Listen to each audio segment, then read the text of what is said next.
Welcome to Alliance Military Database. Classified information requested. Establishing secure connection. Secure connection confirmed.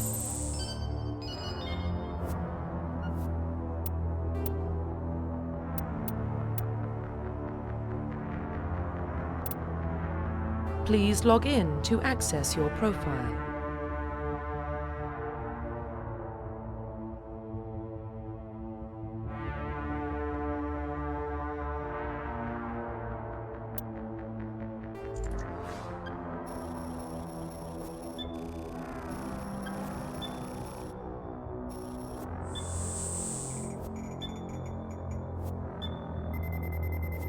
Warning, data corruption detected.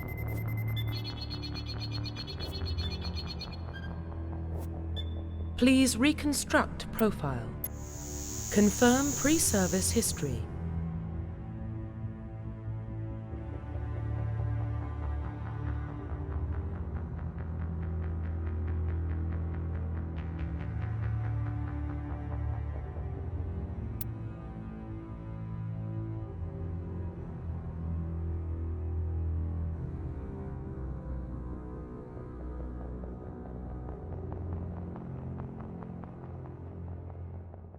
Confirm psychological profile.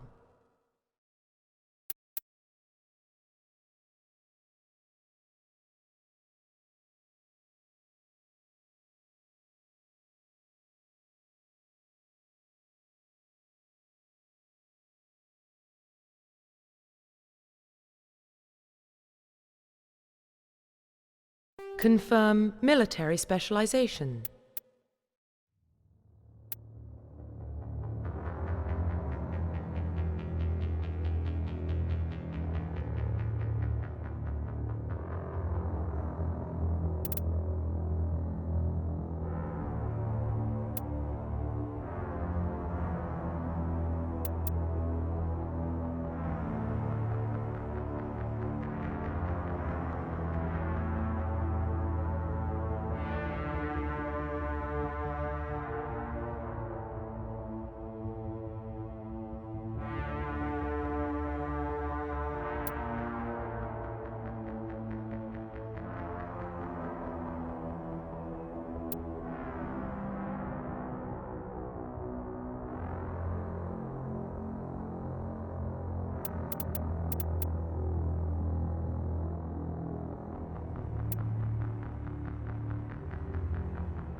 Confirm facial identification.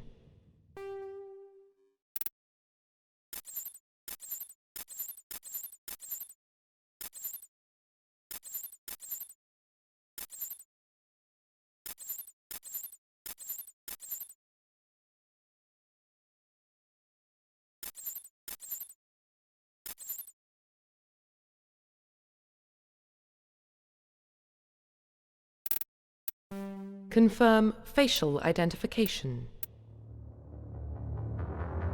Profile reconstruction complete. Identification confirmed.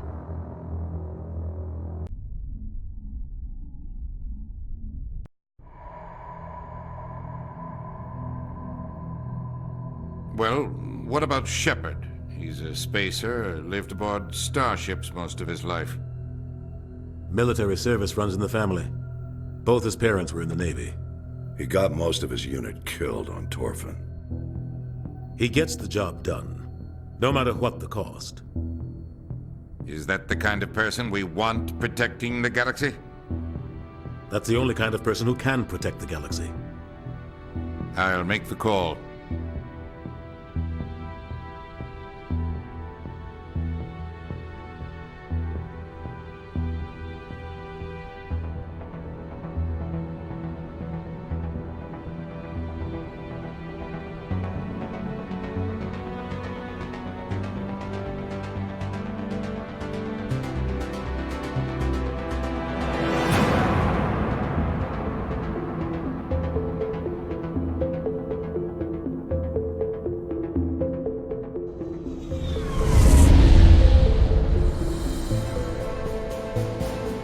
Arcturus Prime relays in range. Initiating transmission sequence. Commander?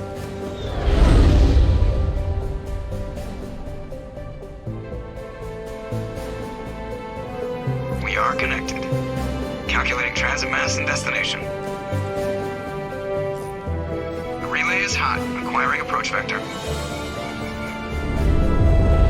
All stations secure for transit.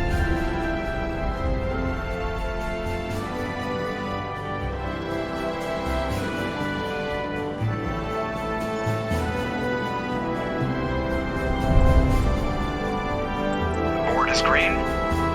Approach run has begun.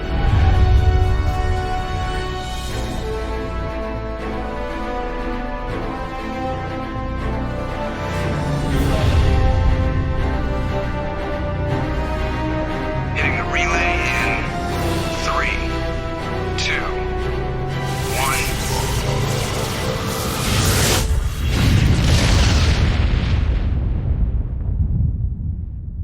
Thrusters, check. Navigation, check.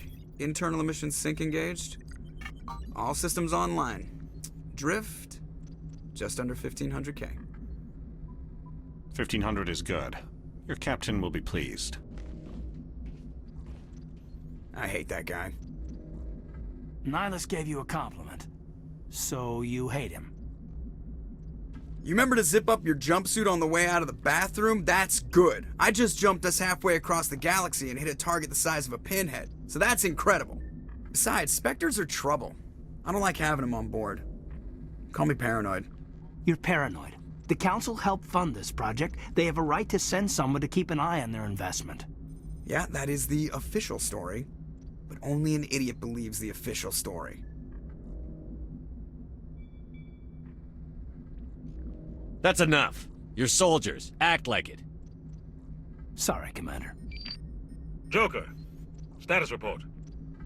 Just cleared the mass relay, Captain. Stealth systems engaged. Everything looks solid. Good. Find a comm buoy and link us into the network. I want mission reports relayed back to Alliance brass before we reach Eden Prime. Aye, aye, Captain. Better brace yourself, sir. I think Nihilus is headed your way. He's already here, Lieutenant. Tell Commander Shepard to meet me in the comm room for a debriefing. You get that, Commander? I'm on my way. Is it me or does the Captain always sound a little pissed off? Only when he's talking to you, Joker.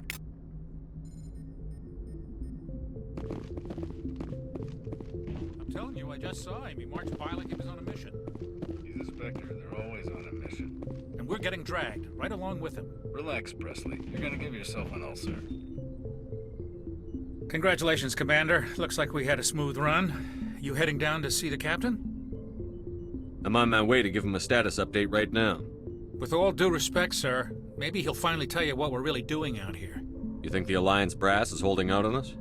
If all we're supposed to do is test out the stealth system, why is Captain Anderson in charge? And then there's Nihilus. Spectres are elite operatives, top covert agents. Why send a Spectre, a Turian Spectre, on a shakedown run? It doesn't add up. What do you know about the stealth systems?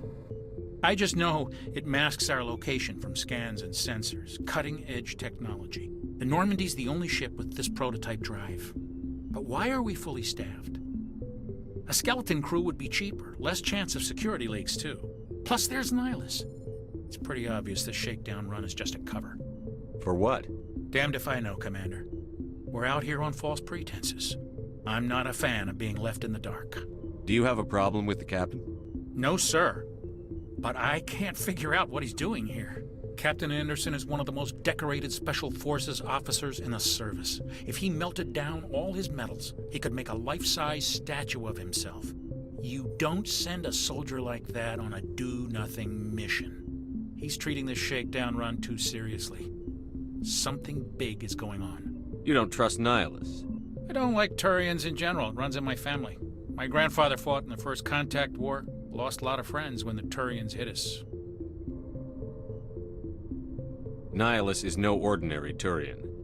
You've got that right, Commander. We're an Alliance vessel, human military, but Nihilus doesn't answer to the captain like the rest of us. Spectres operate outside the normal chain of command. And they don't come along just to observe shakedown runs. Nihilus looks like he's expecting some heavy action. I don't like it.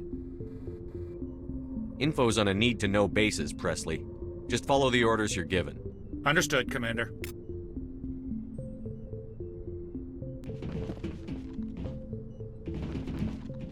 I grew up on Eden Prime, Doc. It's not the kind of place Spectres visit. There's something Nihilus isn't telling us about this mission. That's crazy.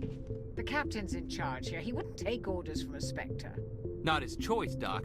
Spectres don't answer to anyone. They can do whatever they want. Kill anyone who gets in their way. Oh, you watch too many spy vids, Jenkins. What do you think, Commander? We won't be staying on Eden Prime too long, will we? I'm itching for some real action. I sincerely hope you're kidding, Corporal. Your real action usually ends with me patching up crew members in the infirmary. Only a fool goes looking for a fight, Corporal. Sorry, Commander, but this waiting's killing me. I've never been on a mission like this before, not one with a Spectre on board.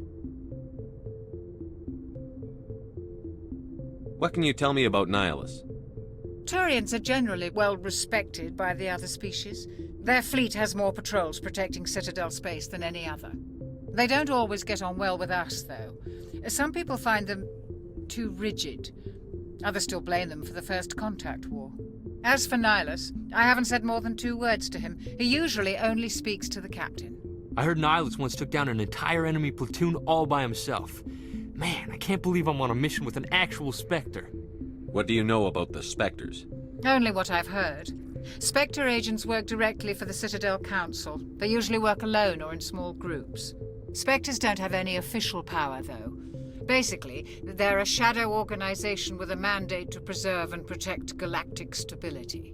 Protect it at any cost. Don't forget that part. Spectres operate above the law. Why don't we have any of our own people in there? Spectres usually come from the Council races, like the Turians. We've been trying to get a human accepted into their ranks for years now. So far, it hasn't happened. Hey, Commander, you'd make a good Spectre. What you did on Torfin, that's what they're looking for. Success at any cost, ruthless efficiency, show no mercy.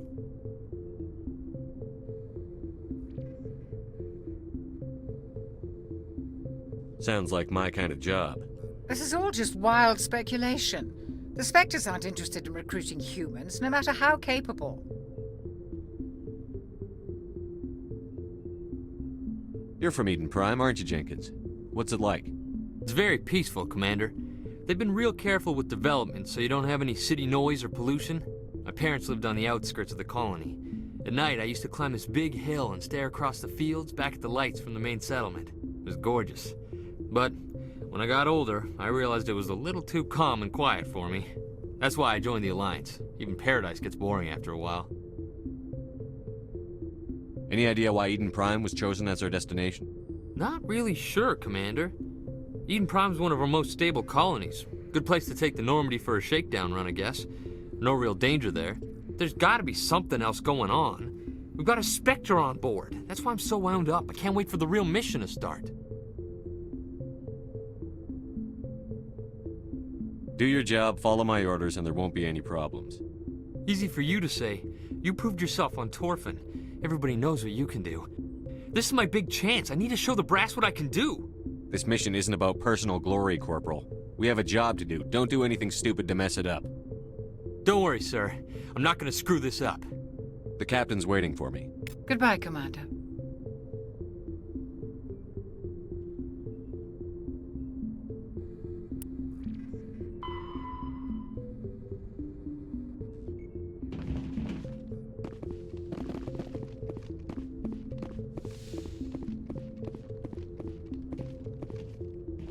Commander Shepard, I was hoping you'd get here first. It will give us a chance to talk. What about?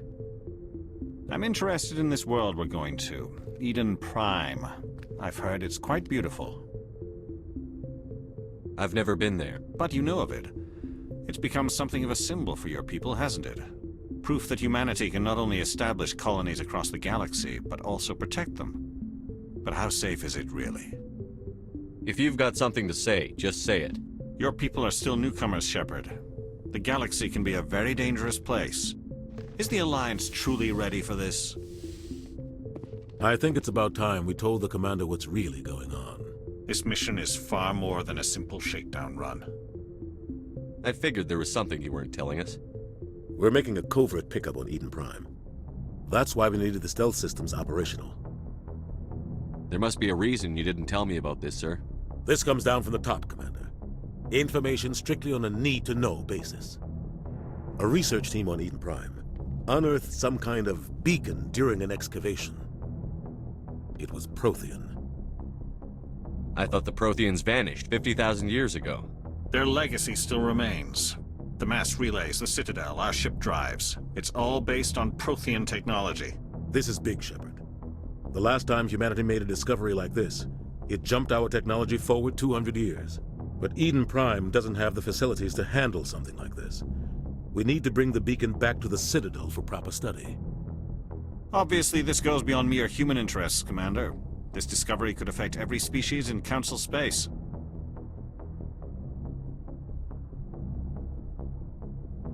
Are we expecting trouble? I'm always expecting trouble.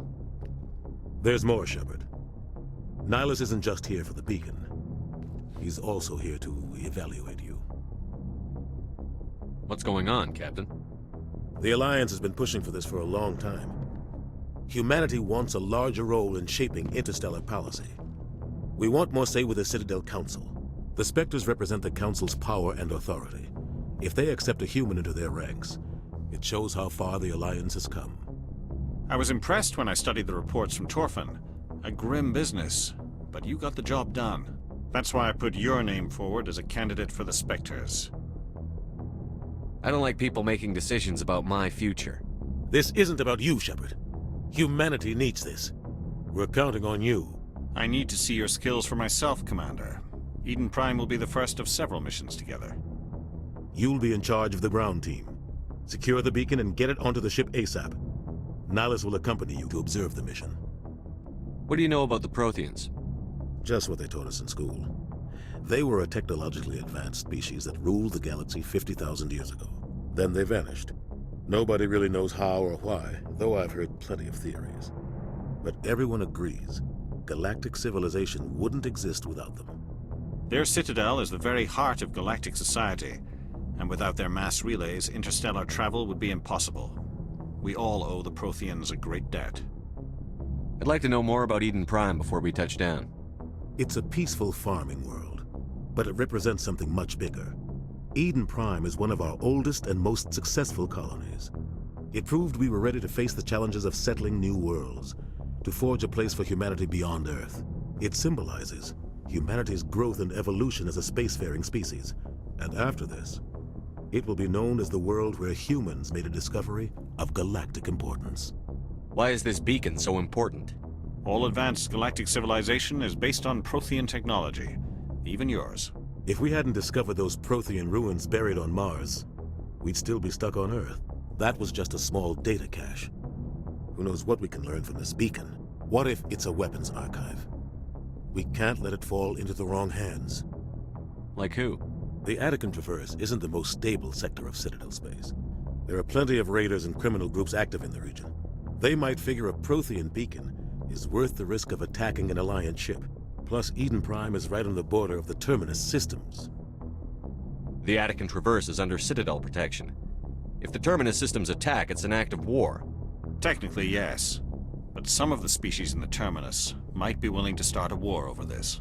The last thing the Council wants is to get dragged into a major conflict with the Terminus systems. We have to keep this low-key. Just give the word, Captain. We should be getting close to Eden. Captain, we got a problem. What's wrong, Joker? Transmission from Eden Prime, sir. You better see this. Bring it up on screen.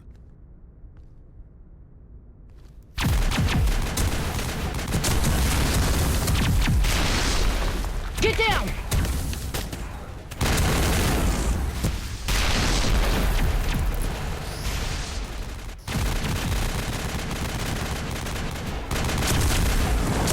We are under attack, taking heavy casualties. I repeat, heavy casualties. We can't get evac. They came out of nowhere. We need...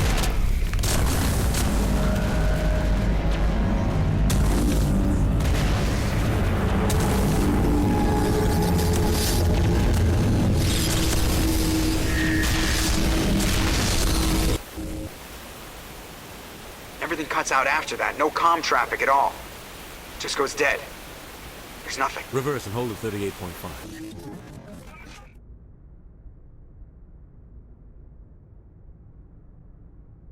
Status report. 17 minutes out, Captain. No other Alliance ships in the area. Take us in, Joker, fast and quiet. This mission just got a lot more complicated. A small strike team can move quickly, without drawing attention. It's our best chance to secure the beacon. Grab your gear and meet us in the cargo hold. Tell Alenko and Jenkins to suit up, Commander. You're going in.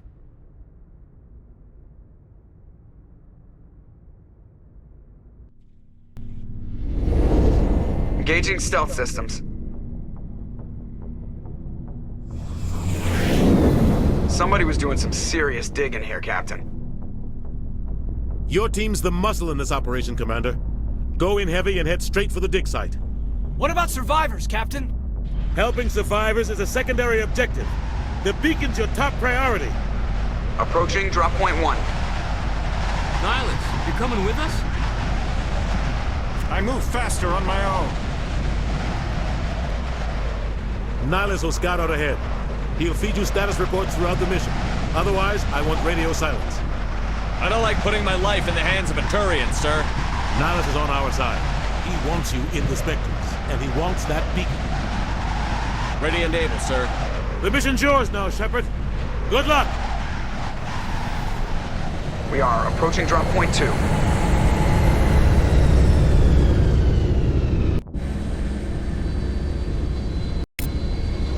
Ship perimeter secure, Commander.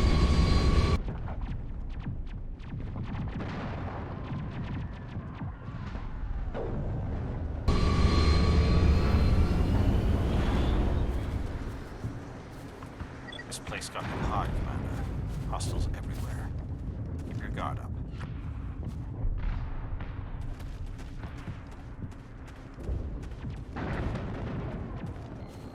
What the hell are those?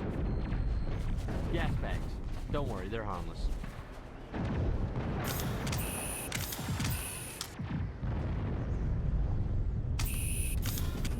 Oh God, what happened here?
Ripped right through his shields. We're out of chance.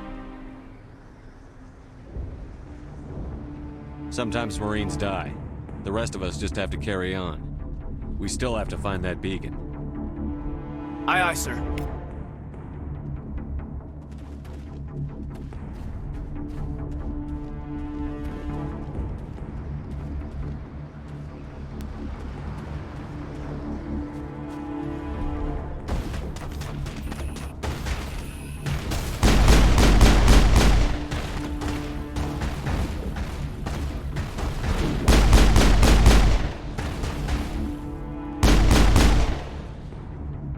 Got some burned out buildings here, Shepard. A lot of bodies. I'm gonna check it out. I'll try to catch up with you at the dig site.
Gunnery Chief Ashley Williams of the 212. You the one in charge here, sir?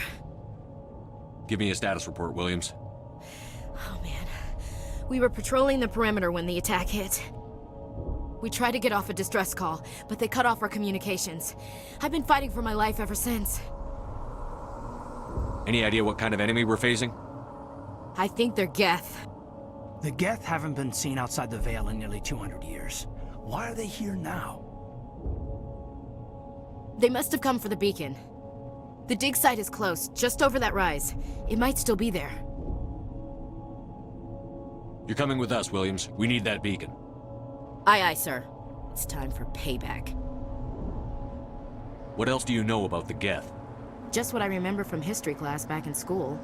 They're synthetics, non-organic life forms with limited AI programming, created by the Quarians a few centuries ago. They were supposed to be a source of cheap labor, but ended up turning on the Quarians and drove them into exile. Well, after that, they just kind of disappeared behind the Perseus Veil. Nobody's really heard much from them since. Tell me everything you know about the beacon.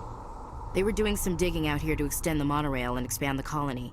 A few weeks ago, they unearthed some Prothean ruins, and the beacon. Suddenly, every scientific expert in the colony was interested. That's when they brought us in to secure the site. I don't know much about the beacon itself, but I heard one of the researchers say this could be the biggest scientific discovery of the century. What happened to the researchers at the dig site? I don't know. They set up camp near the beacon. The 232 was with them. Maybe their unit fared better than mine. Describe what happened leading up to the attack. We were sent out a couple of nights ago from the main colony to secure the area. Seemed like a routine patrol, until the Geth hit us. We never knew they were coming. Describe what happened leading up to the attack. We were sent out seemed like a routine patrol, until the Geth hit us. We never knew they were coming. Have you seen a Turian Spectre around here? There aren't any Turians on Eden Prime, none that I've ever met. Not sure I'd be able to tell if one was a Spectre anyway. If you saw this guy, you'd know. Carries enough firepower to wipe out a whole platoon. Luckily, he's on our side. Sorry. Like I said, no Turians. Move out.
The beacon's at the far end of this trench.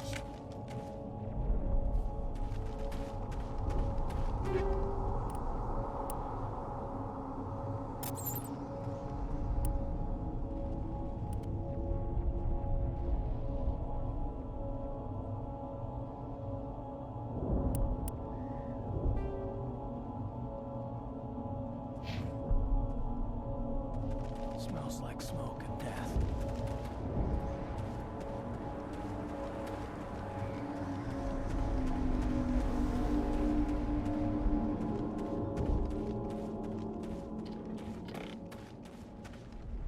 Over there!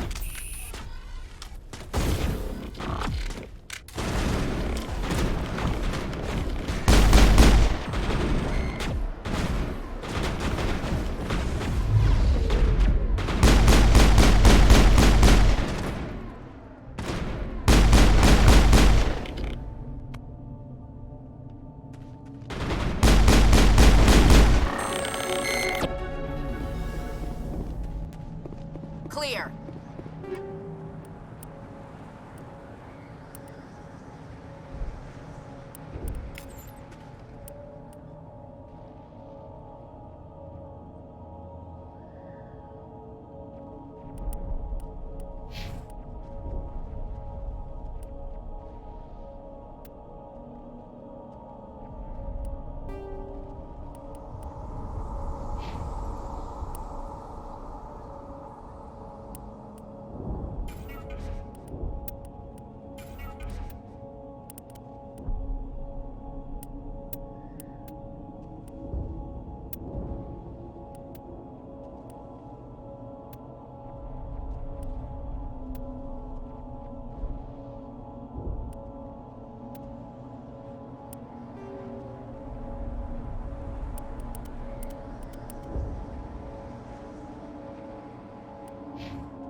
This is the dig site. The beacon was right here. It must have been moved. By who? Our side or the Geth? Hard to say. Maybe we'll know more after we check out the research camp.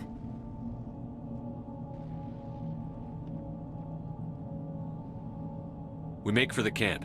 It's just on the top of this ridge, up the ramps. Change of plans, Shepard. There's a small spaceport up ahead. I want to check it out. I'll wait for you there.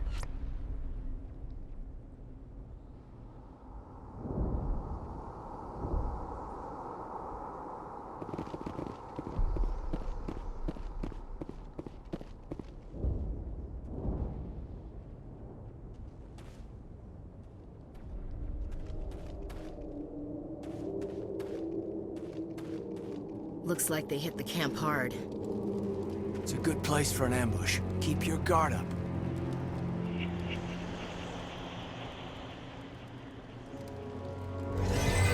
Oh God, they're still alive! What did the Geth do to them?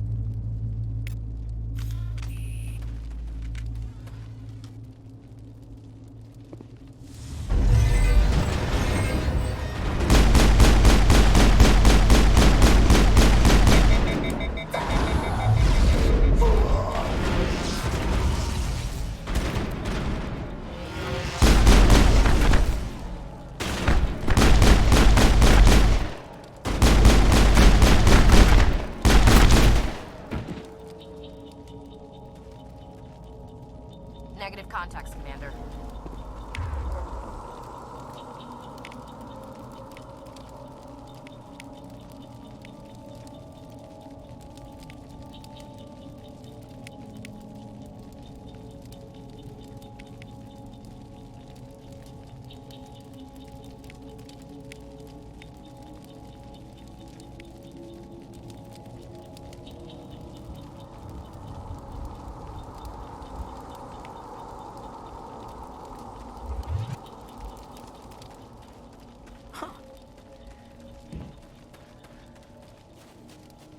That door, it's closed. Security lock's engaged.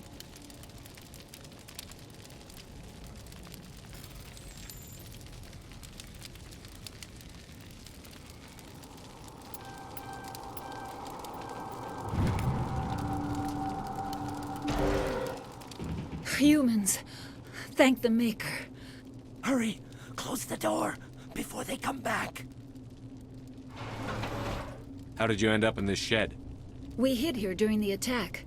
They must have come here for the beacon. Luckily, it wasn't here. It was moved to the spaceport earlier this morning. Manuel and I stayed behind to pack up the camp. When the attack came, the Marines held them off long enough for us to hide. They gave their lives to save us. No one is saved. The age of humanity is ended. Soon, only ruin and corpses will remain. What else can you tell me about the attack? It all happened so fast. 1 second we were gathering up our equipment. The next we were hiding in the shed while the Geth swarmed over the camp. Agents of the Destroyers, bringers of darkness, heralds of our extinction.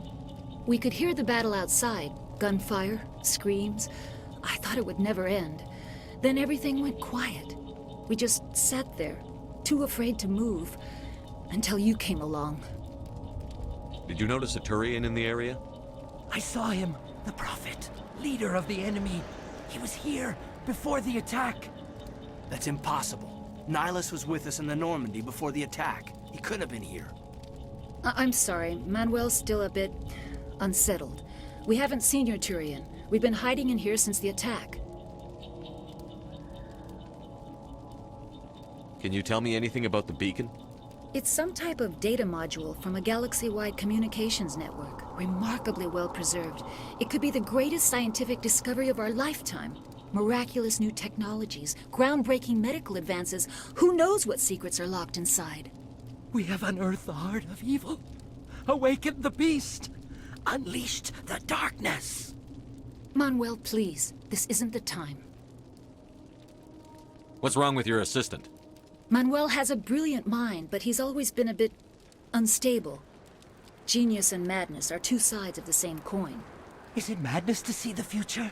To see the destruction rushing towards us? To understand there is no escape? No hope? No. I am not mad. I'm the only sane one left. I gave him an extra dose of his meds after the attack. Say goodnight, Manuel. You cannot silence the truth. My voice must be heard. Oh my God!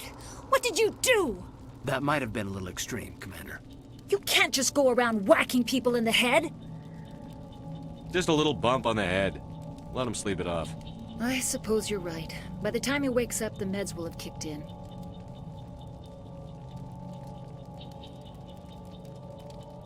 Williams, take us to the spaceport.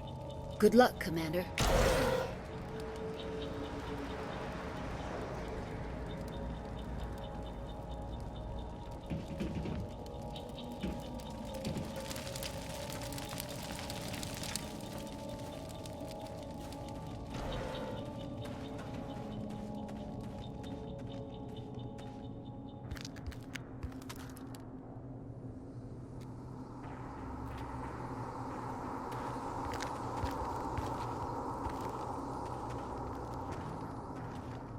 Saren.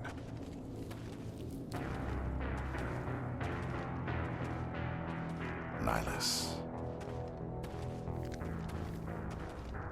This isn't your mission, Saren. What are you doing here? The Council thought you could use some help on this one. I wasn't expecting to find the Geth here. The situation's bad. Don't worry. I've got it under control.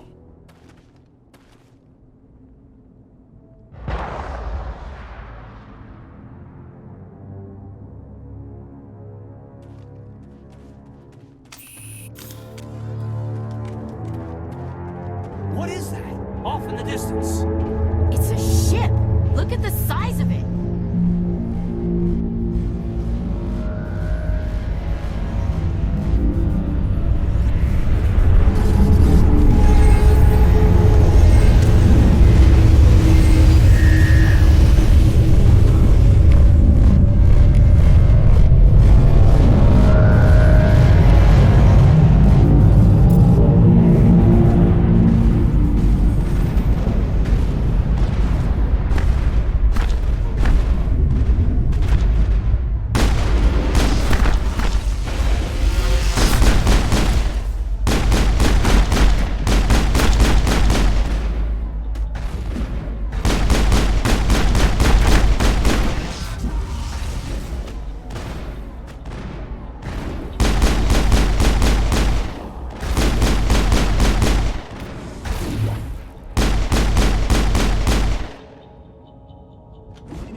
Everybody stay calm out there. We're coming out, we're not armed. Is it safe? Are they gone? Nobody moves a muscle until we know who you are. Nice going, Cole. I told you we should have stayed hidden. It's okay. We're all on the same side here. We're just farmers. We've been hiding ever since that ship first showed up. Tell me everything you remember about the attack. The three of us were working the crops when that ship showed up. We just saw it and ran. I don't know what happened to the rest of the crew. They were by the garage, over near the spaceport, right where that ship came down. No way they survived. You don't know that. We survived. If they made it to the garage, they could have had a fighting chance. Do you know anything about the Protean beacon they dug up? We're just farmers. We heard they found something out there, but it never really mattered to us. Not until now. What else can you tell me about the ship you saw? I was too busy running to get a clear look at it. I think it landed over near the spaceport. Tell them about the noise, Cole. That awful noise. It was emitting some kind of signal as it descended. It sounded like the shriek of the damned. Only it was coming from inside your own head. It was probably trying to block communications. Whatever it was, felt like it was tearing right through my skull. Almost made it impossible to think. I have to go. Hey, Cole, we're just a bunch of farmers. These guys are soldiers. Maybe we should give them the stuff. Jeez, Blake, you gotta learn when to shut up.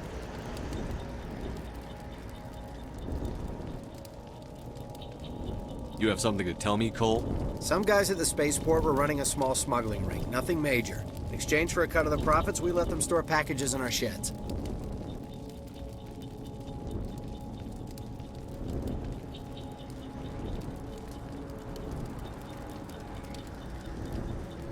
You greedy bastard.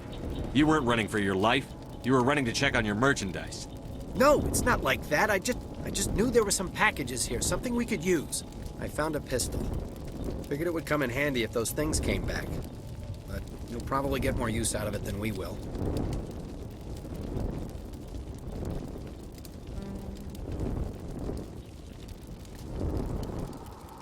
This should help. Let's move out. Good luck.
Commander, it's Nihilus.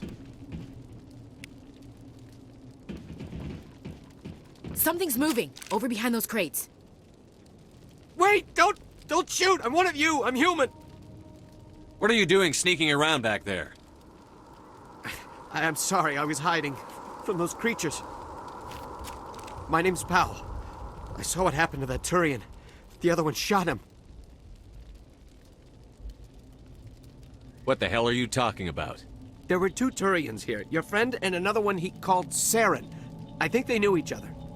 Your friend seemed to relax. He let his guard down. And Saren killed him. Shot him right in the back. I'm just lucky he didn't see me behind the crates.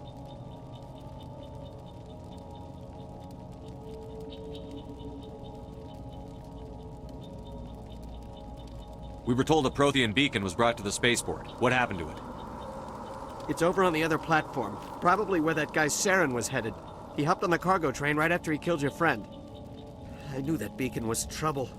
Everything's gone to hell since we found it. First that damn mothership showed up, then the attack. They killed everyone. Everyone. If I hadn't been behind the crates, I'd be dead too. How come you're the only one who survived? Why didn't anyone else try to hide behind the crates? They never had a chance. I was already behind the crates when the attack started. Wait a minute. You were hiding behind the crates before the attack? Sometimes I need a nap to get through my shift. I sneak off behind the crates to grab 40 winks where the supervisor can't find me. You survived because you're lazy?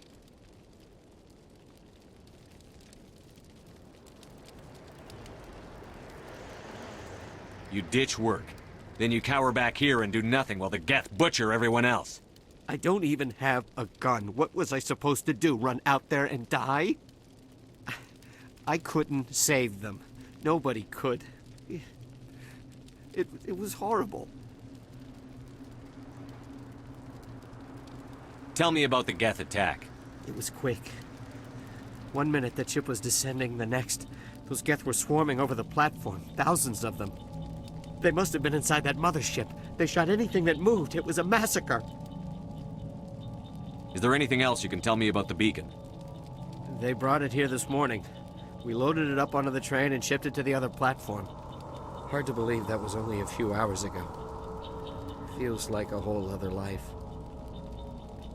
Tell me about this mothership you saw. I've never seen anything like it before. It was huge. Landed over near that platform. The whole place got dark as it came down. And it was making this noise, this sound that bored right into your brain. That's what woke me up. The attack came a few minutes later.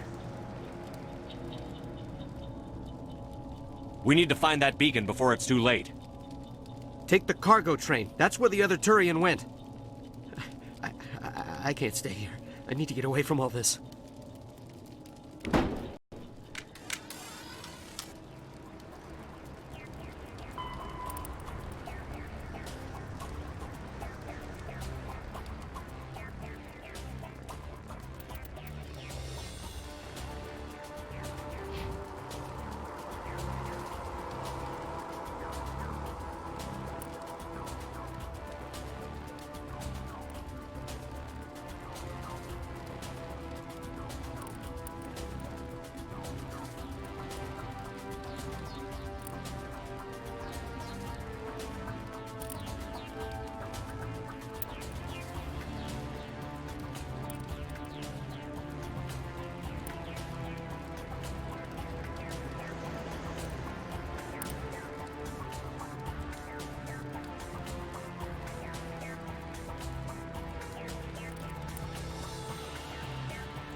Negative contacts, Commander.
Set the charges. Destroy the entire colony.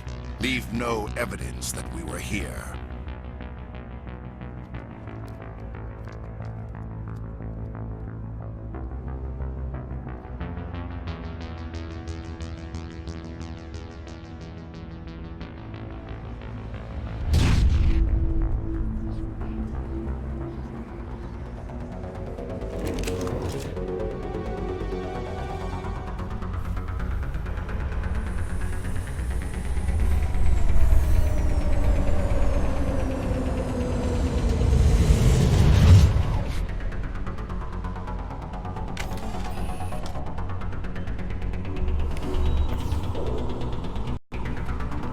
Demolition charges. The Geth must have planted them. Hurry! We need to find them all and shut them down!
Normandy, the beacon is secure. This is Request amazing. immediate Actual working Prothean technology. Unbelievable. It wasn't doing anything like that when they dug it up. Something must have activated it. Roger, Normandy. Standing by.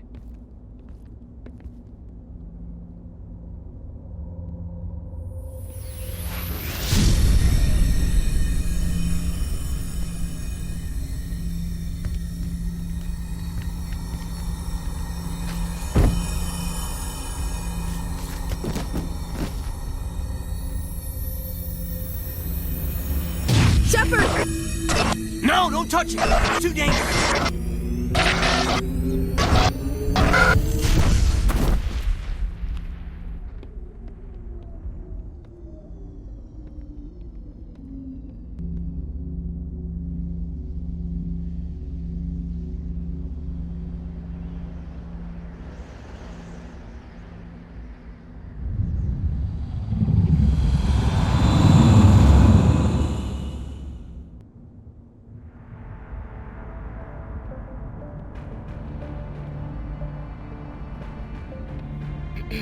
We identified the ship that touched down on Eden Prime. The Normandy, a human alliance vessel. It was under the command of Captain Anderson. They managed to save the colony. And the beacon. One of the humans may have used it.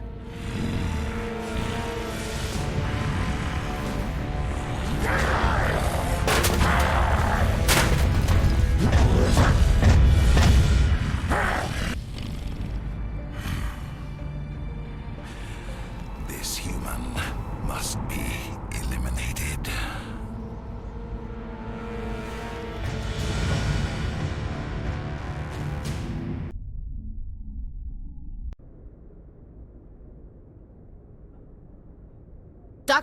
Dr. Chakwas, I think he's waking up.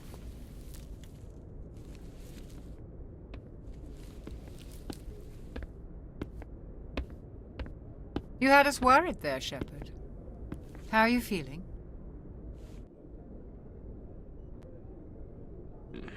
Like the morning after shore leave. How long was I out? About 15 hours. Something happened down there with the beacon, I think. It's my fault. I must have triggered some kind of security field when I approached it. You had to push me out of the way. Where's the beacon now? What happened to it? The beacon exploded. A system overload, maybe. The blast knocked you cold. The lieutenant and I carried you back here to the ship. What's the damage, Doctor? Physically, you're fine. But I detected some unusual brain activity. Abnormal beta waves. I also noticed an increase in your rapid eye movement. Signs typically associated with intense dreaming. I saw... I'm not sure what I saw. Death? Destruction? Nothing's really clear. I better add this to my report. It may... Oh, Captain Anderson. How's our XO holding up, Doctor? Well, all the readings look normal. I'd say the commander's going to be fine. Glad to hear it. Shepard, I need to speak with you. In private. Aye, Captain. I'll be in the mess if you need me. Sounds like that beacon hit you pretty hard, Commander. Are you sure you're okay?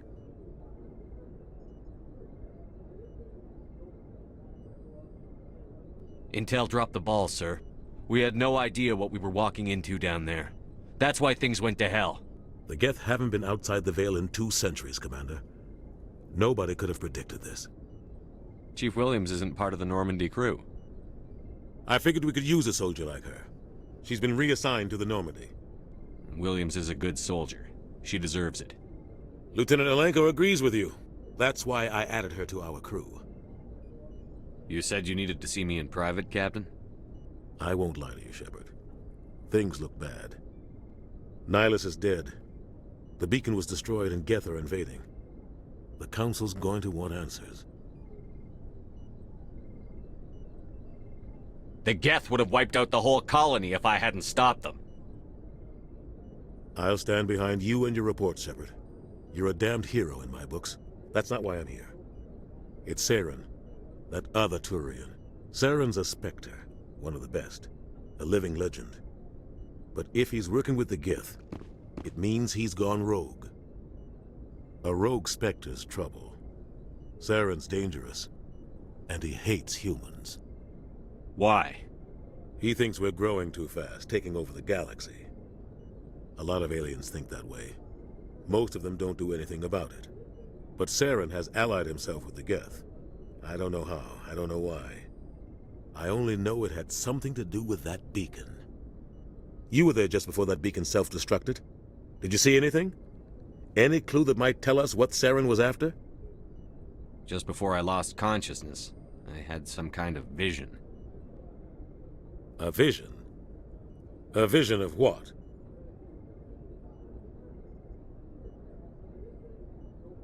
I saw synthetics. Geth, maybe. Slaughtering people. Butchering them. We need to report this to the Council, Shepard. What are we gonna tell them? I had a bad dream? We don't know what information was stored in that beacon. Lost Prothean technology? Blueprints for some ancient weapon of mass destruction? Whatever it was. Saren took it. But I know Saren. I know his reputation is politics. He believes humans are a blight on the galaxy. This attack was an act of war. He has the secrets from the beacon. He has an army of Geth at his command, and he won't stop until he's wiped humanity from the face of the galaxy. I'll find some way to take him down. It's not that easy. He's a Spectre. He can go anywhere, do almost anything. That's why we need the Council on our side. When have they ever done anything for humanity?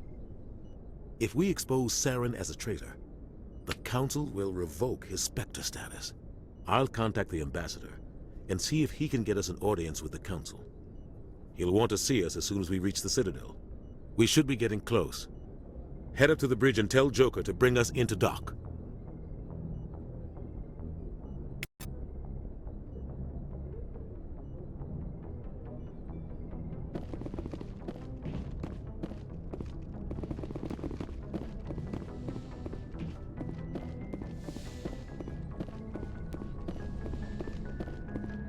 Hey, Commander. I'm glad you're okay, Commander. The crew could use some good news after what happened to Jenkins. When your number comes up, it's over. His did. That's grim, Commander. I guess I shouldn't be surprised, though. Not after Torfin. That must have been hell. Every time you kill, it gets a little easier. With all due respect, I'm glad you're on our side. Things were pretty rough down there. Are you okay? I've seen friends die before. Comes with being a Marine. But to see my whole unit wiped out, and you never get used to seeing dead civilians. But things would have been a lot worse if you hadn't shown up. Dead Marines, dead colonists.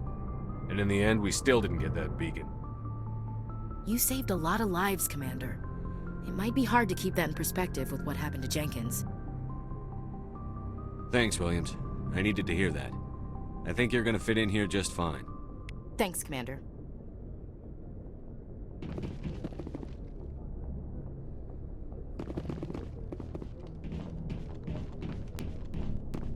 Yes, Commander? Is there something you need? How did you end up serving on an Alliance ship? I enlisted right out of med school. Earth always seemed boring to me. Too safe, too secure. I figured the colonies were teeming with exotic adventure. I wanted to travel the stars, tending the wounds of tough soldiers with piercing eyes and sensitive souls. Turns out military life isn't quite as romantic as I'd imagined. But humanity needs the Alliance if we want to keep expanding through the Traverse, and the Alliance always needs good doctors. So I stayed on to do my part. Ever think you made the wrong choice? Sometimes I think about opening a private practice back on Earth, or maybe taking a position at one of the new med centers out in the colonies. But there's something special about working on soldiers. If I left the Alliance now, I'd feel like I was abandoning them. What do you know about Captain Anderson? I've served with him for a few tours now. He knows when to let things slide and when to crack the whip. The crew knows he's seen pretty much anything they'll ever run into. And he cares about the people under his command. How well do you know the lieutenant? I'd never worked with him before this mission. But he has an impressive service record, over a dozen special commendations. Tends to keep to himself, though. Maybe because of the headaches. It's not easy being an L2. What does that have to do with it? Well, most biotics now use the L3 implants. Lieutenant Alenko was wired with the old L2 configuration. Sometimes there are complications. What kind of complications? Severe mental disabilities, insanity, crippling physical pain. There's a long list of horrific side effects. Caden's lucky. He just gets migraines. I should go. Goodbye, Commander. Glad to see you're okay, Commander.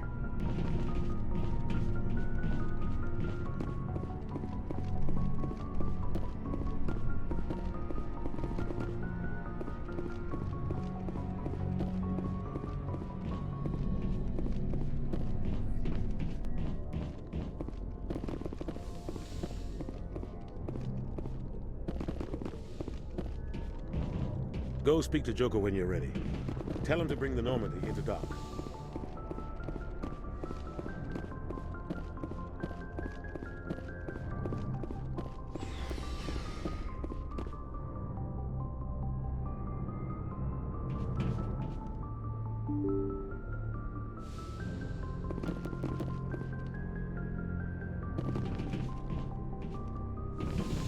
I'm glad you're okay, Commander. Losing Jenkins was hard enough on the crew.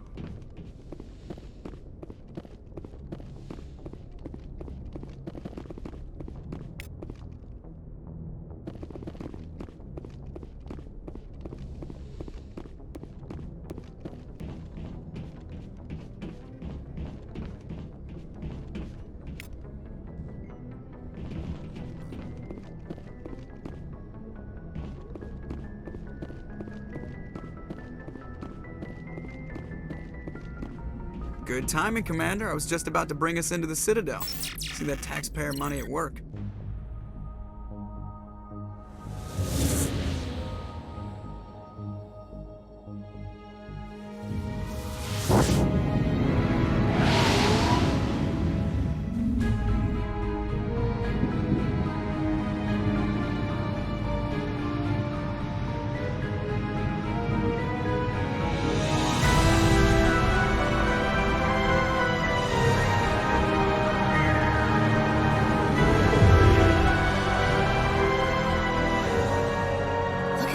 Of that ship.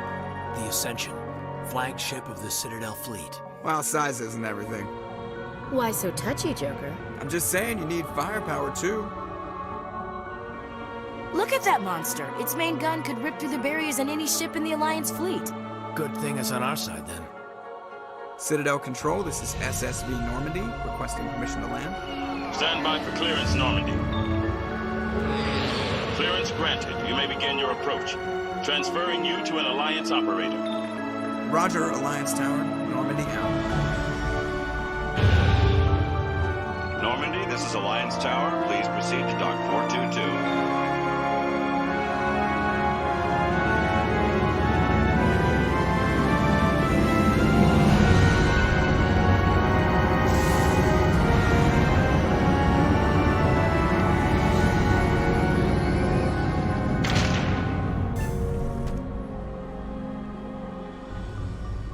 This is an outrage!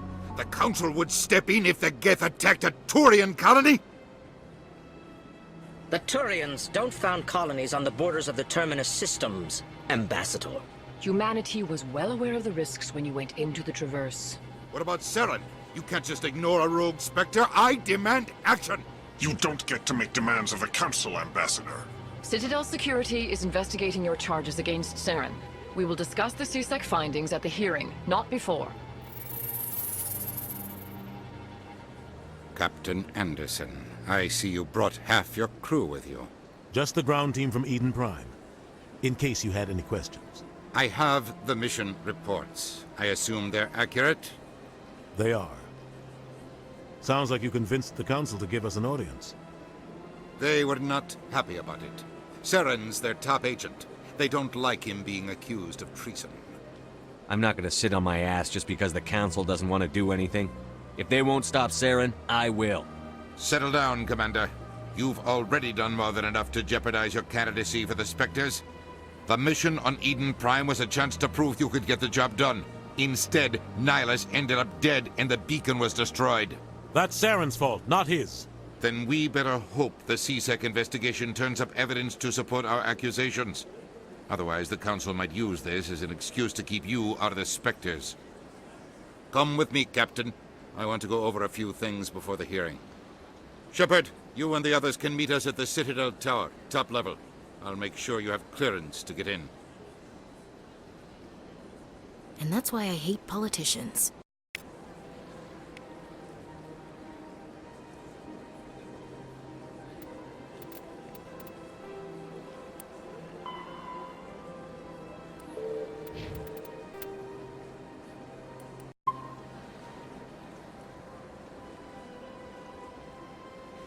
Sure is peaceful here.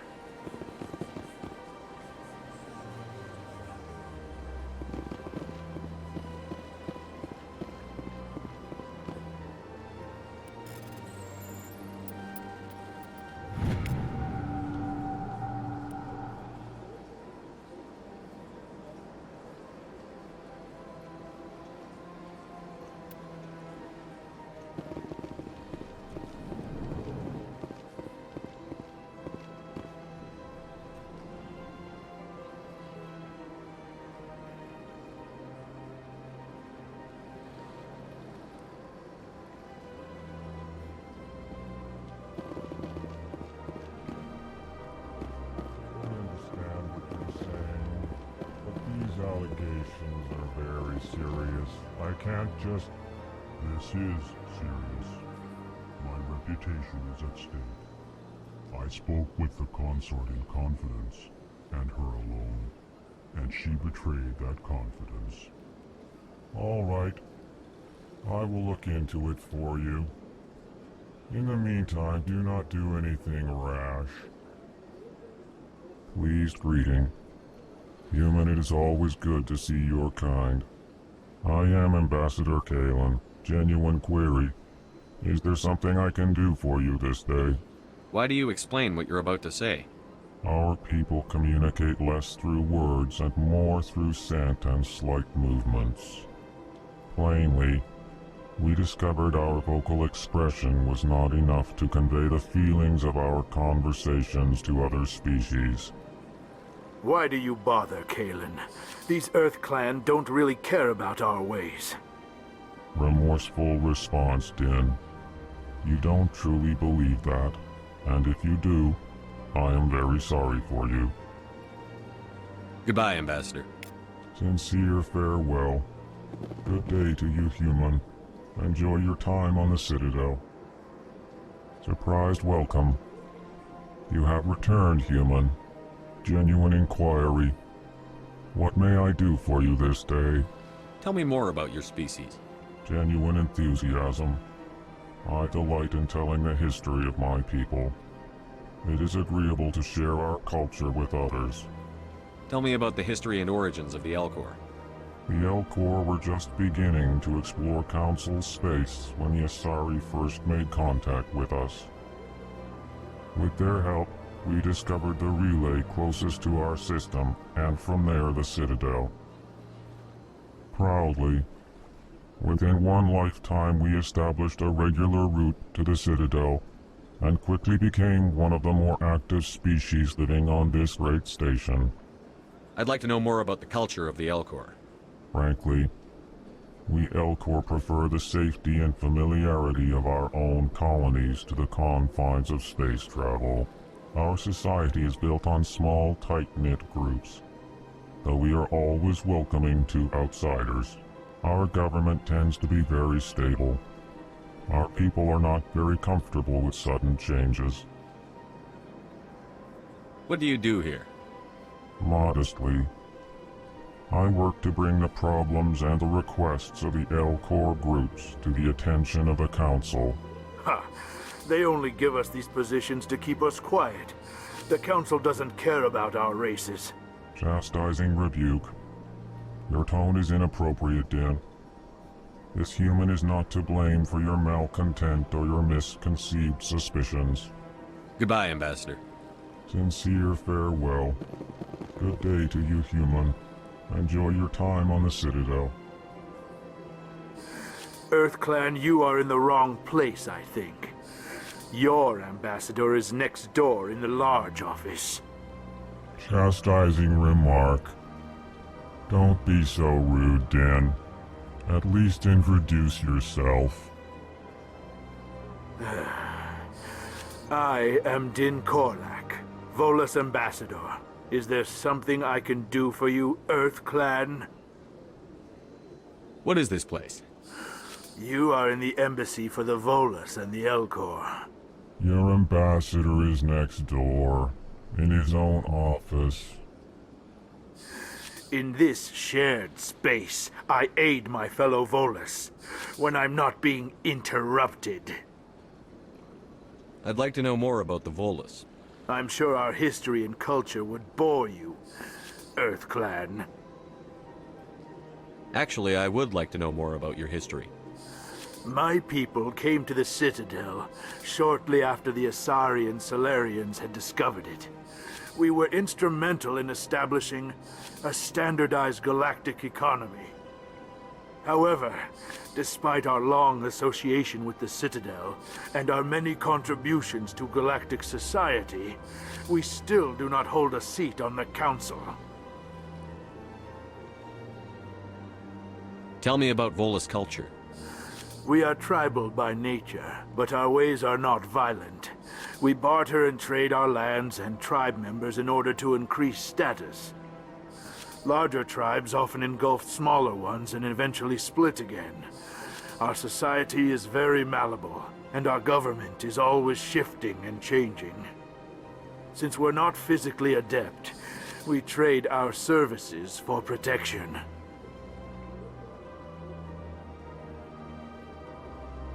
What is it you do here? I look out for the best interests of the Volus people. No easy task considering how often we are overlooked by the Council. Chastising rebuke, Din. The Council favors your species greatly. You are naive. The EarthClan will be invited to the Council long before our species will. Why aren't the Volus or Elcor part of the Council? All species must prove themselves before they join the Council. All but the EarthClans, it would seem. Dismissive. Ignore the Volus ambassador, human. He is incorrect in his assessment. Really? How long have we been waiting? How long do you think we'll continue to wait? Bah, this talk is wasted on the humans.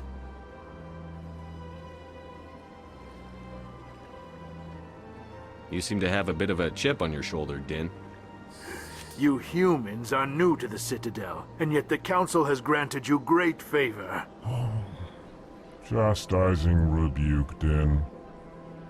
Your species has always been granted many concessions. Volus territory has expanded tenfold since coming to the Citadel. Details.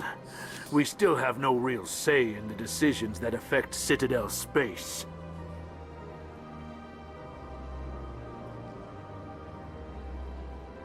Goodbye, Ambassador. Yes, yes. Good day, EarthClan. Hello there, human. Sincere apology, but I am here on business and cannot be distracted right now. You seem distressed. Is there something I can do to help? Alarmed response. You overheard that, did you? This is all going so wrong, and it is the Asari consort's fault. She's the one who started all this. What did this Asari do to get you so upset? I cannot speak more about this problem. It is too sensitive. Suffice it to say, she has compromised my authority as a diplomat. Where can I find this Asari consort? She is across the bridge from here. Her offices are easy enough to spot. Good day, human.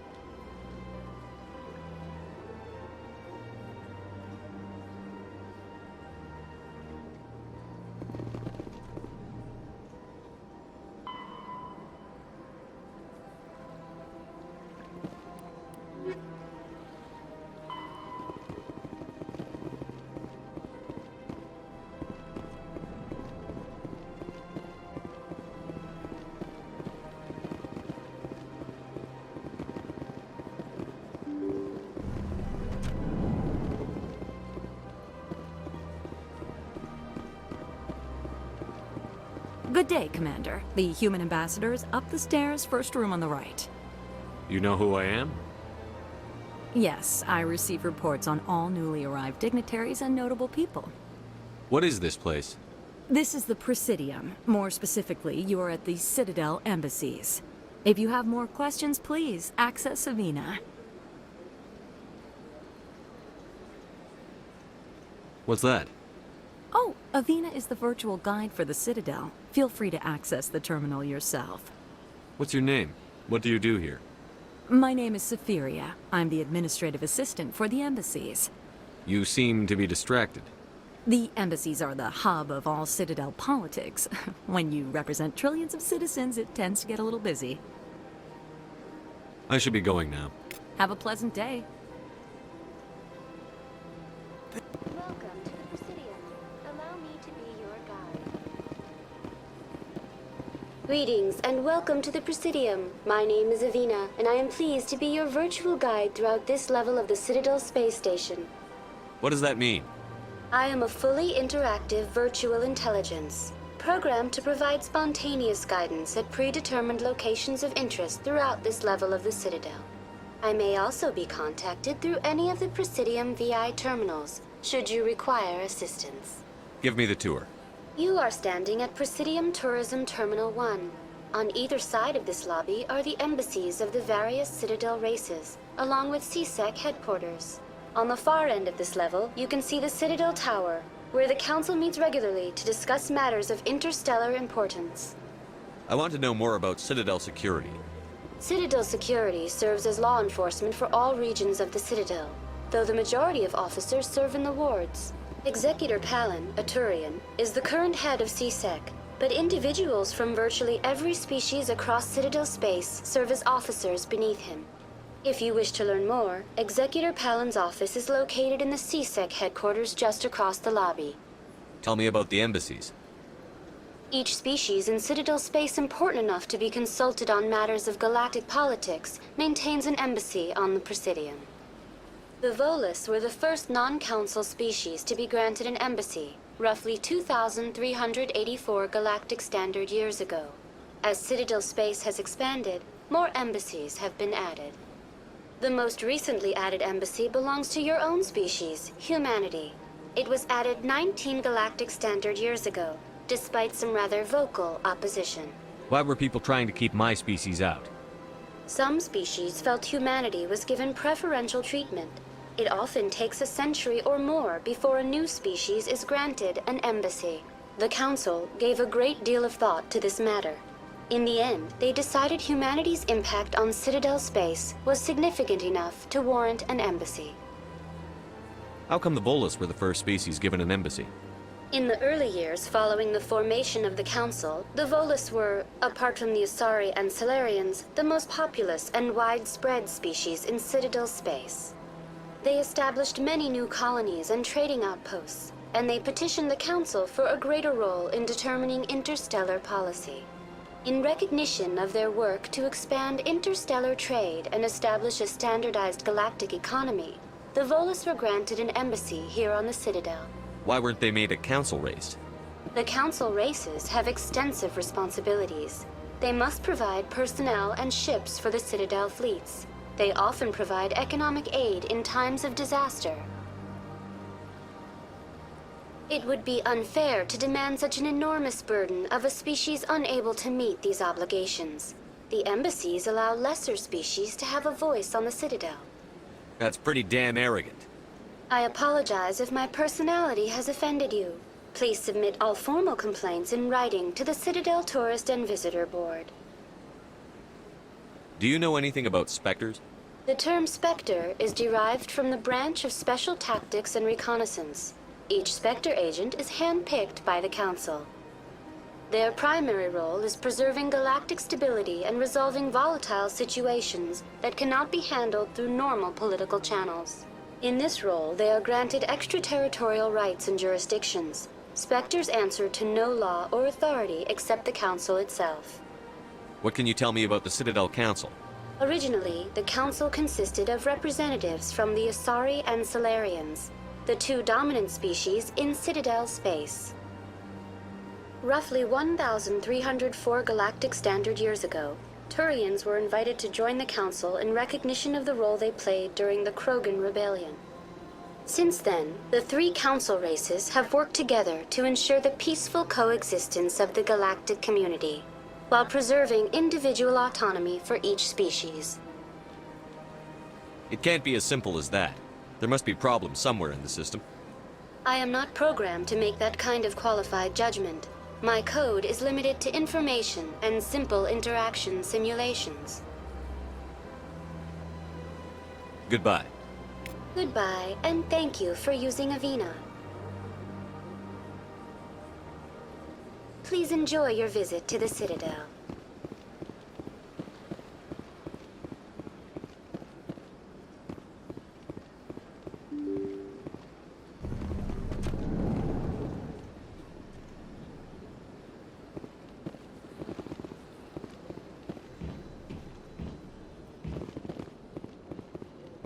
I can't believe I landed a job here. This place is fantastic.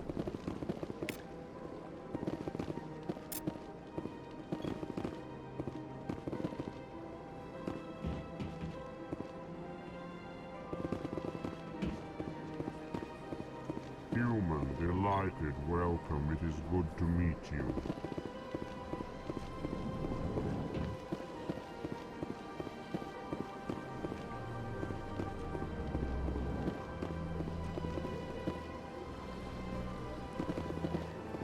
Commander Shepard, I didn't expect to see you here. Did Ambassador Udina send you? Have we met before? No, but I know you well enough. I'm Executor Palin, head of CSEC. It's my job to know when someone like you arrives on the Citadel. Was there something you needed, Commander? I get the feeling you're not too fond of humans. No, I just don't trust your kind. Not yet. You humans are eager to take all the power you can get, and you're being given a lot. If the Council wants to make humanity their new favorite pet, that's their business. But I don't have to like it. The Council treats us like second-class citizens. We have to fight for everything we get. Good. Then fight for it. But don't expect the rest of us to just sit back and let you take it. I'm a busy man, Commander. Are we done here? What do you know about the Spectres? They're the right hand of the Council, or so they like to be called. More like the underhanded side of the Council. What do you have against the Spectres? I can't abide any organization that considers itself above the law. Especially when it's left up to each individual Spectre to decide when and how to bend the rules. Sometimes you have to bend the law to keep people safe. I've been with CSEC for 30 years. I've never had to break the law to do my job, not once. Yeah, right. You expect us to believe none of your officers are corrupt? There are over 200,000 CSEC agents. Some of them are going to be bad. But we don't turn a blind eye to corruption like the Spectres do. We do our best to find and punish any officer who breaks the law. Spectres, they'll never come under that kind of scrutiny.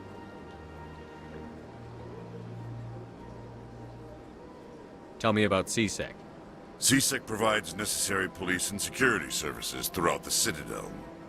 We're a civilian government agency, though many of our members have had military training. Of course, as the CSEC representative to the Council, I spend most of my time liaising between the two. Tell me about your investigation into Saren. Sorry, Commander. I don't make a habit of giving out details about ongoing investigations. I'll be going now. Goodbye, Commander.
This place seems strange. I wish there were more humans around. Don't believe the rumors. The consort would never reveal her secrets. Of course she would. She'd be tossed out the nearest airlock if she did. I suppose. Besides, Nick, the consort's nothing like the girls back on the colonies. She's... You don't have to do it with her. You can just talk to her if you want. Is that all you did, Jazz? Just talk? I didn't say that. Ha! I bet you did too. Shut up, Fredericks. What do you want? Oh, Commander. Is there something I can do for you? Relax, Private. This isn't an inspection. Right, sorry. What can I do for you, Commander? What can you tell me about the Asari consort? Well, she's an Asari who works here as... That is, she helps people with things. You never went to see her, did you, Fredericks? No, I never did. I couldn't afford it. It costs half a year's credits just to go in and talk to her. Can you at least tell me where I can find her? Sure. She's across the bridge from the embassies. Thanks, kid. Have fun. Try not to get into too much trouble. I will. Have fun, that is. I don't have time to talk now. I'm very busy.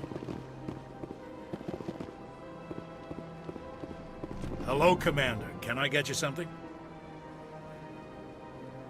What have you got? Information, mostly. Would you like to know about some points of interest nearby? What's going on around here? Well, you found the embassies, not much going on here.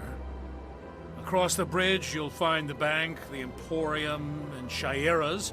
If you haven't heard of her, you soon will. If you need supplies, you can try the markets one level below. For entertainment, I'd try Flux or Cora's Den. What is Shaira's? The consort? She entertains clients who can afford her services. Most of the diplomats and ambassadors have visited her at one time or another. She's a very powerful woman, but also very respected. Tell me about Flux and Cora's Den. Well, Flux has gambling and dancing, certainly more lively than this place. Cora's Den, on the other hand, well, let's just say it's livelier and deadlier, all at the same time. Goodbye. So long, Commander. Have a pleasant day.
Saren's hiding something. Give me more time. Stall them. Stall the Council? Don't be ridiculous. Your investigation is over, Garrus.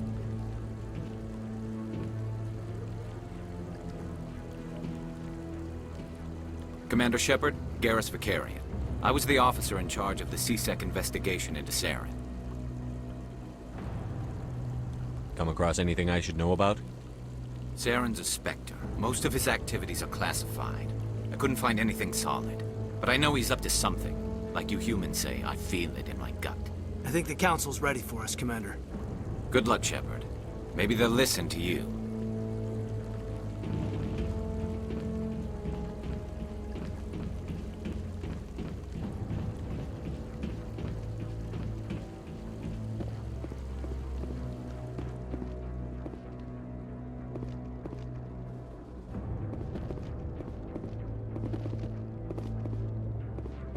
Don't be ridiculous. The Volus won't be joining the Council for years. I'm not so sure. The humans are making a strong push, and you can bet the Volus will be right on their coattails if they succeed. Allowing the humans to join us is a sound.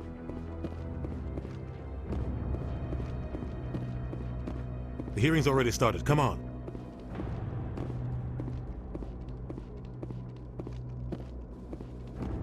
The Geth attack is a matter of some concern, but there is nothing to indicate Saren was involved in any way. The investigation by Citadel Security turned up no evidence to support your charge of treason. An eyewitness saw him kill Nihilus in cold blood. We've read the Eden Prime reports, Ambassador. The testimony of one traumatized dock worker is hardly compelling proof. I resent these accusations. Nihilus was a fellow Spectre and a friend. That just let you catch him off guard. Captain Anderson, you always seem to be involved when humanity makes false charges against me. And this must be your protege, Commander Shepard. The one who let the beacon get destroyed. You're the one who destroyed the beacon.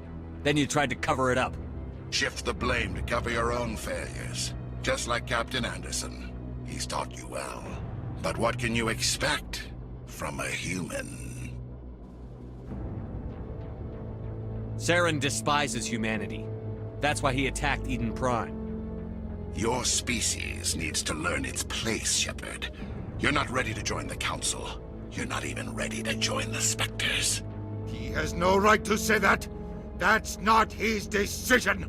Shepard's admission into the Spectres is not the purpose of this meeting. This meeting has no purpose. The humans are wasting your time, Counselor, and mine. You can't hide behind the Council forever. There is still one outstanding issue. Commander Shepard's vision. It may have been triggered by the beacon. Are we allowing dreams into evidence now? How can I defend my innocence against this kind of testimony? I agree. Our judgment must be based on facts and evidence, not wild imaginings and reckless speculation. Do you have anything else to add, Commander Shepard? You've made your decision. I won't waste my breath.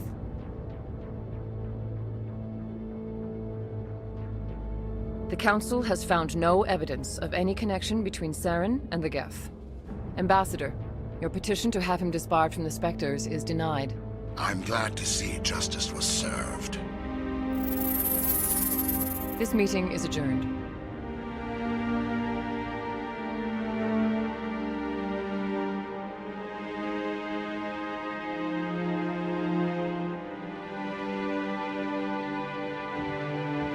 It was a mistake bringing you into that hearing, Captain. You and Saren have too much history. It made the Council question our motives.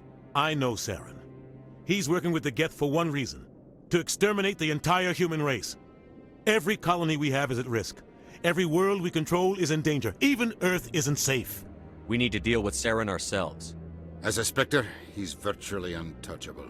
We need to find some way to expose him. What about Garrus, that C-Sec investigator? We saw him arguing with the Executor. That's right. He was asking for more time to finish his report.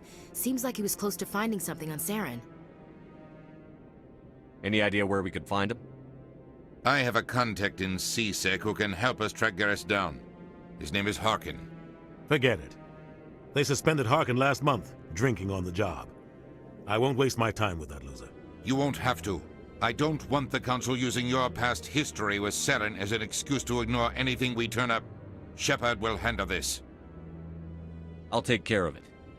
I need to take care of some business. Captain, meet me in my office later. Harkin's probably getting drunk at Cora's Den. It's a dingy little club in the lower section of the wards. Maybe there's another way to find evidence against Saren. You should talk to Barla Vaughn over in the financial district. Rumor has it he's an agent for the Shadow Broker. The Shadow Broker? An information dealer. Buys and sells secrets to the highest bidder. I've heard Barla Vaughn's one of the top representatives. He might know something about Saren, but his information won't come cheap. You and Saren have a history. What happened? About 20 years ago, I was part of a mission in the Skillian Verge. I was working with Saren to find and remove a known terrorist threat. Saren eliminated his target, but a lot of people died along the way, innocent people. And the official records just covered it all up. But I saw how he operates. No conscience, no hesitation. He'd kill 1,000 innocent civilians to end a war without a second thought.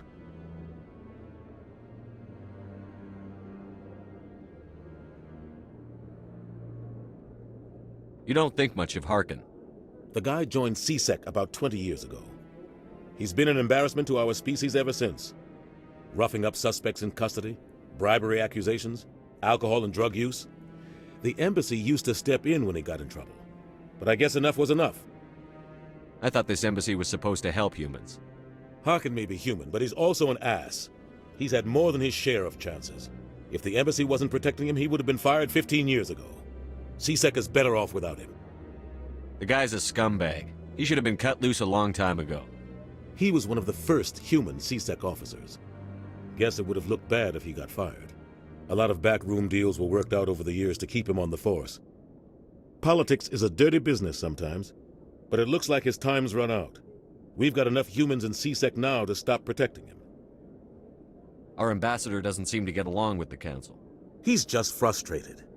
The Council's always preaching that we need to be part of the galactic community. But for them, it's a one-way street. They want us to expand and settle unstable regions like the Skillian Verge and the Attican Traverse. But when we run into trouble, they don't want to help us out. Everyone knows it's only a matter of time until we get a seat on the Council. The ambassador just thinks it should happen sooner rather than later. And I agree. Who cares if we get a seat on the Council? What's the big deal? If the Council passes a ruling on an interstellar matter, we have to follow it. We don't have the fleets or political allies to defy them. Once we get a seat on the Council, we'll be able to influence those rulings, protect our own interests. No more jumping through hoops whenever we want something. Take this mess we're in now. If humanity had a seat on the Council, we'd just send the Citadel fleet out to take care of Saren and his Geth. Problem solved. Tell me more about the Shadow Broker. He's a necessary evil of galactic politics. Buying and selling information is a part of the game, and the Shadow Broker just happens to be the best player on the field. Always sells to the highest bidder. Doesn't get involved in politics, doesn't pick sides. A simple system, but it works. He's not a threat to anyone, not directly. He's just a resource we can use, or she is. Or maybe they are. Nobody really knows. Tell me about Barla Vaughn. He specializes in moving large sums of money without leaving a paper trail. A financial genius, doesn't do anything illegal, but he knows all the loopholes. He's got an impressive client list. Ambassadors, diplomats, specters. That's probably why the Shadow Broker uses him. I should go. Good luck, Shepard. I'll be over in the ambassador's office if you need anything else.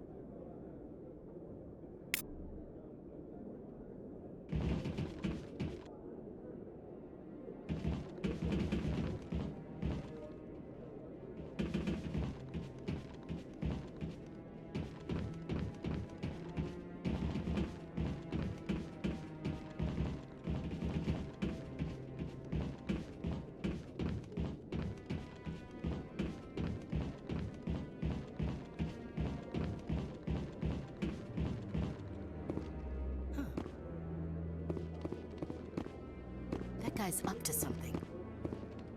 What? Oh, no, I wasn't. Never mind.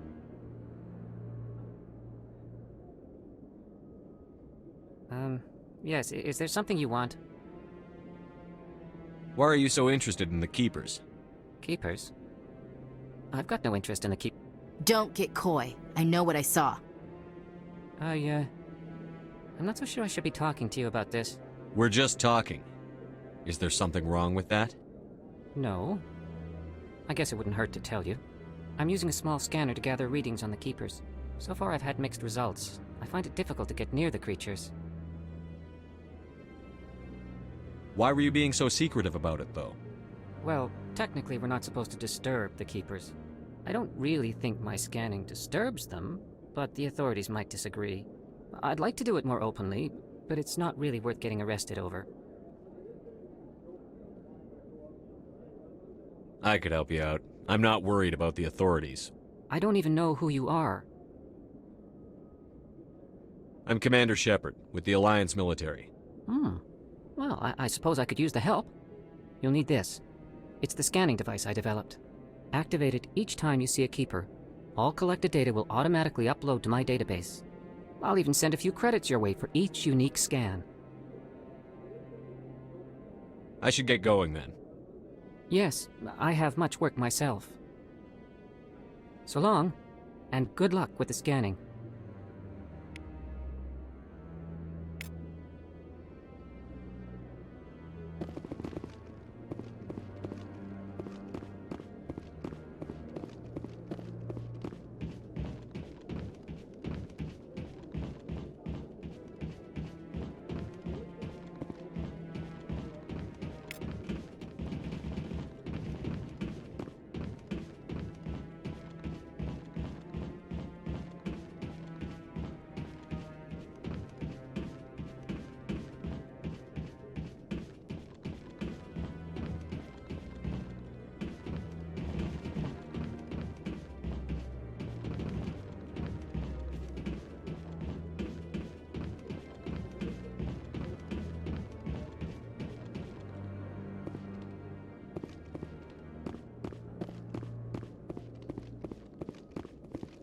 No, I'm waiting to speak with one of the Councilor's assistants.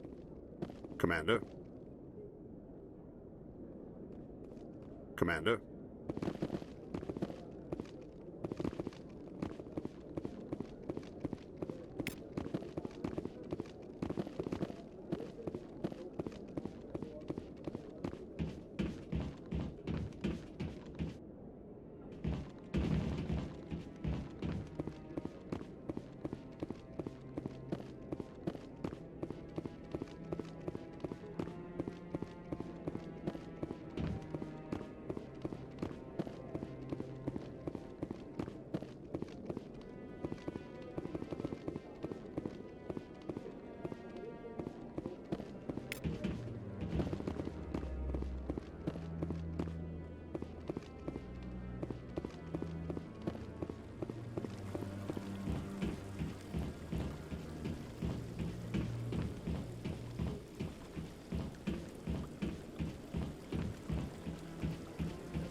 I can't believe the Council ignored all the evidence against Saren. Saren's one of their best operatives. It's only natural they take his word over ours. Oh, so now we just chase leads while this smug Turian runs around with his Geth troopers. That's politics, Chief. I hate politics.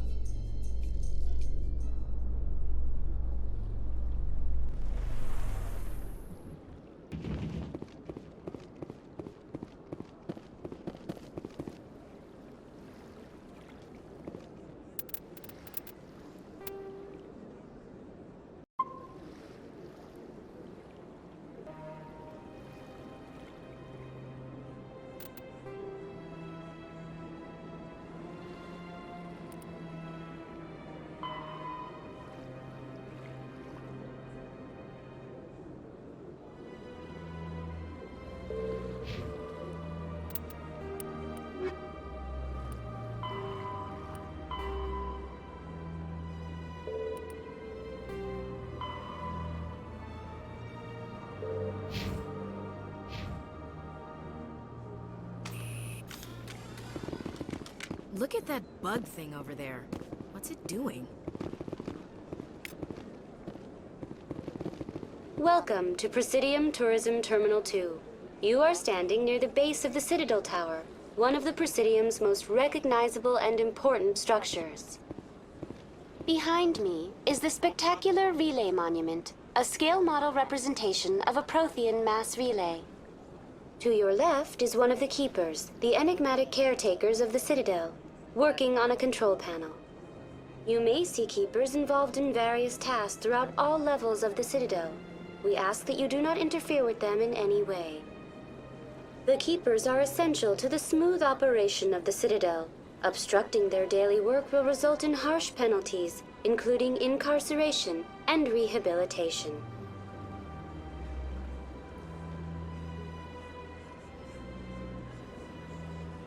I'd like to know more about the Keepers. Little is known about these peaceful servants of the Citadel, though they are essential to the operation and maintenance of the entire station. Citadel regulations protect the Keepers against interference during the performance of their tasks. Failure to comply will result in harsh penalties.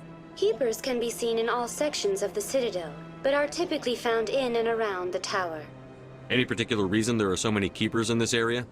The Keepers do not communicate with other species. It is assumed, however, that the tower houses the Citadel's primary control systems. Many of the station's systems, such as navigation and life support, function automatically. It is believed the Keepers operate those systems from inside the tower's inaccessible core. The Keepers also make frequent appearances in the council chamber itself, though they appear to be just passing through on their way to some other destination. Tell me about the Relay Monument. Discovered by the Asari who first arrived at the Citadel, the Relay Monument is one of the station's most interesting and controversial features. What is the meaning behind this striking piece of art? Is it a tribute to Prothean vanity? A reminder of their conquest of the galaxy through mass relay technology? Or perhaps it is a symbol of unity, a Prothean acknowledgement that the relays would eventually lead other species here to the Citadel. No one can say for sure, making the Relay Monument a favorite topic of discussion among academics and scholars. Tell me about the Citadel Tower. Housing both the council chambers and Citadel control, the tower is one of the most important buildings on the station. Access to these areas is restricted to those with the appropriate clearance.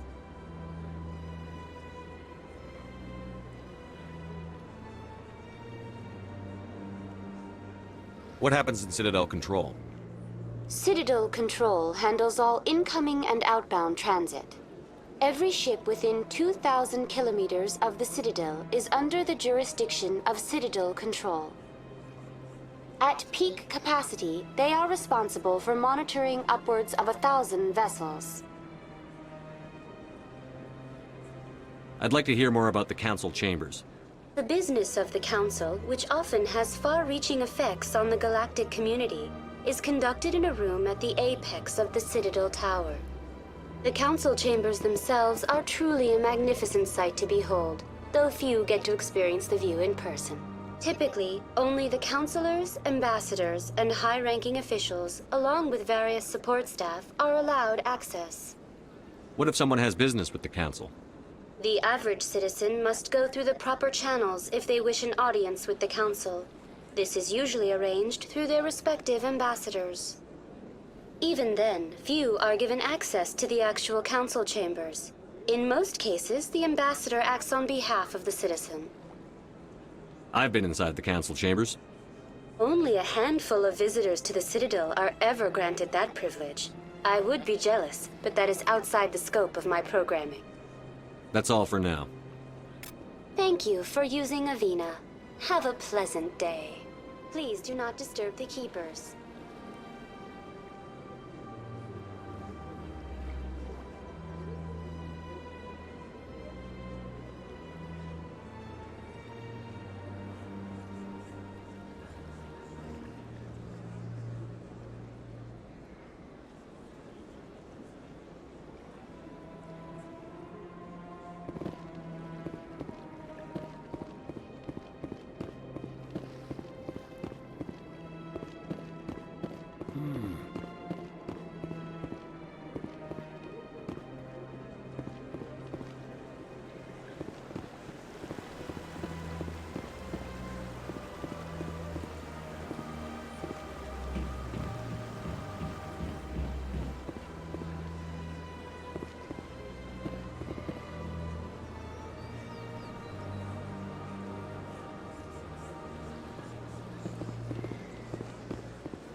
What's this?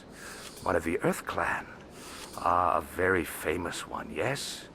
You are the one called Shepard. You were at Torfan, correct?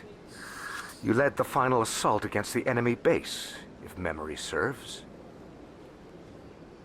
You've got me at a disadvantage here. Forgive me, Earth Clan.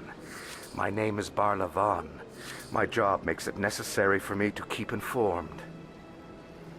I am a financial advisor to many important clients here on the Citadel.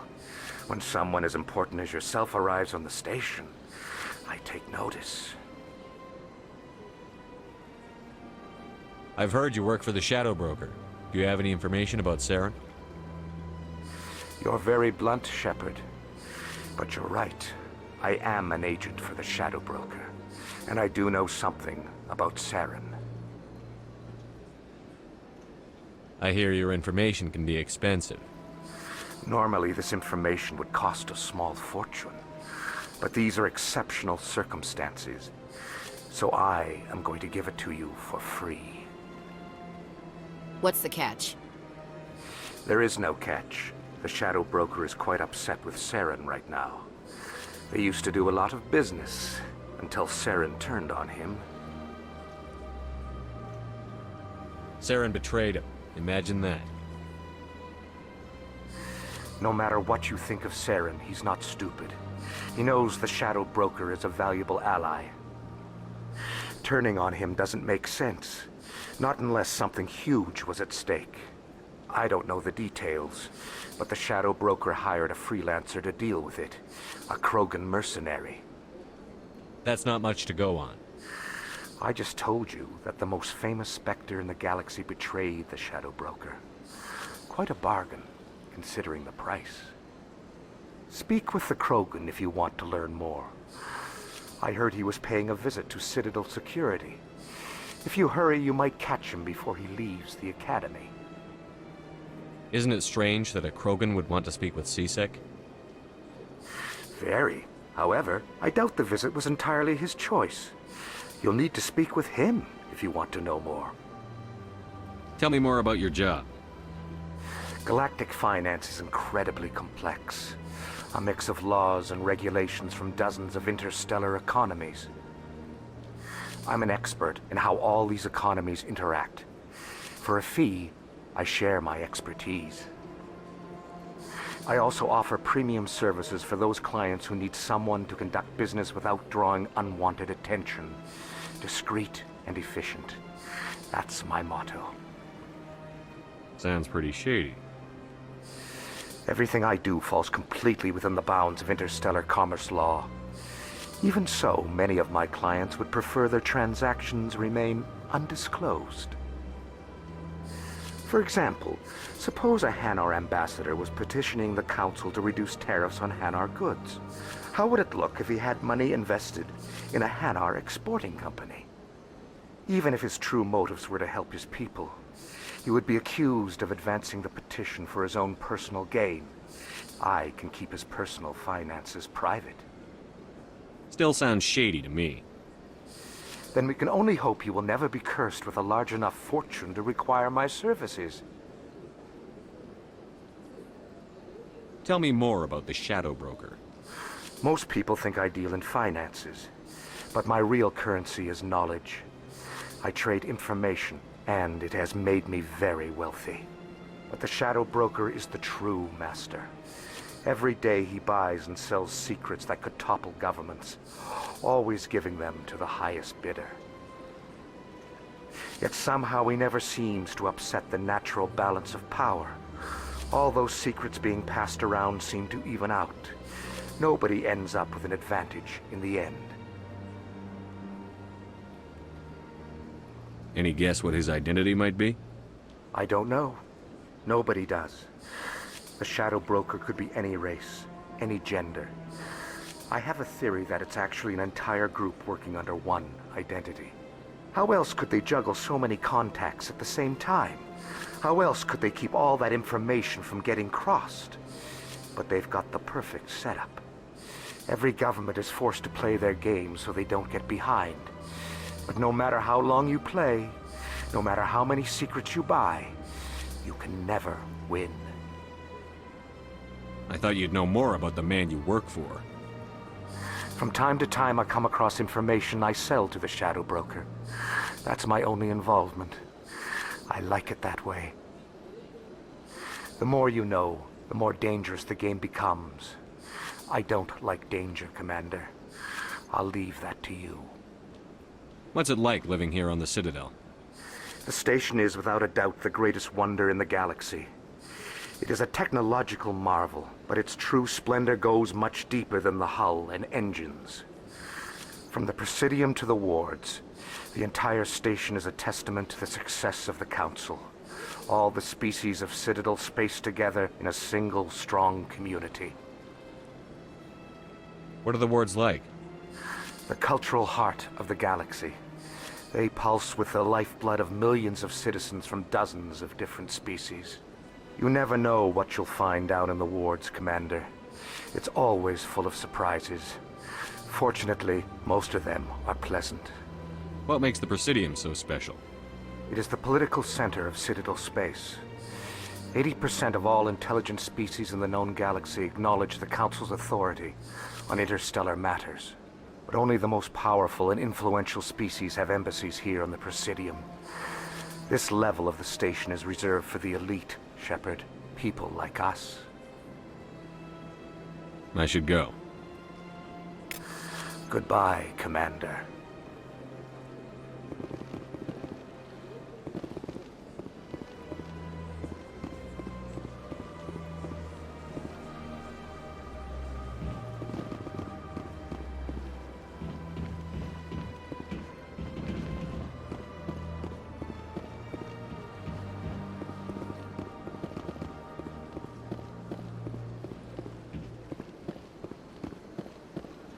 Ah, human. This one is greatly pleased to see you here in my decadent emporium. Who are you? This one's face name is Delaninder, though many in this place simply refer to it as Delan. Please take time to examine the fine goods it has for purchase, all of great worth. What exactly do you sell? Only the finest and most luxurious items that credits can buy. This one is able to procure almost any item the human would desire, for a price, naturally. Why do you refer to yourself as this one and it? For the same reason that humans are so inquisitive. It is part of our culture. Specifically, Hanar only refer to themselves in the first person with family or intimates. And we rarely do so with other species. It is just our way. Who are you? This one's face. Please take time to examine the fine goods it has for purchase, all of great worth. Show me your items. Oh, this one is pleased to do so, human. You will not be disappointed.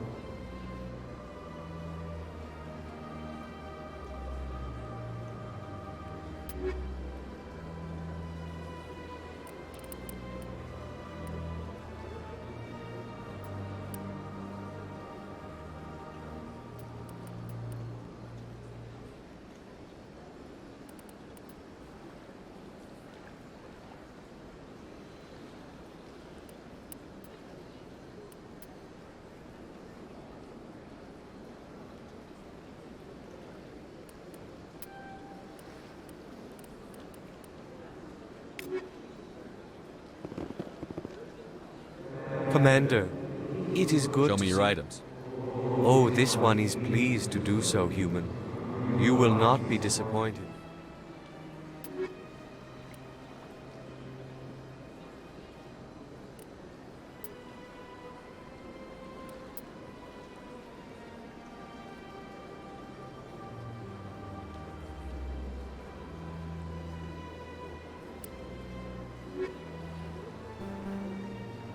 Commander. Show me your items. Oh, this one is pleased to do so.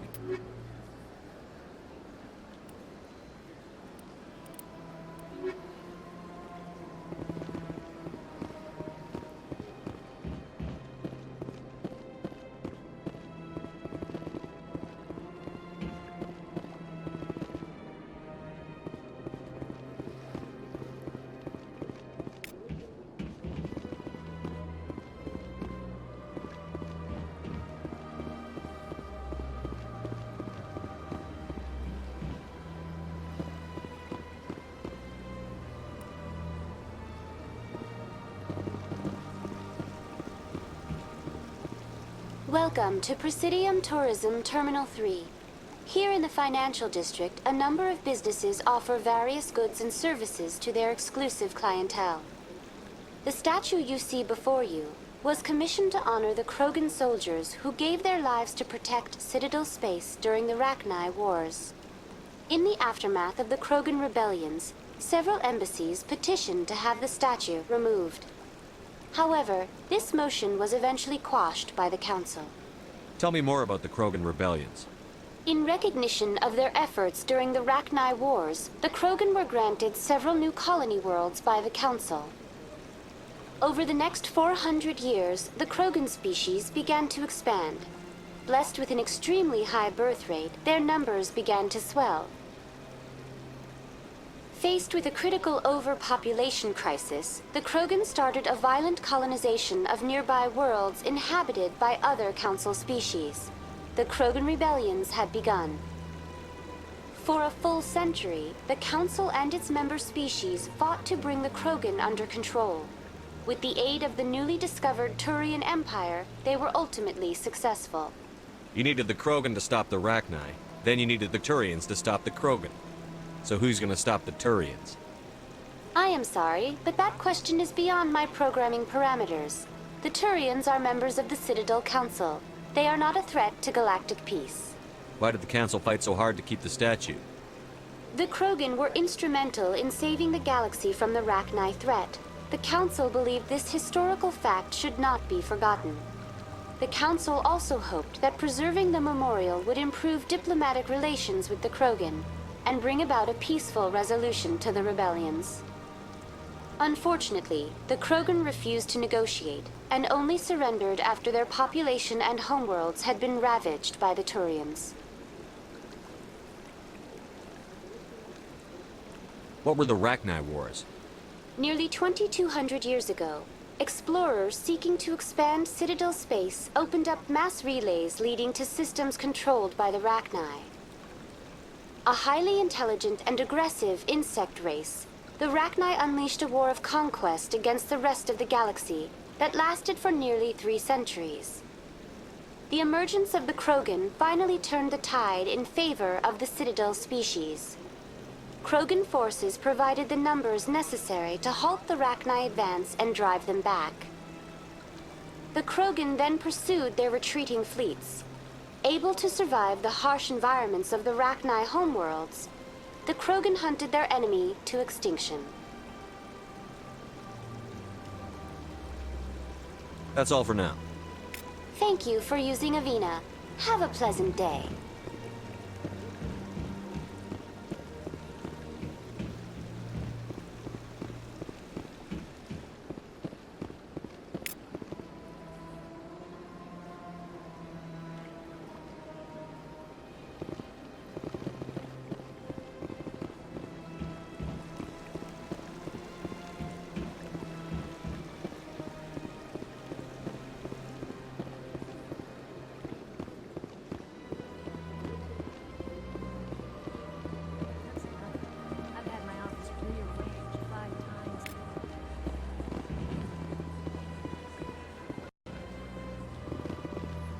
Welcome, I am Naylina.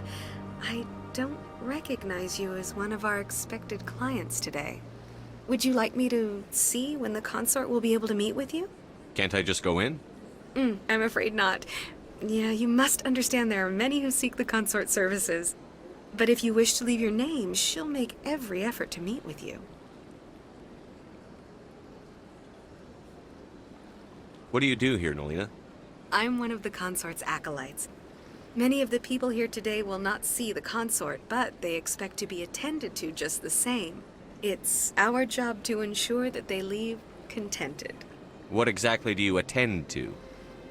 Well, each acolyte has her unique abilities. Some soothe with song, others with conversation. As much as possible, we seek to match the needs of our clients to the skills of our acolytes. My specialty is touch. My fingertips can find every tension point in your body and relieve it. I'd like to try out your services. Excellent.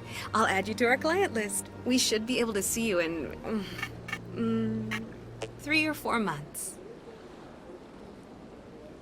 Nobody's worth that much of a weight. Well, that's not for me to judge. I have your name and you'll be contacted.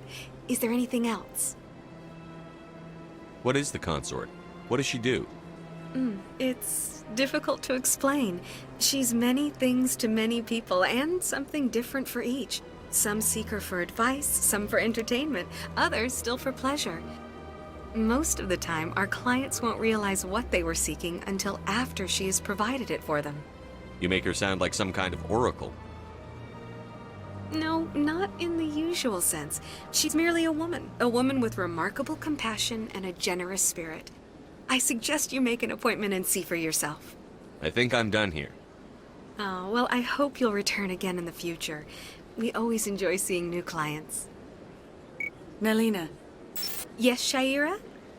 Send the commander up to see me. I wish to speak with him. Yes, of course, mistress.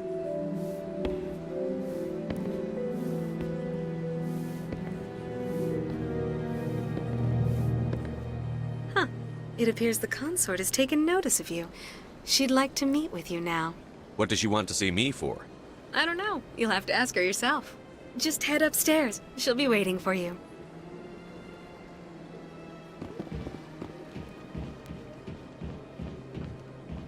I see even the humans find the consort irresistible. This is my first time. I can't believe I didn't come sooner. Welcome. It is a pleasure to see you. You're with the Alliance? My brother's a private back on Earth.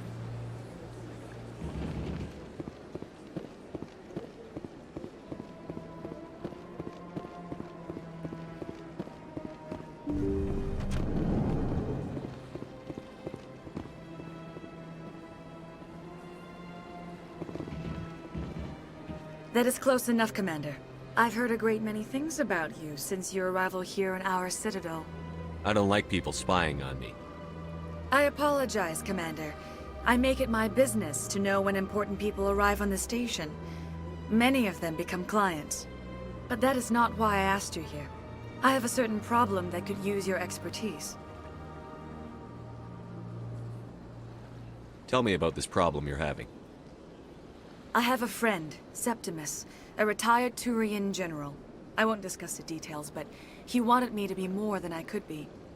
We had a falling out. Now he spends his days in Korra's den, drinking and spreading lies about me. If you would speak to him as a fellow soldier, I believe he will listen to you and let the matter be. What happened between you? I respect his privacy too much to go into the details. If he wishes to tell you what happened, that is his prerogative.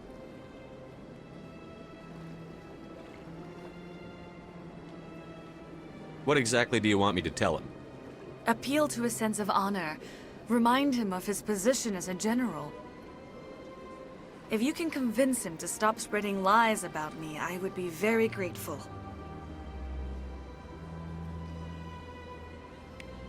Now I must ask you to take your leave. I have many clients waiting to see me.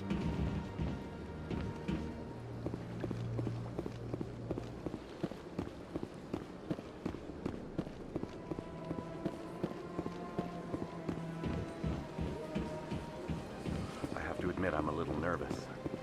That's understandable. Many are a little unsure what to expect the first time.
Do you desire to learn of the Enkindlers?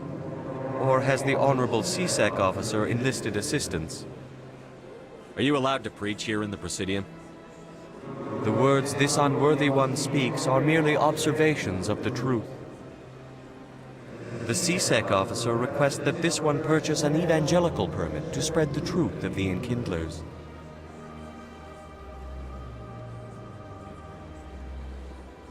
If that's all the CSEC officer wants, why not just buy the permit? The truth of the Enkindlers is universal.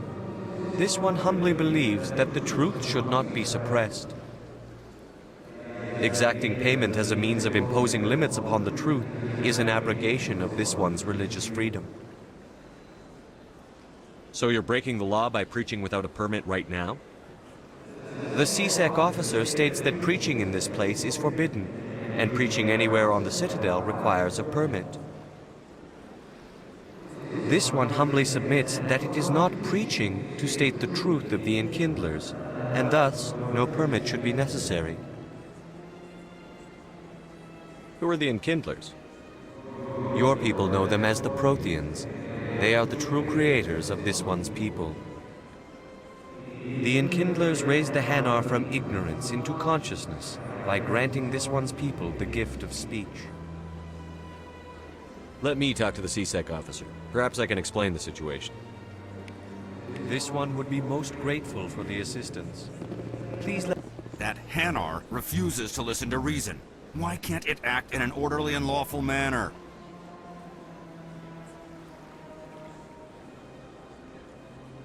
Because it's a big, stupid jellyfish. How can I convince my superior that I deserve a promotion if I cannot convince this annoying jelly to leave? I am not unreasonable. The Hanar is free to spew its nonsense once it purchases an evangelical permit. So if the Hanar gets a permit, it's allowed to preach? No. Registered evangelicals must follow regulations. There are specific areas where preaching is legal. Failure to follow the regulations results in the forfeiture of the license. What's the purpose behind the evangelical permits? Forcing religious evangelicals to register for a permit weeds out undesirables. It keeps the area safe. The Citadel is too important to become a battleground for a religious war. If you can't solve this problem, you don't even deserve to be in CSEC. I didn't ask for your help, human. I can deal with this myself. Has the CSEC officer been assuaged? I'll keep working on it. This one will continue. How can I convince myself? I am not unreasonable. The Hanar is free to spew its nonsense once it purchases an evangelical permit. You're suppressing that Hanar's religious freedom. I want you to stop. I should have known that a human wouldn't respect the laws of the Citadel. Why should the jellies get special treatment? Every other species understands and obeys the laws. If I purchased the evangelical permit myself, would that take care of things? As long as it stays in approved areas once it has the permit, yes. That would solve the issue for me. I'll be back. I don't care what you have to do. Just get rid of that Hanar. Has the CSEC officer been assuaged? I'll keep working on it. This one will continue to spread its message.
Shepard, what can I do for you now? I'll be going now. Goodbye, Commander.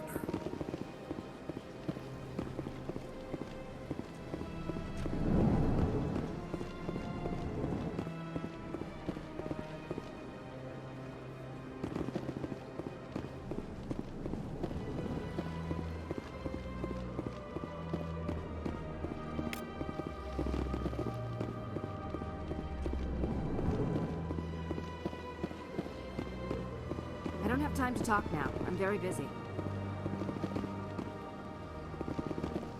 Hello, Commander. Can I get you something? You know who I am? Your arrival created a bigger-than-average stir among the diplomats and hangers-on around here. There's always something new happening around here. I could fill you in on some points of interest if you'd like. Goodbye. So long, Commander. Have a pleasant day.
Yes, Commander. Is there something you need? I should go. I'll be here if you need me.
In light of the recent attack on Eden Prime, many colonial investors are pulling their support for future projects. Proponents of expanded human colonization insist that Eden Prime was an isolated case. Nevertheless, colonist enrollment has dropped sharply. Many colonial proposals are on hold until backers have some reassurance that human colonies will be adequately protected.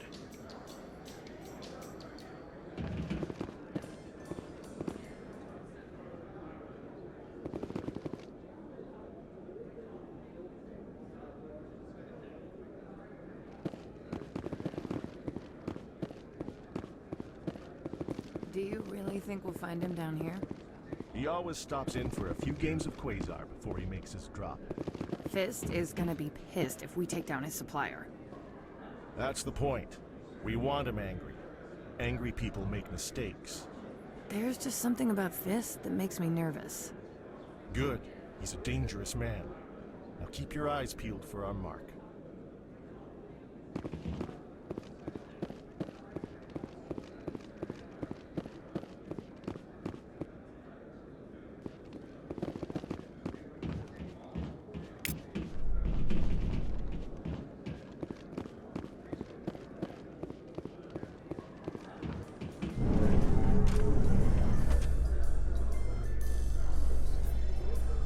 A Solarian excavation team has run into an unexpected problem after unearthing a Prothean dig site. Hanar protesters have blockaded the dig site, claiming that artifacts of the Enkindlers, as the Hanar call them, should not be disturbed. The excavation team has appealed to Hanar representatives on the Citadel to reach a diplomatic solution.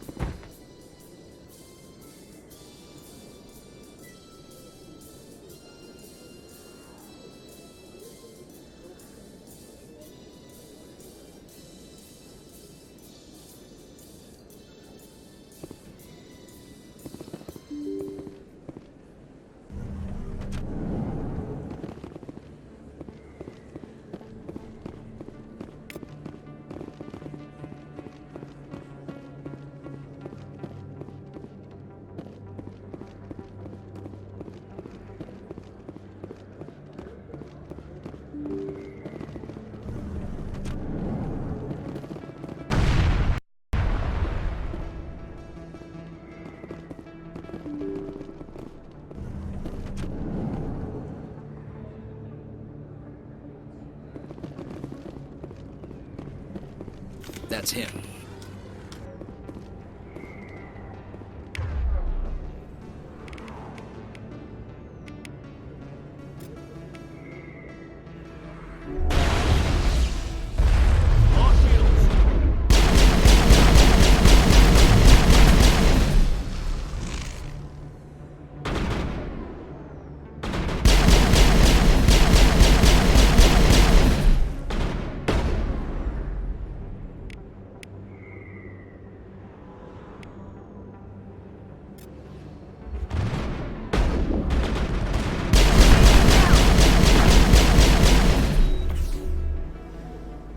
Charging up.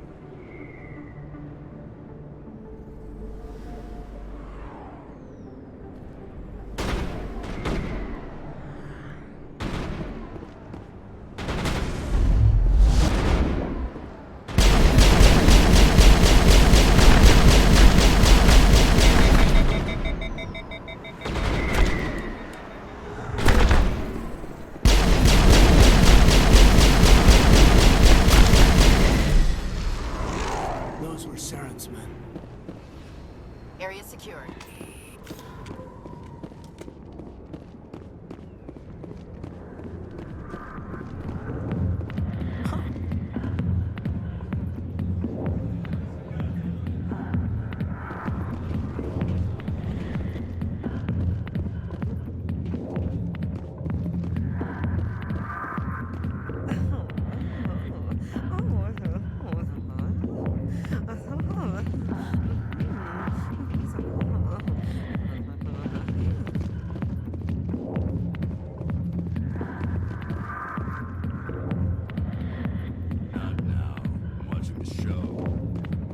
I got business here, but not with you. Sorry, I'll get to you when I can.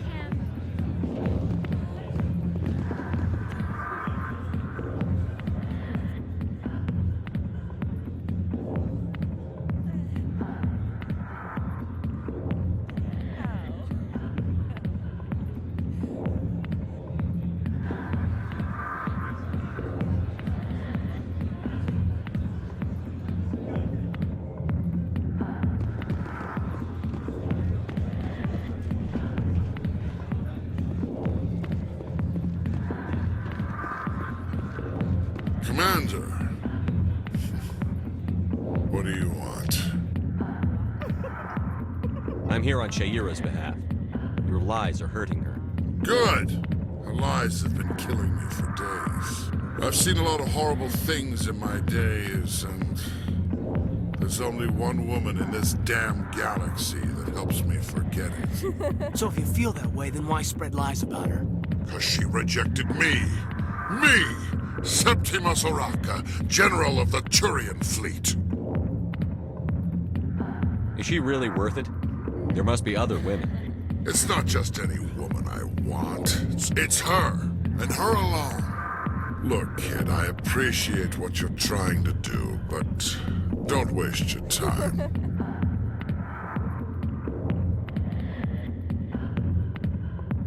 Enjoy your drink, General. Yeah, off you go.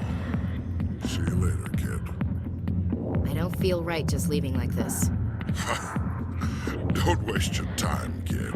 Run away now, while you still can. You need to start acting like a general if you want to beat this. I spent all my life acting like a general, and what did it get me? Huh? No, those days are over. I'll just be what I am. A tired, lonely, worn-out soldier. You're a damn general. Quit your whining. Ha! You got balls, kid. There are only 5 people in this damn galaxy who talk to me like that. So you think it's that easy? Just straighten up and act like a general? I don't think it could hurt. Huh.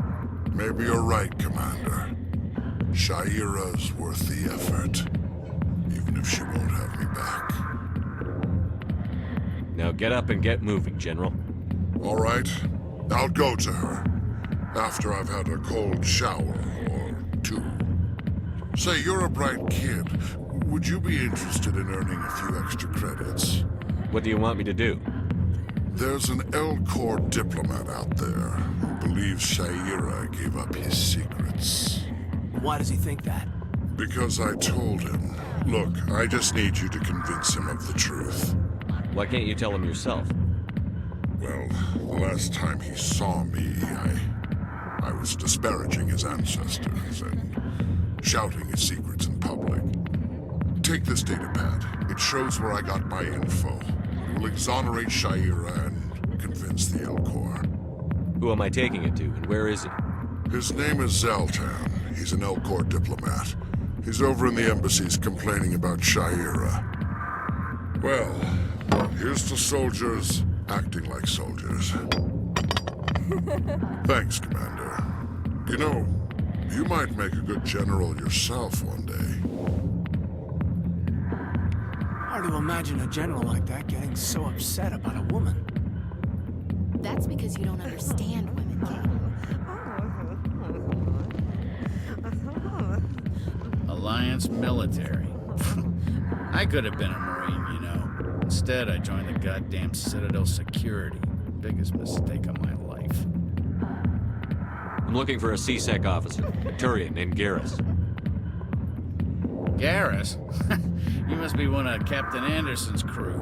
Poor bastard, still trying to bring Saren down, eh? I know where Garrus is, but you gotta tell me something first. Did the captain let you in on his big secret? Just tell me where Garrus is before this gets ugly. But it's all related, don't you see? The captain used to be a Spectre. Didn't know that, did you? It was all very hush-hush. The first human ever given that honor, and then he blew it. Screwed up his mission so bad they kicked him out. Of course, he blames Saren. Says the Turians set him up.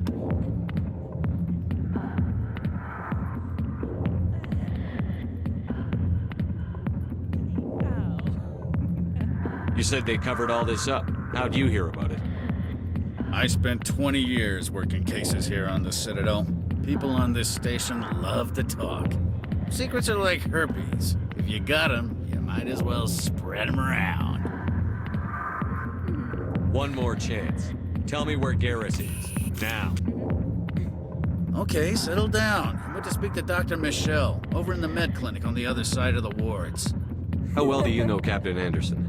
Met him a few times over the years. One of those hardcore military guys. Yes, sir. No, sir. Can't have any fun with a stick up your ass, sir. That's probably why he climbed the Alliance ranks so fast. The military loves brown nosers. The captain's a good soldier. Sure, whatever. Dress him in a fancy suit, pin some shiny medals on his chest, and call him a hero. Everybody else does. But if he's so great, why'd the Spectres kick him out? Why'd you go ask him about that? You need to look in a mirror. Sober up and take some responsibility for yourself. Save your sermons. This ain't no church. What's it like working for CSEC? You mean, what was it like? The executor suspended me without pay. Recurring violations. CSEC was keeping a file on me. Can you believe that? Every mistake I ever made went into the books. Get a little rough with a suspect, note in the file. Have a couple of drinks on duty, note in the file. Skim a couple of credits off a drug bust, note in the file. It's a goddamn witch hunt. What do you know about Garrus? Damn hothead is what he is. Still figures he can save the world. Always bucking heads with the executor. He'll pay for it soon enough. The executor loves to put us lowly field agents in our place. Just look what happened to me. I'm out of here. Yeah, good. Go. Let me drink in peace.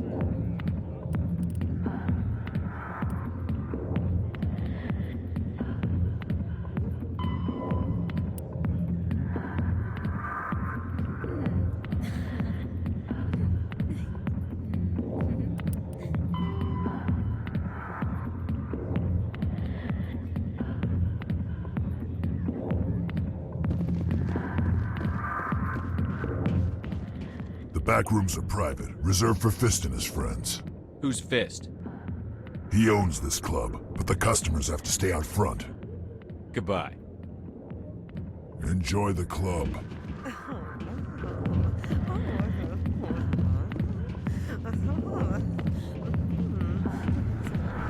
Why didn't Captain Anderson tell us he used to be a Spectre?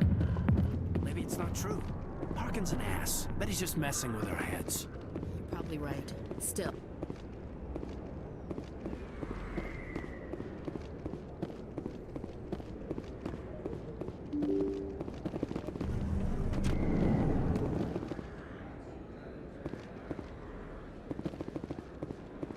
Hello there. Welcome to Moorland's famous shop. You want many good supplies, yes? Let me see what you have. Oh, you will be pleased, I think. Very good things I have. You will see.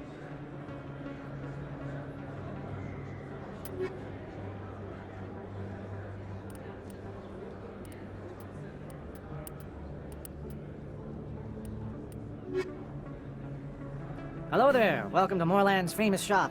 You want many... Oh, you will be pleased, I think.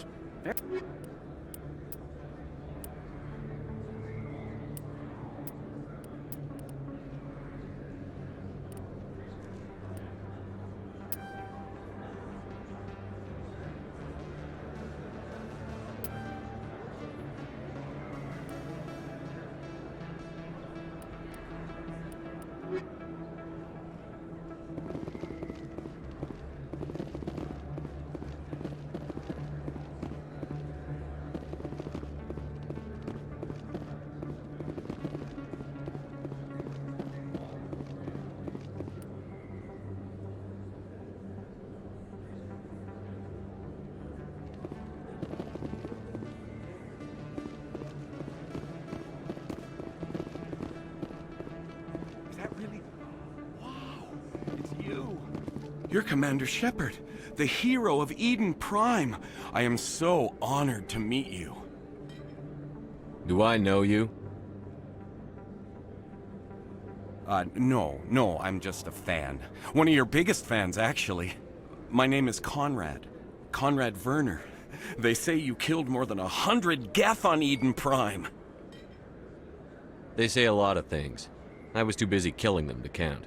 Hey, I know you're probably busy, but, do you have time for a quick autograph? I don't have time for this, Conrad. I'm not here to be a role model.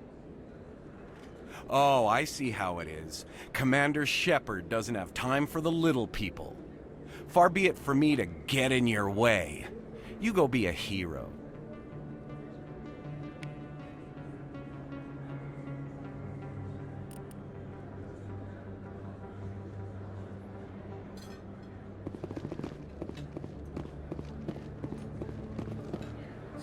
Hello, Earth Clan. No doubt you've just come back from the colonies. Will you be needing supplies? What colonies are you talking about? Oh, my mistake, Earth Clan. I assumed... It doesn't matter. Pharaohs? Noveria? Well, if you haven't heard of them yet, I'm sure you will soon. But it doesn't matter where you hail from. My goods are available to all. Show me what you've got. Most excellent. I am sure you will find something pleasing.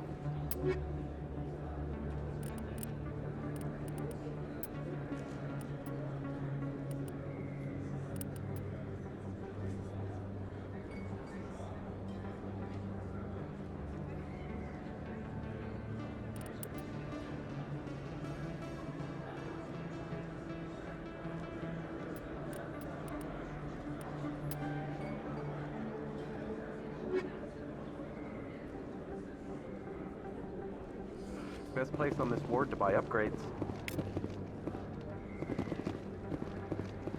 I don't think you bought this here. I don't sell this model. Look, I know it was you. I remember your face. Really, that's impressive. Welcome back, Earth Clan. Will you be needing supplies for your return to the colonies? What can you tell me about Noveria? The corporate capital of the Attican Traverse. Very cold. Very snowy. I don't get too many clients from there.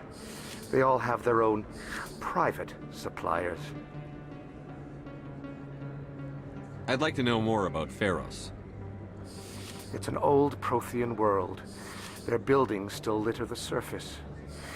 The humans aren't the first to colonize it, but they are the most recent. I just realized I haven't heard from my contact on that planet for some time. Ah, well, I'm sure he's fine. Show me what you've got. Most excellent. I am sure you will find something pleasing.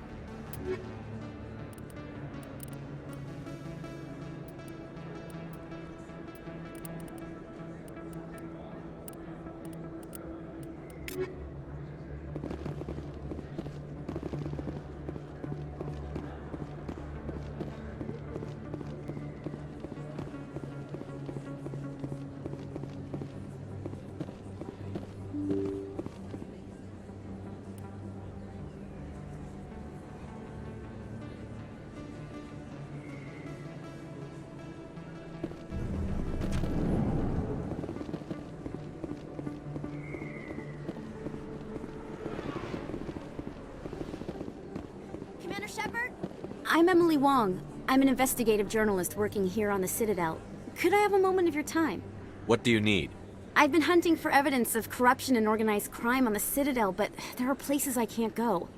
I was hoping you might share anything you find during your own investigation. I can make it worth your time. How do you know that my investigation is going to uncover anything you need? You wouldn't be investigating if it weren't big. And if it's big, it's something I'd like to hear about. You've got to have access to better sources. Why contact me?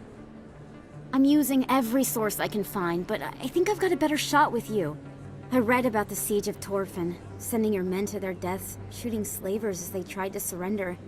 I need someone who isn't afraid to get their hands dirty. Someone who'll do what needs to be done. That's you. How do you know I'm investigating anything here on the Citadel?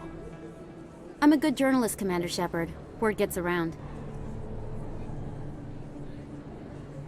No promises. But if I find anything relating to your case, I'll inform you. Thank you, Commander. You won't regret it.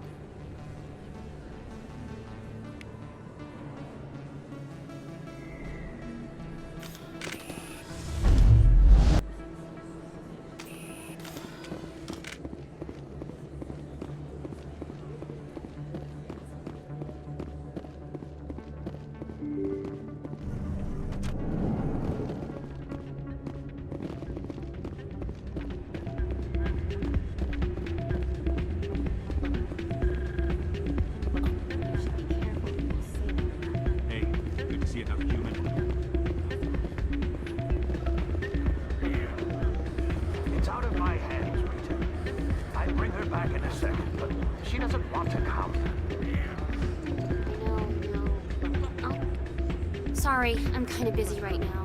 So, what can I do for you? What were you discussing with the Volus? Who, Doran? Oh, I was just asking him about my sister. See, she worked for Doran before she left to... Ugh, sorry, I don't want to bore you with my problems. Get to the point. Well, okay. My sister Jenna left here to go work at Cora's Den. The problem is, she's working as an informant for CSEC. You know, eavesdropping on the people there. If they find out what she's doing, they'll kill her. I assume CSEC is protecting her?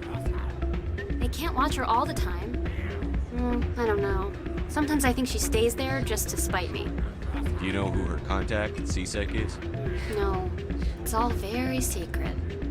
Last time I asked an officer, he told me to stay out of it, for Jenna's safety. Maybe I could help her understand just how dangerous Cora's Den is. Would you? That'd be great. Just don't tell her I sent you. Well, I should get back to work before I get in trouble. Thanks. Welcome to Flux. Name's Doran. What can I do for you? Is this a casino? Among other things, yes. We've got some quasar stations, if you're interested. What can you tell me about the sisters working for you?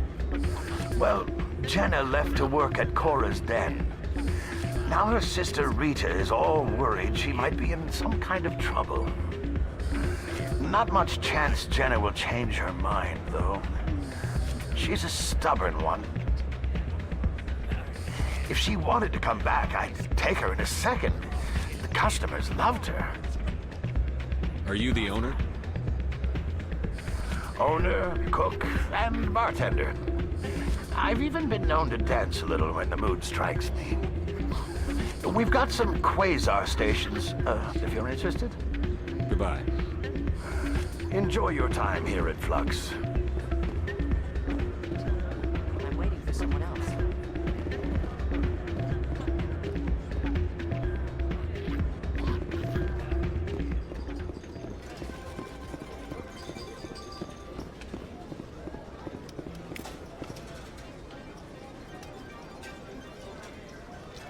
I think somebody rigged this machine to funnel credits through the system.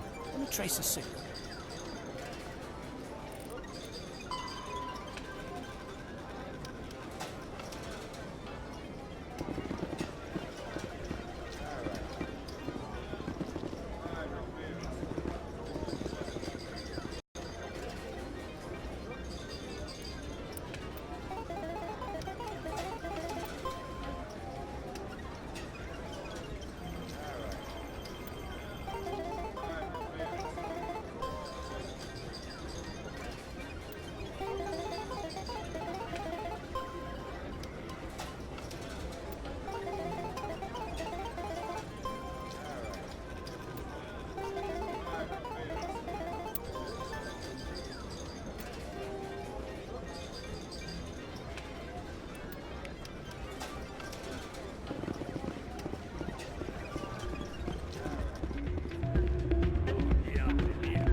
Hello again. Can I help you? Just passing through. Enjoy your time here at Flux.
be with you in just a sec.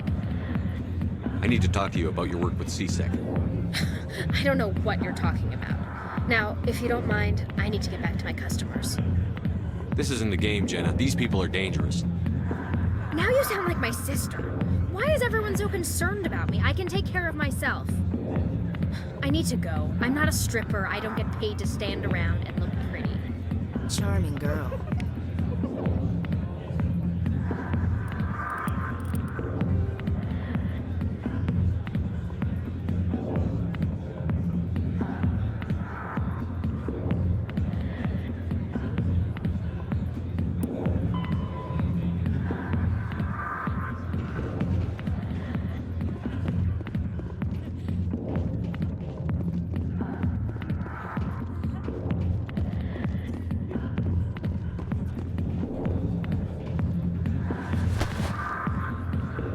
If you've got questions about Jenna, meet me at C-Sec Academy. What did you just say? Push off. I never did nothing to you. Damn newcomers. Think they can run the place. What was that about? I guess we'd better go find out.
I didn't tell anyone, I swear! That was smart, Doc. Now if Garrus comes around, you stay smart. Keep your mouth shut or we'll... Who are you? Let her go! Ah!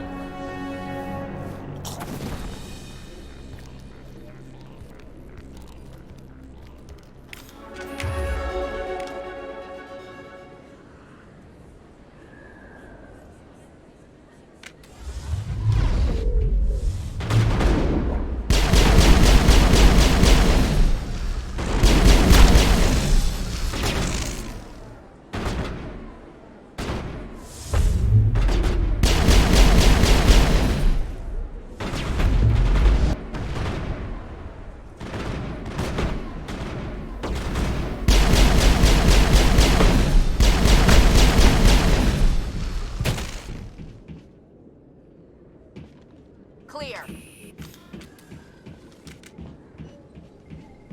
Perfect timing, Shepard. Gave me a clear shot at that bastard. You took him down clean. Sometimes you get lucky. Dr. Michelle, are you hurt? No, I'm okay. Thanks to you. All of you. Why were they threatening you? Who do they work for? They work for Feast. They wanted to shut me up, keep me from telling Garrus about the Quarian. What Quarian? A few days ago, a Quarian came by my office. She'd been shot, but she wouldn't tell me who did it. I could tell she was scared, probably on the run. She asked me about the Shadow Broker. She wanted to trade information in exchange for a safe place to hide. Where is she now? I put her in contact with Fist. He's an agent for the Shadow Broker. Not anymore. Now he works for Saren. And the Shadow Broker isn't too happy about it. Fist betrayed the Shadow Broker? That's stupid even for him. Saren must have made him quite the offer. That Quarian must have something Saren wants. Something worth crossing the Shadow Broker to get. What else can you tell me about the Quarian? I'm not sure. Like I said, she wanted to trade information for a place to hide. She didn't... Wait a minute. Geth. Her information had something to do with the Geth. She must be able to link Saren to the Geth. There is no way the Council can ignore this. Time we paid Fist a visit. This is your show, Shepard. But I want to bring Saren down as much as you do. I'm coming with you. You're a Turian. Why do you want to bring him down? I couldn't find the proof I needed in my investigation, but I knew what was really going on. Saren is a traitor to the Council and a disgrace to my people. You can come along, but I'll be watching you. You know, we aren't the only ones going after Fist. The Shadow Broker hired a Krogan bounty hunter named Rex to take him out. Yeah, we heard about him. A Krogan might come in handy. Last I heard, he was at the C-Sec Academy. What's he doing there? Fist accused him of making threats. We brought Rex in for a little talk. If you hurry, you can catch him at the Academy before he leaves. Move out.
Hey, I know you. You're Shepard, right? Torfin was a case study during my training. I can't believe you took out the whole base. Amazing. Looks like you have a fan. I'm sorry, I just never thought I'd meet someone like you in person. My name's Lang, Officer Eddie Lang, Citadel Security. It's an honor to meet you, Commander. What are you doing down here in the wards? Anything I can help you with? Why'd you join Citadel Security? I don't know. Seemed like the right thing to do, you know? Maybe it's in my blood. My grandfather was a cop back on Earth. It's kind of what CSEC is. Police for the Citadel. I'm still pretty new at it, but I like it so far. Way more interesting than staying back on Earth. You get to meet all kinds of cool aliens, like those Hanar. Wild. Plus, CSEC gets a lot of respect here. We uphold the law. People, even aliens, appreciate that. How do you like working here on the Citadel? This place is amazing. I've been here almost a year, and I still haven't seen a tenth of it. The Presidium's just so beautiful. Good place to go and relax. But I really like it here down in the wards. There's always something going on somewhere. Like that new club they just opened a few months ago, Flux. Wicked scene in there, Commander. You should check it out when you have some time. What do you know about the Spectres? Just the stuff they show in the vids. They always make them out to be super agents on secret missions to save the galaxy. I know it's not really like that, though. Some of the other CSEC guys don't like them too much. Figure they shouldn't be able to operate outside the law. But if they were so bad, the Council wouldn't use them, right? Do you know a CSEC officer named Harkin? I shouldn't really say too much. He's been on the force a lot longer than me. But I've heard things, you know? Drinking on the job, taking bribes, that kind of thing. Rumors mostly, but they suspended him, so some of it must be true. I have to go. Right. You're probably real busy. Well, see you around, Commander. If you feel lucky, we should visit the casino over in Flux.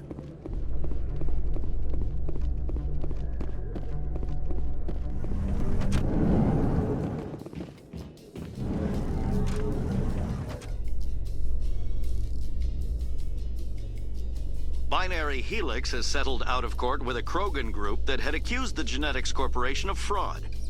The Krogan group had contracted Binary Helix to perform studies with a long-range goal of curing their genetic sterilization. The group later sued for a return of investment money when the study produced no viable results.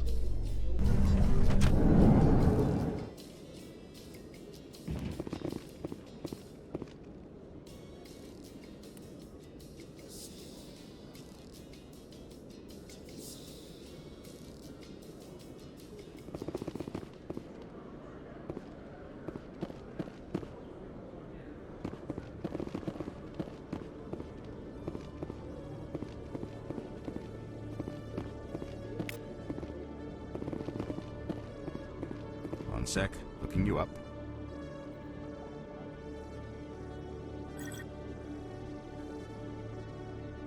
Commander Shepard, here with the Alliance military. First time on the Citadel, that about right? How did you know all that? I'm the CSEC requisitions officer. I need to make sure our buyers are authorized. So, will you be purchasing anything today, Commander Shepard? Show me what you've got. Excellent. I hope you find what you're looking for.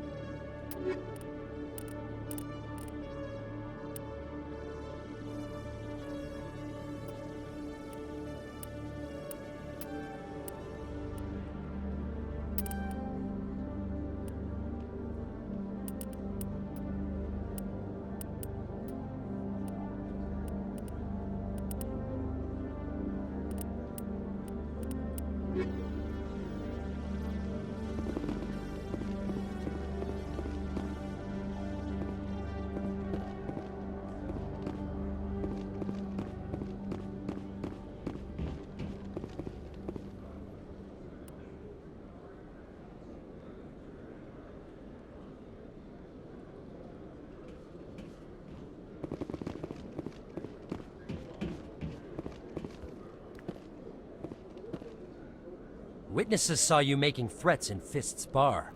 Stay away from him. I don't take orders from you. This is your only warning, Rex. You should warn Fist. I will kill him. You want me to arrest you? I want you to try.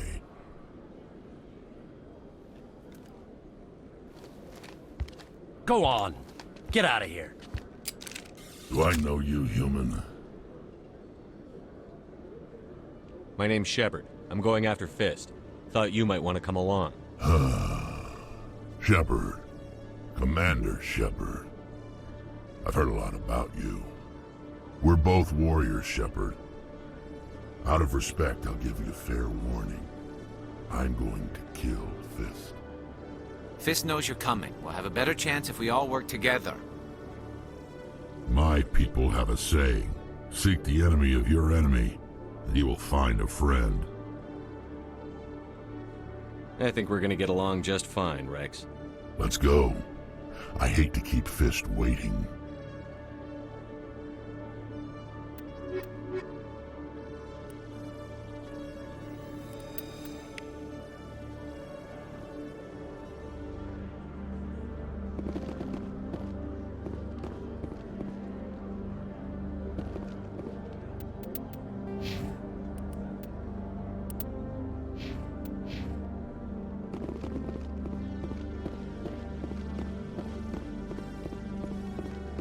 Okay, Julie.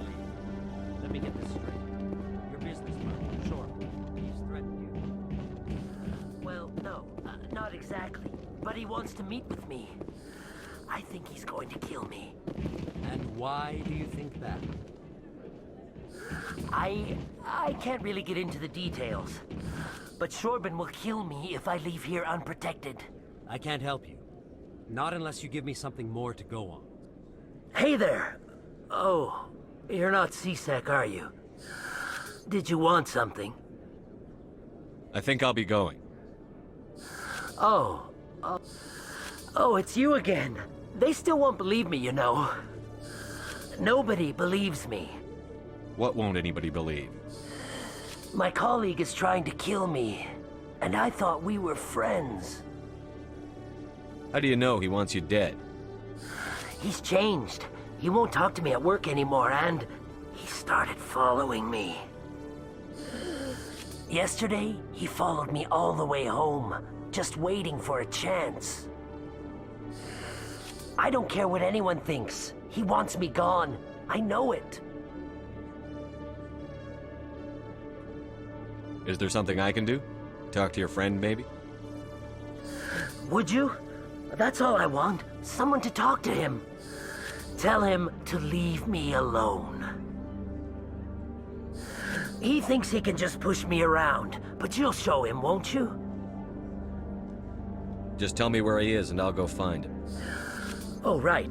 Well, he wanted to meet with me down in the wards near the markets. He said he just wanted to talk, but I know better. His name's Shorben. He's a Solarian. You shouldn't have any trouble. He's just a scientist. Shorben.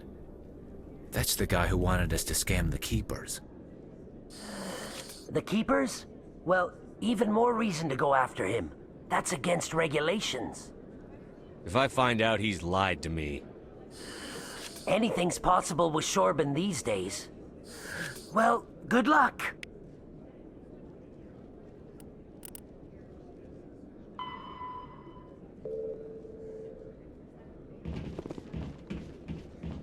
Hello, Commander. Detective Chelik, come into my office. I want to discuss this in private. No offense, Commander, but what the hell were you thinking? Watch your tone, Chelik. You could have blown Jenna's cover. We were trying to help her. I gathered that. It might seem cold letting her take all the risk, but we're keeping a close eye on her. But you're still using her. This job isn't easy and it's usually unpleasant. I'll take help anywhere I can find it. But since you're so concerned with her safety, maybe there's a way we can help each other. It's nice to see you're still working all the angles, Chelik. It's part of the job. Now, are you gonna help me or not?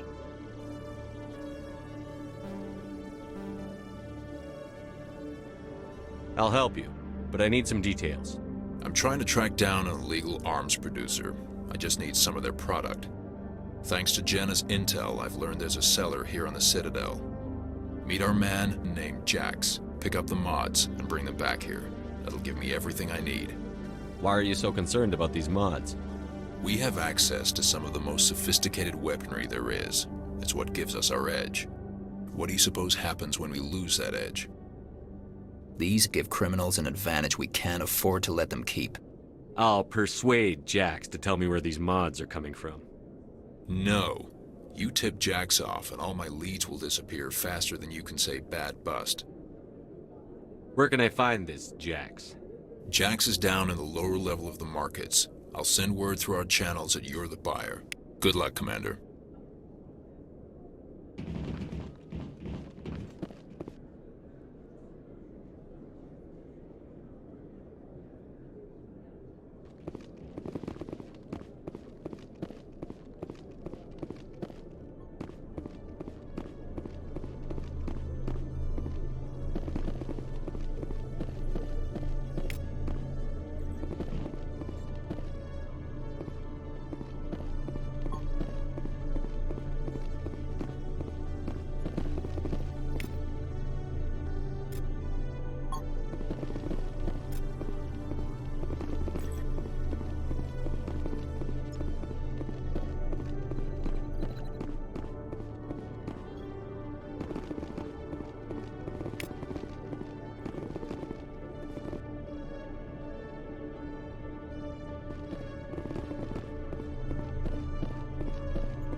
I'm surprised that you're willing to kill your own, Rex.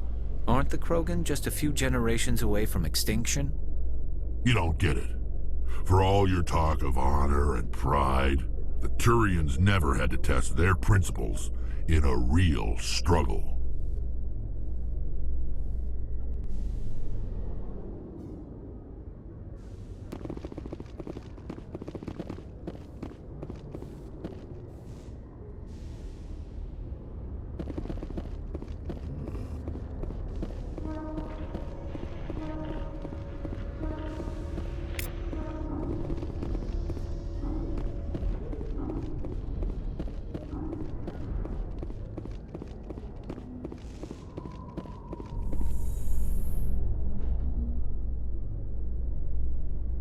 In remembrance of Eden Prime, we present another Profile in Courage with serviceman Nirali Bhatia. A devoted wife and talented chef, serviceman Bhatia joined the Alliance military under the Deferred Education Plan. After finishing her service, Bhatia planned to open a restaurant. Instead, she gave her life protecting the colonists of Eden Prime.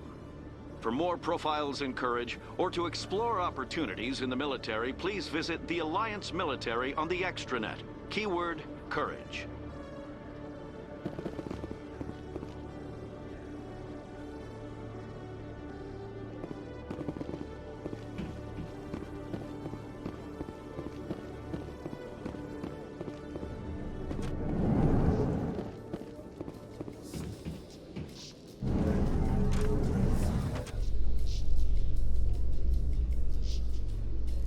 I've been raised to see Krogan as bloodthirsty thugs, but you've surprised me, Rex. You are different. The genophage is a lot easier to swallow when all Krogan are savage monsters, isn't it? Why don't you head back to the Normandy, kid? If you stay here in the real world, you might have to learn some...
Hold it. That's close enough, Army. You got my payment? I didn't come here to look. Show him the merchandise. Looks good. Damn straight it is. These mods are the best on the market. Now hand over my credits. I'll just take the weapons. The hell are you playing at? Sorry, Jax. This is the end for you. Stupid ass Army boy.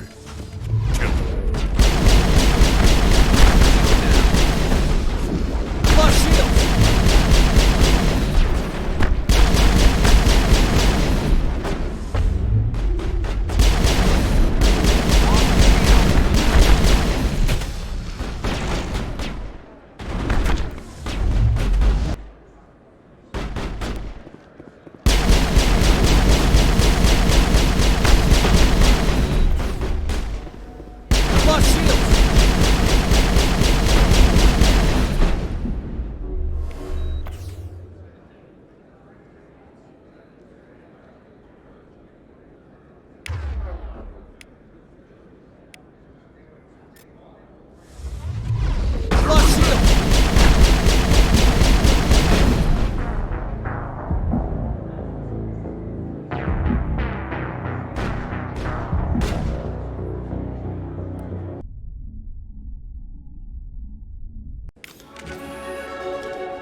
Shields!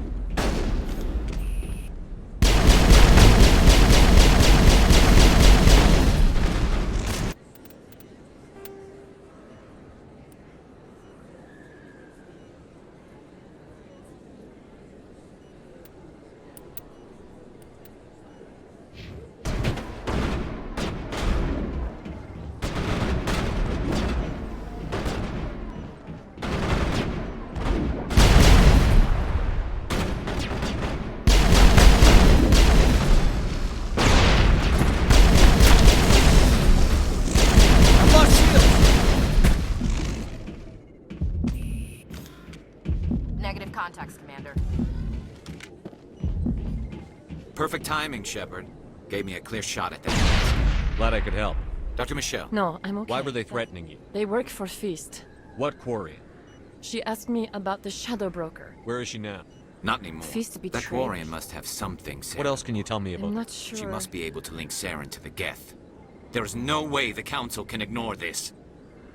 Time we paid Fist. This is your show, Shepard. But I want to bring You're a Turian. I couldn't find the proof I needed in my investigation, but You can come You know, along. we aren't the only ones. Yeah, we heard about him.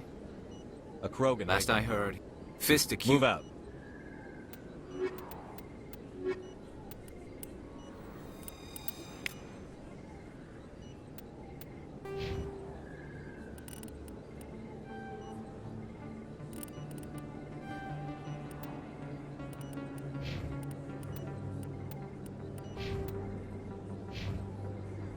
I never properly thanked you for saving me from Feast's thugs, Commander.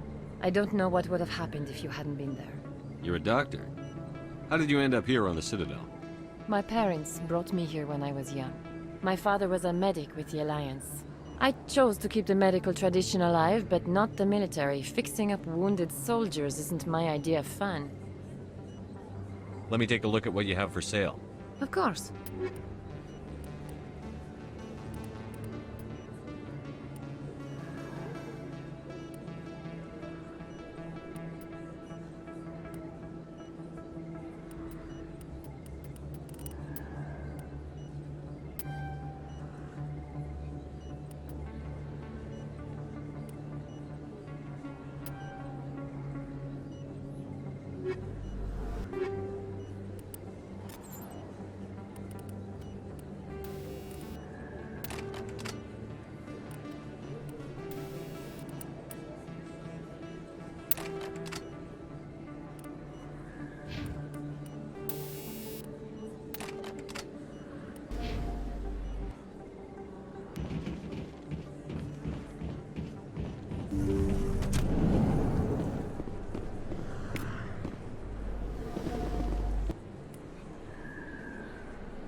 Hey, I know you. You're Shepard, right? Torfin was a case study during Looks like you have a fan. I'm sorry. It's an honor to meet you, Commander. What are you doing down here in the... It's kind of... You gotta meet all kinds of cool aliens. How do you... Like that new club they just opened a few months ago. But if they were so bad, the council wouldn't... Drinking on the job... I have to go. Right. You're probably real busy. Well, see you around, Commander.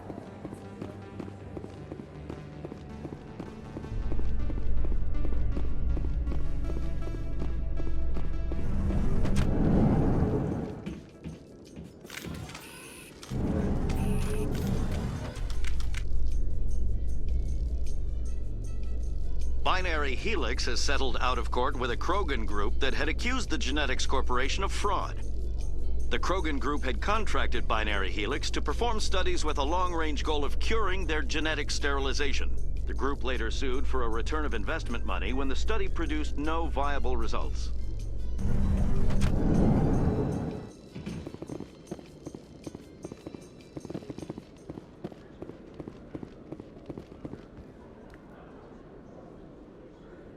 Witnesses saw you making threats in Fist's bar. Stay away from him. I don't take orders from you. This is your only warning, Rex. You should warn Fist. I will kill him. You want me to arrest you? I want you to try.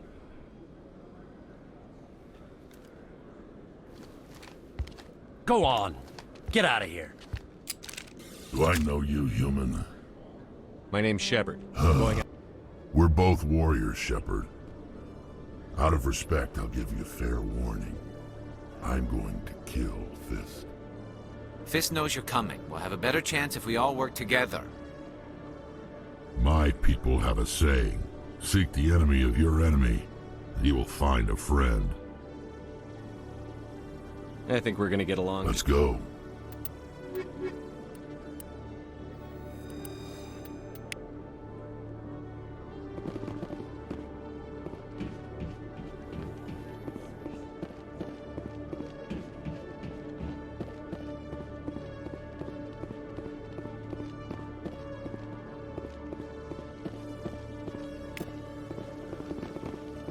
Sec.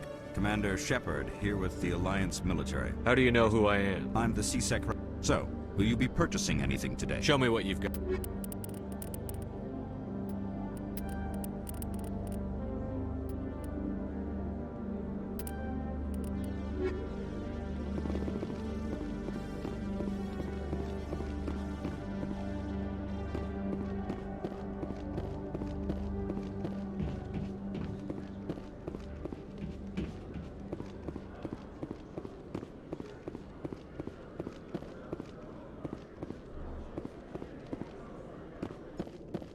Okay, Julie. Let me get this straight. Your business partner, Shorman, he's threatened you.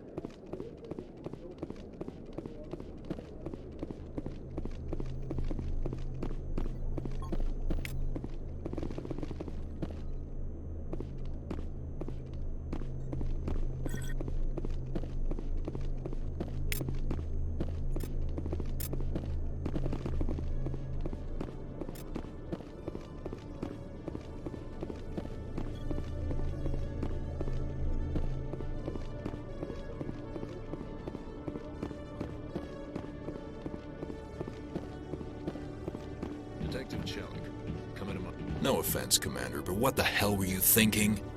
Watch your tone, You Jellick. could have blown We were trying. I gathered that.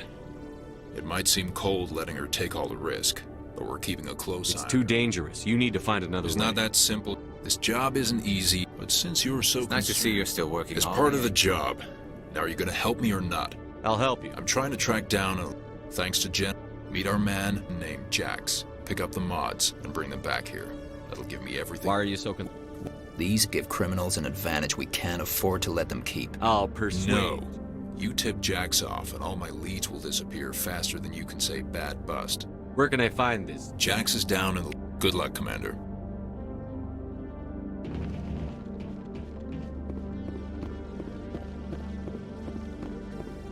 Hey there. Oh, you're not C-Sec, are you? Did you want something? Oh, it's you again. My colleague is... How do you know? I don't care what anyone thinks. He wants me... Is there something? He thinks he can just push me around. Just tell me where he is. Sure. The Keepers? Well... If I find it...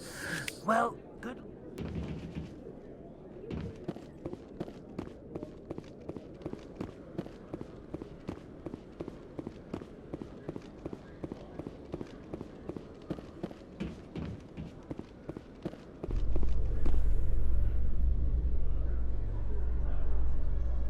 So how about it, Garrus? Is this better than C-Sec? Fighting a rogue Spectre with countless lives at stake and no regulations to get in the way? I'd say that beats C-Sec. There may just be hope for you yet, Turian.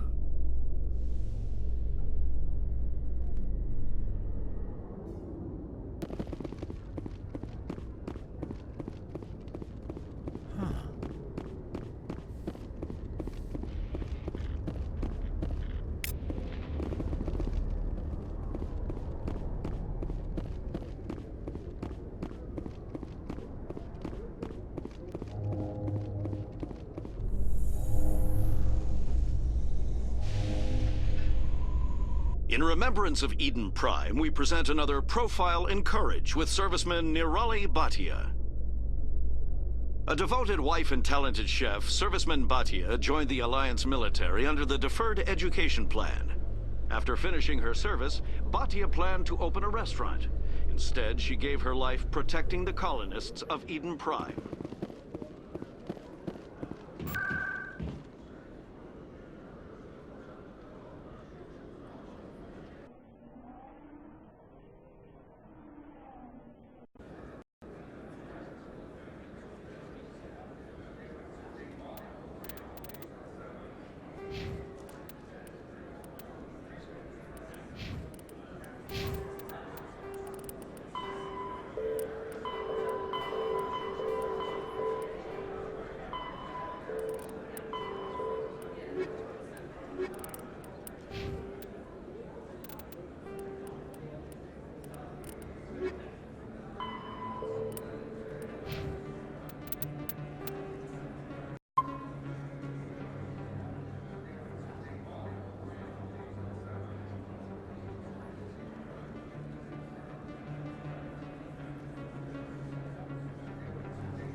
Hold it. That's close enough, Army.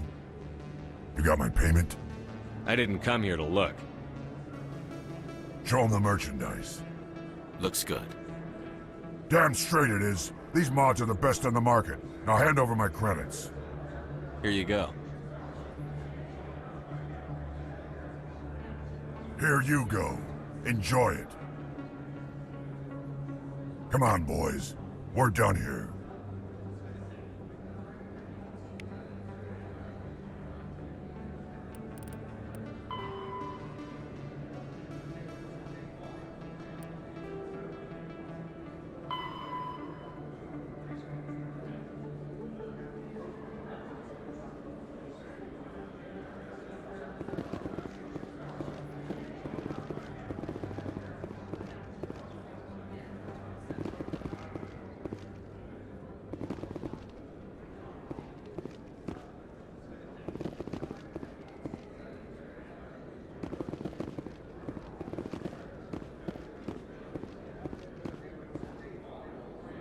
Commander, I wasn't expecting to see you again.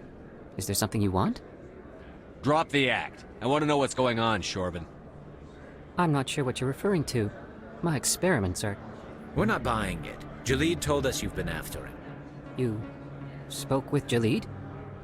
Then you know about the data? Just tell me everything you know. You boys can go. Looks like my plans have changed. It's not as bad as you think, Commander. Jalid and I just got a little over our heads. Keep talking. The company we work for developed an experimental procedure for use in medical scanners. Jalid and I saw even more potential, so we stole the plans and secretly developed a tool to scan the Keepers. Can you imagine? A tool that can actually get readings from the Keepers? That's what all this fuss is about? The Keepers are almost impossible to scan, and you can't capture them or get samples. They just self-destruct. After centuries here, we still don't know anything about them. Don't you see? We were the first to scan them, ever. You've seen it yourself, Commander. You know we can do it. Why are you trying to kill your partner? I'm not trying to kill him. Jalid's job was to disseminate our initial findings. But he decided to keep the data for himself. Maybe to sell it. I don't know. I should kill both of you idiots. We lost our heads. We just couldn't let an opportunity like this pass us by. Commander, if you'll just continue gathering data for me, imagine what we might learn. And you'll stand to make a bit of a profit yourself, remember? I suppose a little scanning here and there won't hurt anyone? Very good. Maybe if you wouldn't mind speaking with Jalid. The data you're gathering for me is useless if Jalid won't help me analyze it. If I have time, I'll talk to him. Thank you. And happy scanning, Commander.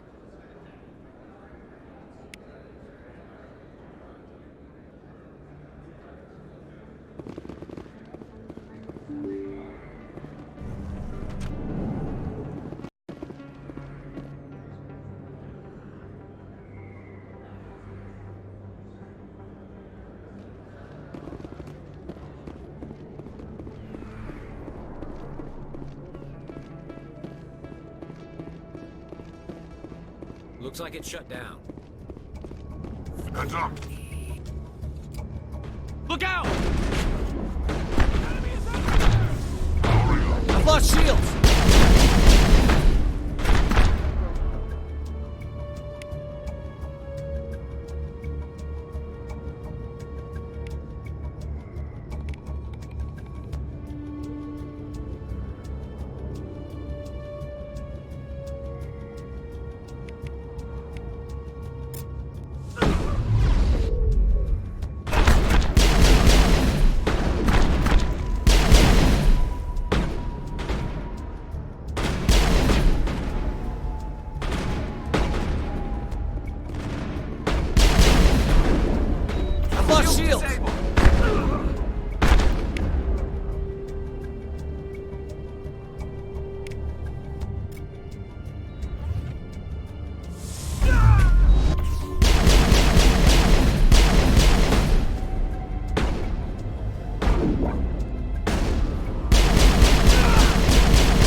Stop right there! Don't come any closer!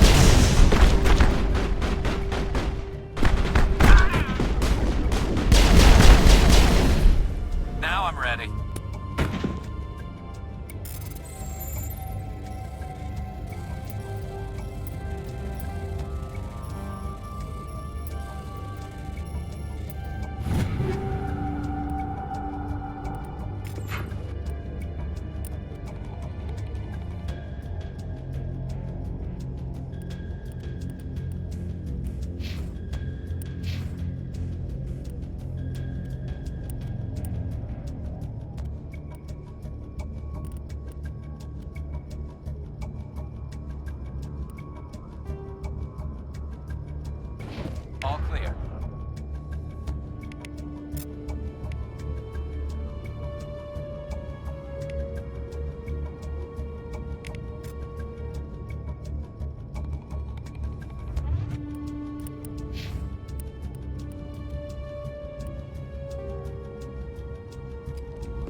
Enemies everywhere!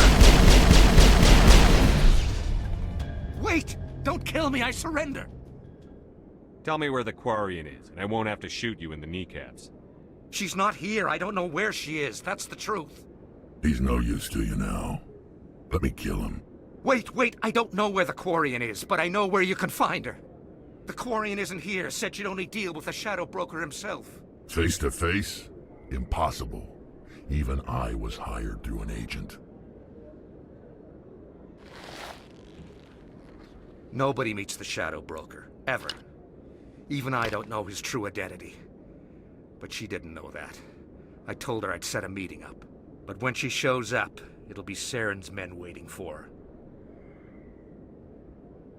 Tell me where that meeting is before I blow your lying head off. Here on the wards, the back alley by the markets. She's supposed to meet them right now. You can make it if you hurry.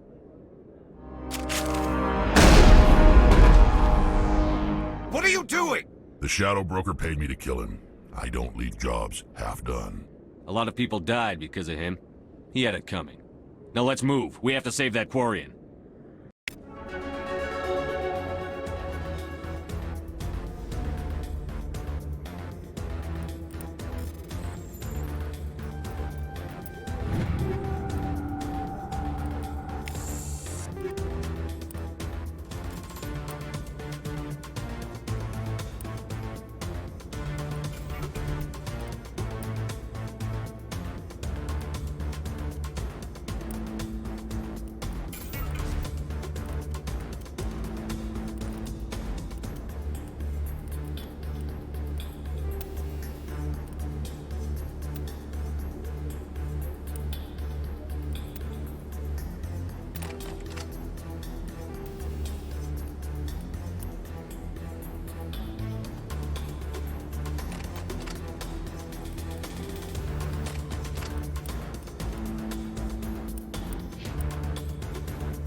Did you bring it?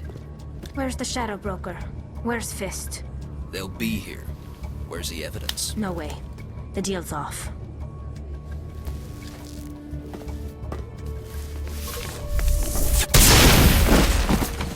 Hostile contact!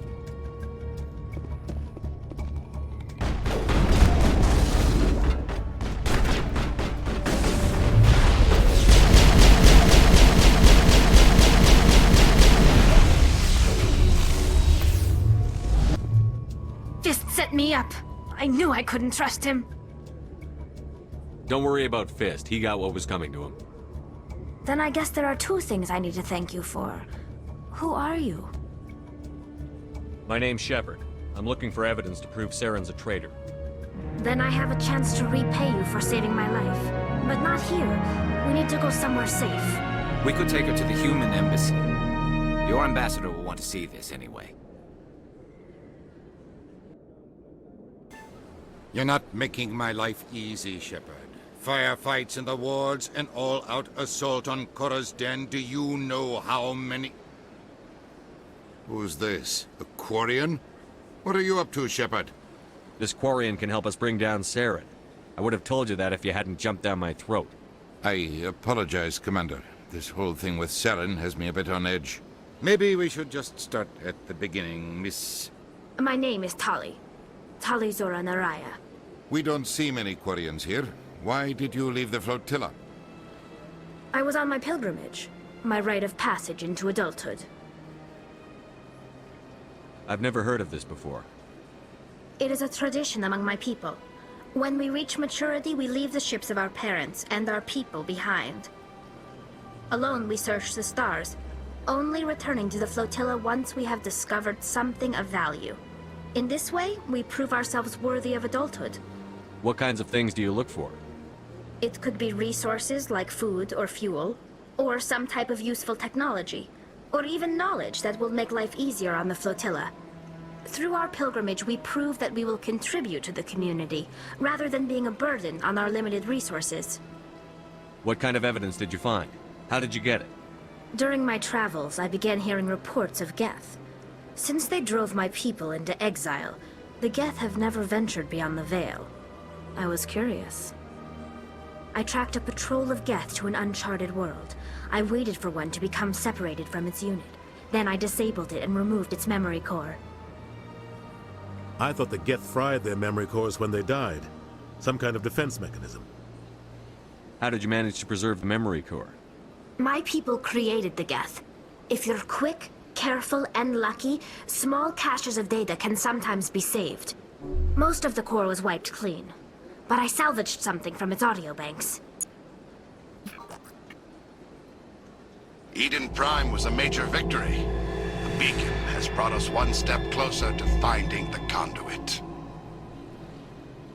That's Saren's voice. This proves he was involved in the attack. He said Eden Prime brought him one step closer to finding the conduit. Any idea what that means? The conduit must have something to do with the beacon.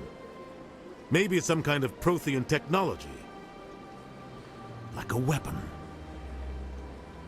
Wait, there's more. Saren wasn't working alone. Eden Prime was a major victory. The beacon has brought us one step closer to finding the conduit. And one step closer to the return of the Reapers. I don't recognize that other voice, the one talking about Reapers. Are they some kind of new alien species? According to the memory core, the Reapers were a hyper-advanced machine race that existed 50,000 years ago. The Reapers hunted the Protheans to total extinction, and then they vanished. At least, that's what the Geth believe. Sounds a little far-fetched. The vision on Eden Prime. I understand it now. I saw the Protheans being wiped out by the Reapers. The Geth revere the Reapers as gods, the pinnacle of non-organic life, and they believe Saren knows how to bring the Reapers back. The Council is just going to love this. They won't believe you anyway. Just keep them out of this. We have to tell them. Even if they don't believe anything else, this proves Saren is a traitor. The captain's right. We need to present this to the council right away. What about her? The Quarian? My name is Tali. You saw me in the alley, Commander. You know what I can do. Let me come with you. I thought you were on your pilgrimage. The pilgrimage proves we are willing to give of ourselves for the greater good. What does it say about me if I turn my back on this? Saren is a danger to the entire galaxy. My pilgrimage can wait. I'll take all the help I can get. Thanks. You won't regret this. Anderson and I will go ahead to get things ready with the council. Take a few minutes to collect yourself, then meet us in the tower.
So much empty space.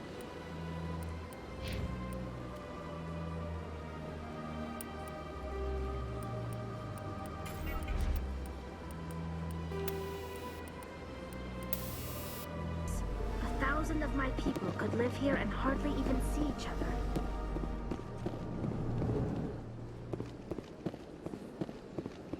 Strange greeting, human. This is really not a good time. I know who revealed your secret. It was a Turian named Septimus. Unbelieving, I know this Septimus, and he could not learn my secrets. The only way he could learn them is from the Asari consort. You are mistaken. See this here if you don't believe us. Confused. This is difficult to fathom. If the Turian could learn this on his own, dismayed, anyone can discover my secret. Septimus is a powerful man, and it wasn't easy for him to find. Relieved. I suppose you are correct, human. Thank you for this information. Startled realization. I must speak with the consort. She will be most displeased with my actions. Anxious request. Please, human, if you will excuse me, I must go now. So long. Farewell, human. Thankful. That was a great thing you did, Commander. Approving. You see, Din, not all humans are as you say. I'm sure the Earth Clan stands to profit from this in some way.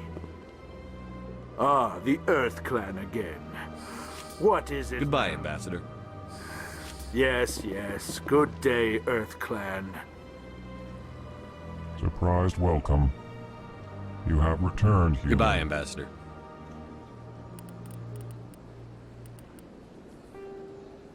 Sincere farewell. Good day to you, human. Enjoy your time on the Citadel.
Excuse me, Commander Shepard. Could you spare a moment of... Commander Shepard, my name is Samesh Bhatia. Forgive the intrusion, but I have nowhere else to turn. A lot of people want my help these days. What makes you special? My wife was a Marine. She was in the 212 on Eden Prime. I've requested that my wife's body be returned to me for cremation, but the military has refused my request. Why did they refuse your request? There's got to be some reason. I don't know. All I know is that they have declared it impossible for my wife to be returned to me. We'll look into it. The man in charge of my case is Mr. Bosker. When I last saw him, he was in the expensive bar over there. Thank you for your time. I just want to give my wife a proper funeral, and the respect she deserves.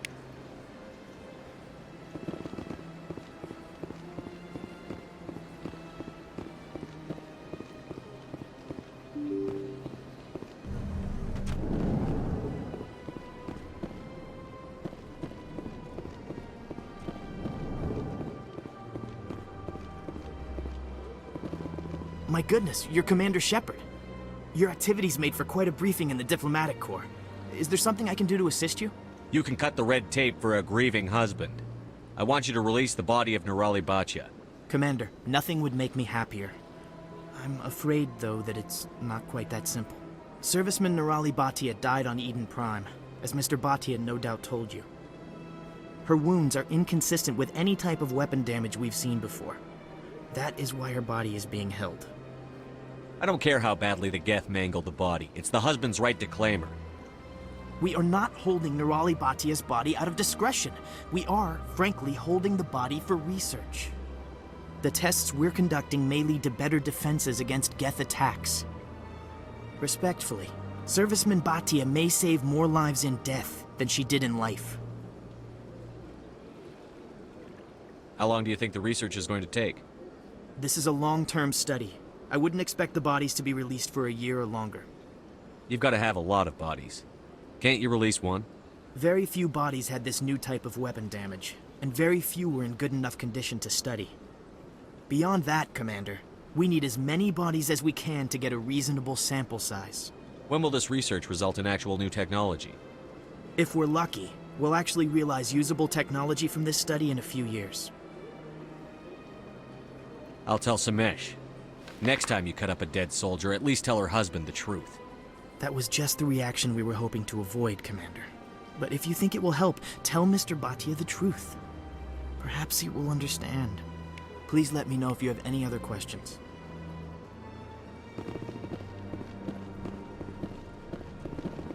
I don't have time to talk now. I'm very busy.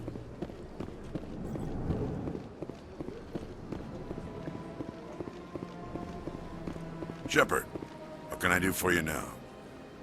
I'll be going now. Goodbye, Commander.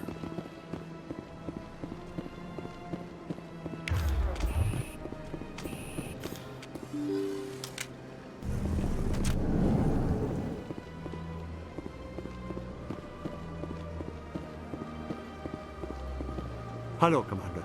Has any progress been made with Mr. Bosker? Will he return my wife's body?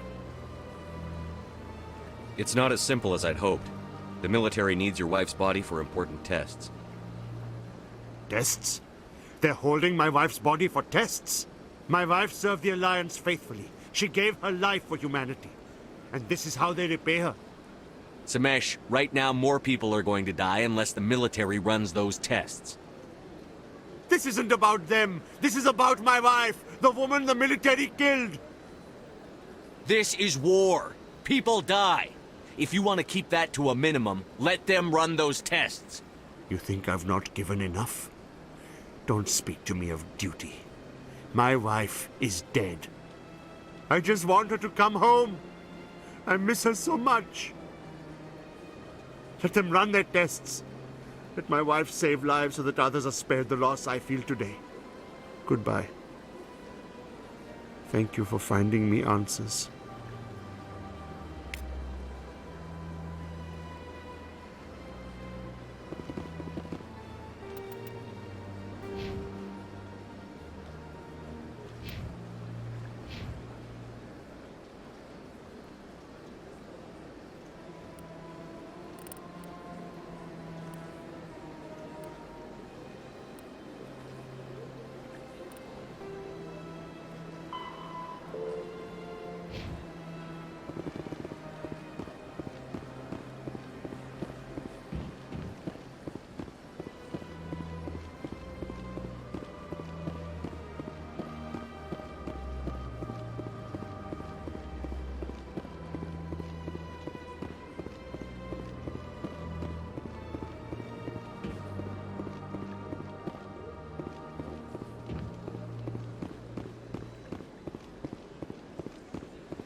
How can I convince my superior that I deserve a promotion if I cannot convince this annoying jelly to leave? I am not unreasonable. The Hanar is free to spew its nonsense once it purchases an evangelical permit. You're suppressing that Hanar's religious freedom. I want you to stop. I should have known. Why should the jellies get special treatment? Every other species understands and obeys the laws. If we harass this Hanar, we're going to have a diplomatic incident. I'm not concerned with diplomatic incidents. I'm concerned with the law being broken. You've explained the law. If the Hanar gets in trouble, it has nobody to blame but itself. I suppose I can tell my superior that I attempted a diplomatic solution. Some other CSEC officer can arrest the Hanar. It's no longer my problem. Thank you for your assistance. The officer has left, and this one is free to share the glory of the Enkindlers. This one offers its appreciation. This is your opportunity to show people that the Hanar aren't crazy xenophobes. Don't waste it. This one observes the wisdom of your words. This one has little money, but it can offer this. Now finally, this one can continue sharing the truth unimpeded. Let all races herald the glory of the Enkindlers who raised them all to enlightenment. Where there was only darkness, the Enkindlers gave light. Where there was...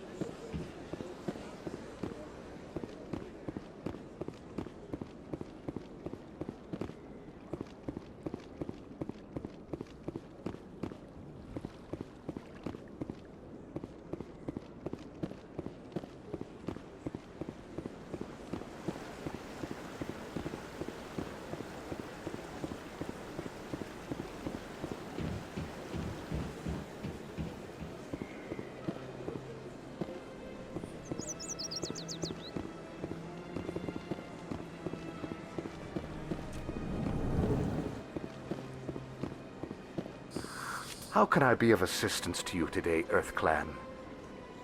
I should go. Goodbye, Commander.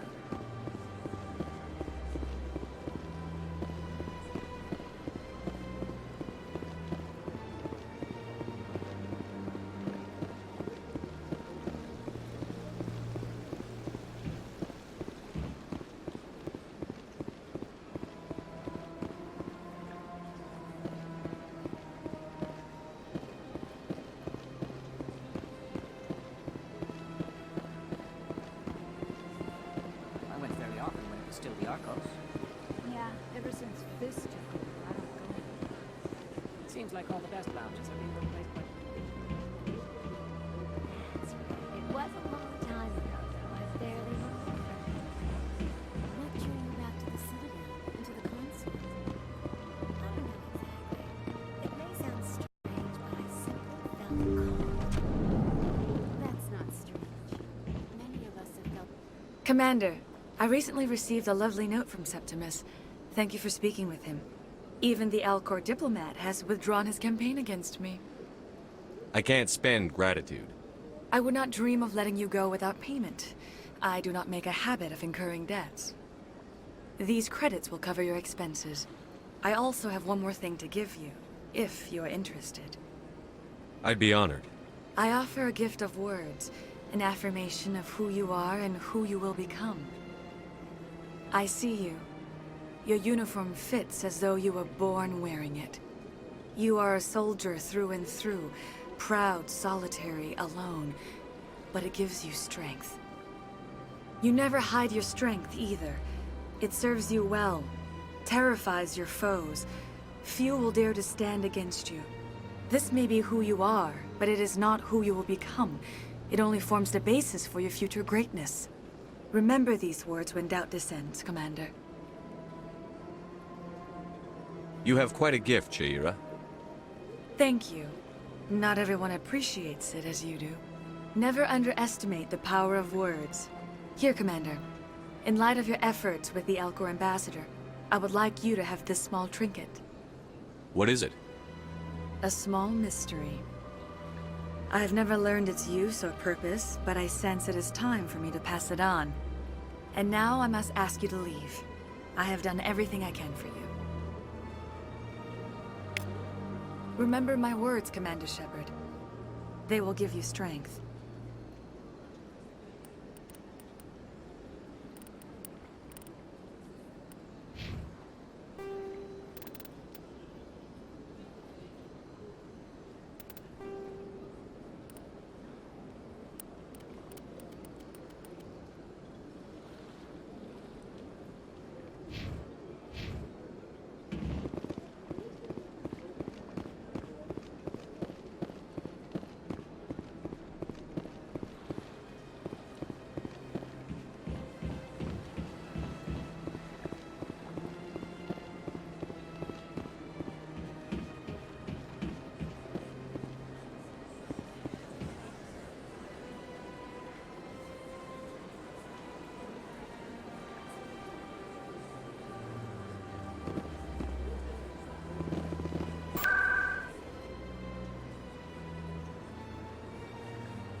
Hello again. Did you have any luck finding Shorban? I found out you've been lying to me, Jalid. Lying? Why would I lie to you? You lied to us about the Keeper data. He told you? I didn't mean for any of this to happen. I was afraid Shorban would kill me to get the data, so well, I was hoping you'd take care of him.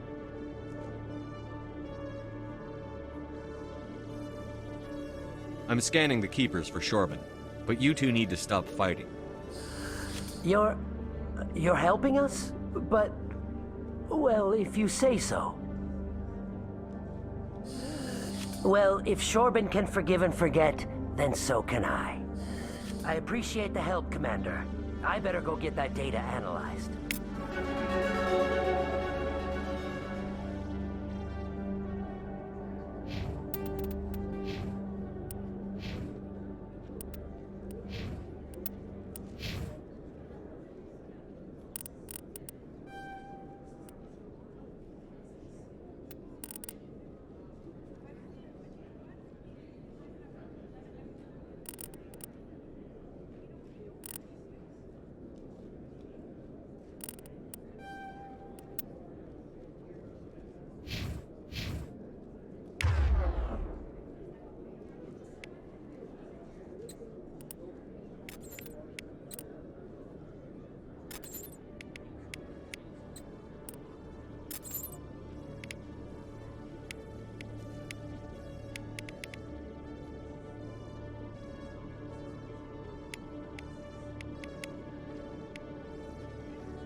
Commander, I hear you have something for me.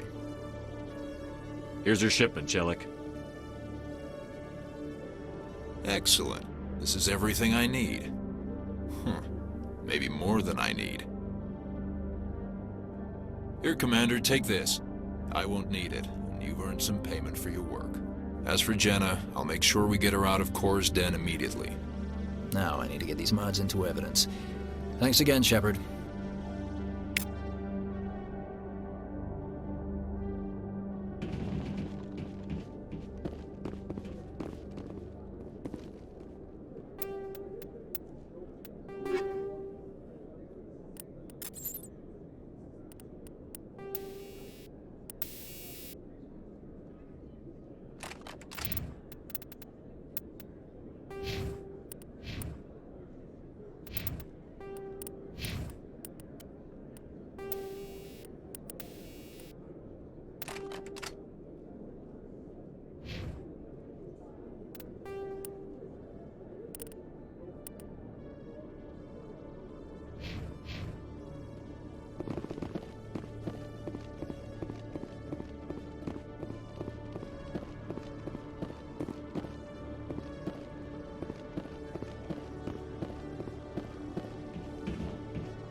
You Quarians messed up the whole galaxy when you let the Geth break free.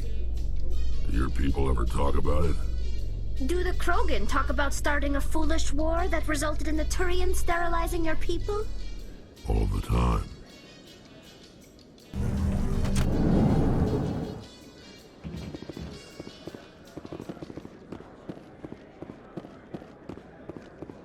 So how are you liking your posting at the Academy?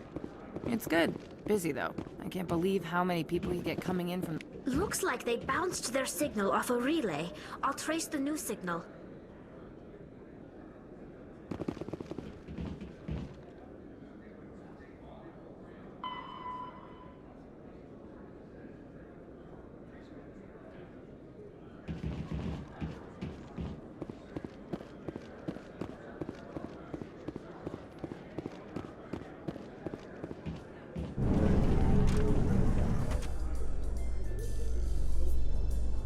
In entertainment news, Francis Kitt has announced plans to direct Hamlet with Elcor cast members.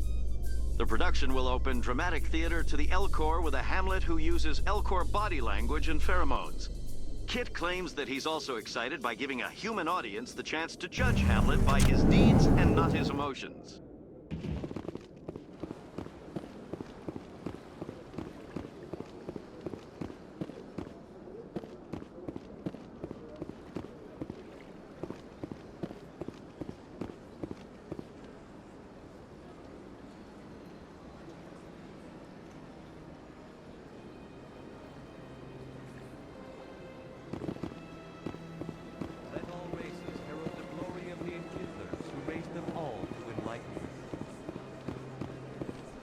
Where there was only darkness, the Enkindlers gave light.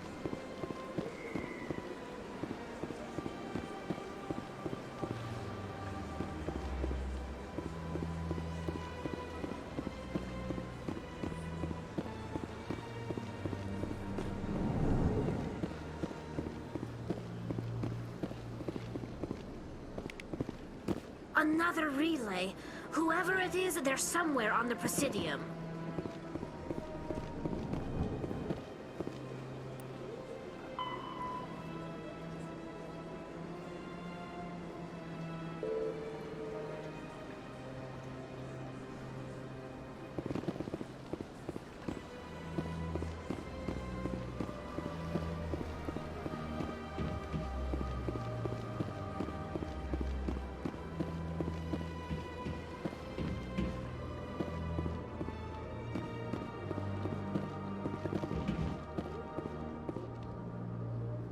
is it?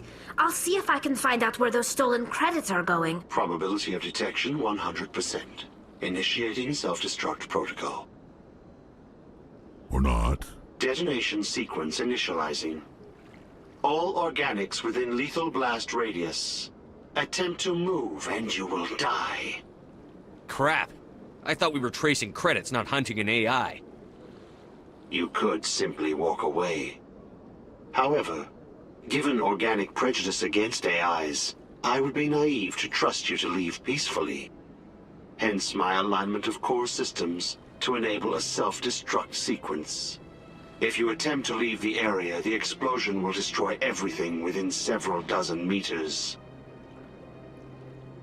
There's no way you could get explosives onto the Presidium. Not raw explosives, no. But I did obtain technical systems that, when overstressed, will explode quite effectively. If you attempt to leave or attack me, I assure you that the explosion will kill you. I'll bet that self-destruct sequence has a warm-up period. You may attempt to disarm the self-destruct mechanism before it activates. I will enjoy defeating you before we are both destroyed.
Commander, it is good to see you again.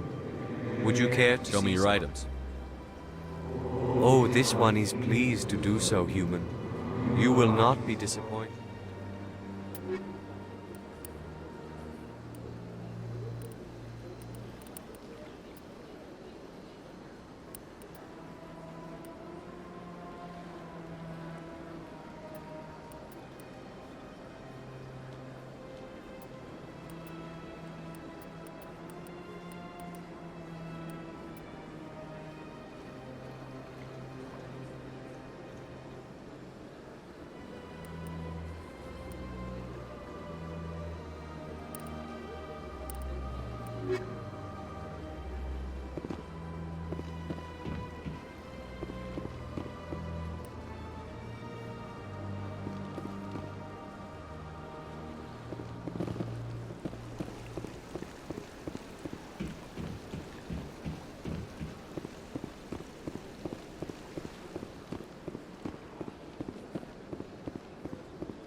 Word on the street is that you've been busy. Congratulations on taking down Fist. I was sure he was a big player in anything going on here. Did you find anything in his office that could help me? These OSDs might have the information you're looking for. You've got Fist's files? This could be even bigger than I'd hoped. Here, Commander, for your trouble. I had to kill people for these discs. They're worth more than you're offering. I didn't tell you to kill Fist! But you're right. I suppose that I did ask you to help me, so... Here, this should be more than adequate. Now, if you'll excuse me, I should go see what's on these discs.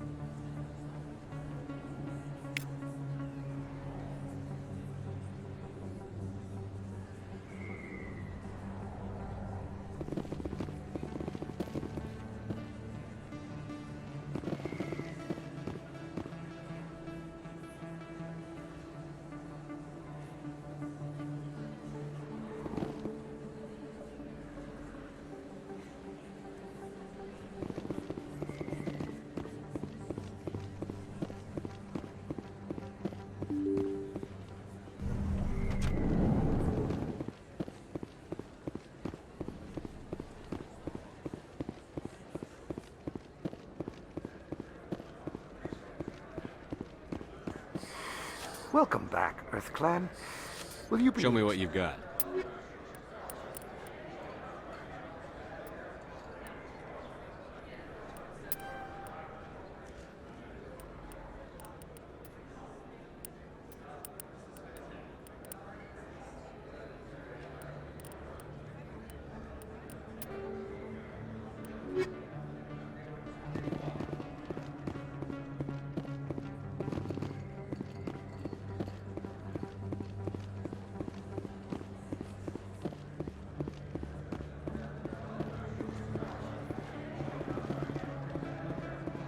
Hello there. Welcome to Moorland's famous shop.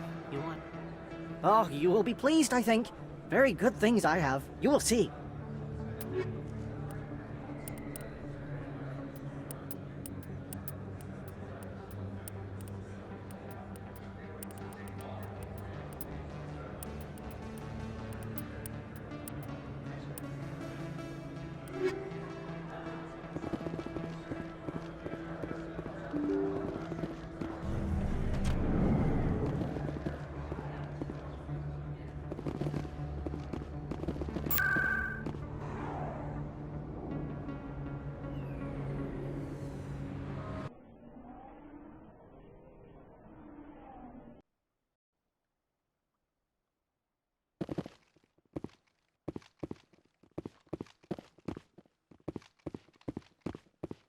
Come on.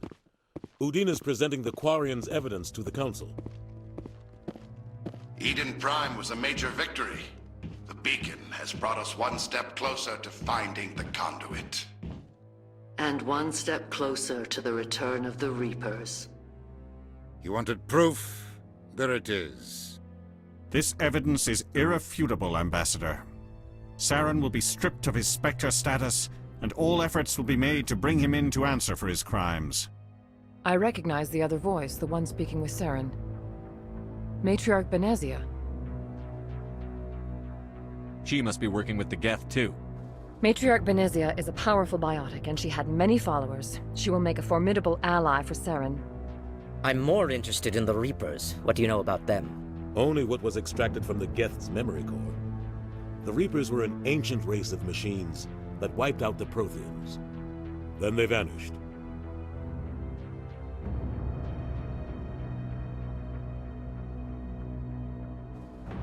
The Geth believe the Reapers are gods, and Saren is the prophet for their return. We think the conduit is the key to bringing them back. Saren's searching for it.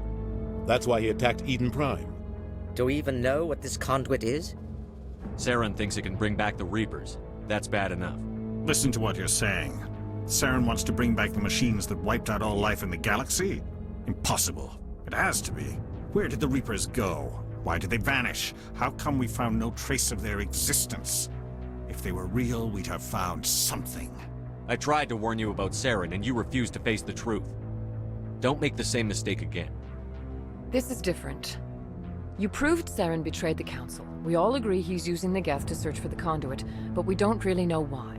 The Reapers are obviously just a myth, Commander. A convenient lie to cover Saren's true purpose. A legend he is using to bend the Geth to his will. 50,000 years ago, the Reapers wiped out all galactic civilization. If Saren finds the conduit, it will happen again. Saren is a rogue agent on the run for his life. He no longer has the rights or resources of a Spectre. The Council has stripped him of his position. That is not good enough. You know he's hiding somewhere in the Traverse. Send your fleet in! A fleet cannot track down one man. A Citadel fleet could secure the entire region. Keep the Geth from attacking any more of our colonies. Or it could trigger a war with the Terminus systems. We won't be dragged into a galactic confrontation over a few dozen human colonies. I can take Saren down. The commander's right. There is a way to stop Saren that doesn't require fleets or armies. No! It's too soon. Humanity is not ready for the responsibilities that come with joining the Spectres. It was a Turian Spectre who betrayed this council, and it was a human who exposed him. I've earned this.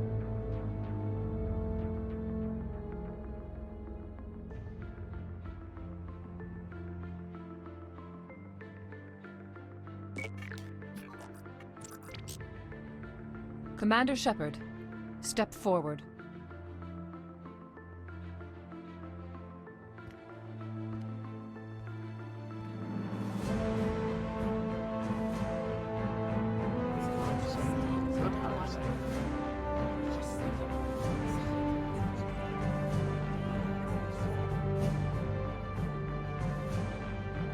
It is the decision of the Council that you be granted all the powers and privileges of the Special Tactics and Reconnaissance branch of the Citadel. Spectres are not trained, but chosen. Individuals forged in the fire of service and battle. Those whose actions elevate them above the rank and file. Spectres are an ideal, a symbol, the embodiment of courage, determination, and self-reliance. They are the right hand of the Council, instruments of our will. Spectres bear a great burden. They are protectors of galactic peace, both our first and last line of defense. The safety of the galaxy is theirs to uphold. You are the first human Spectre, Commander. This is a great accomplishment for you and your entire species. I've been ready for this since Eden Prime. We're sending you into the Traverse after Saren. He's a fugitive from justice, so you are authorized to use any means necessary to apprehend or eliminate him. Any idea where to find him? We will forward any relevant files to Ambassador Udina. This meeting of the Council is adjourned.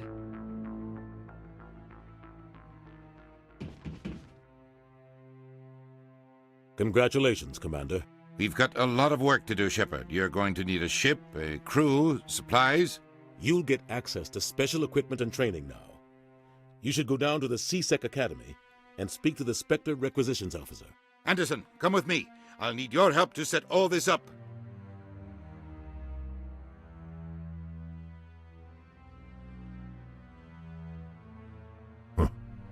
Bastard didn't even thank you. What do you expect from a politician? Come on. Right behind you, Shepard.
In other news, Exogeny Corp is still denying reports that one of their survey teams has gone missing in the Hades Gamma cluster.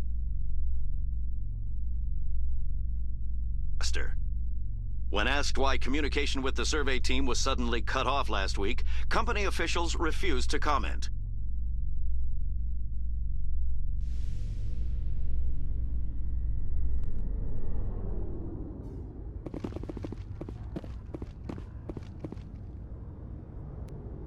I've got big news for you, Shepard. Captain Anderson is stepping down as commanding officer of the Normandy. The ship is yours now.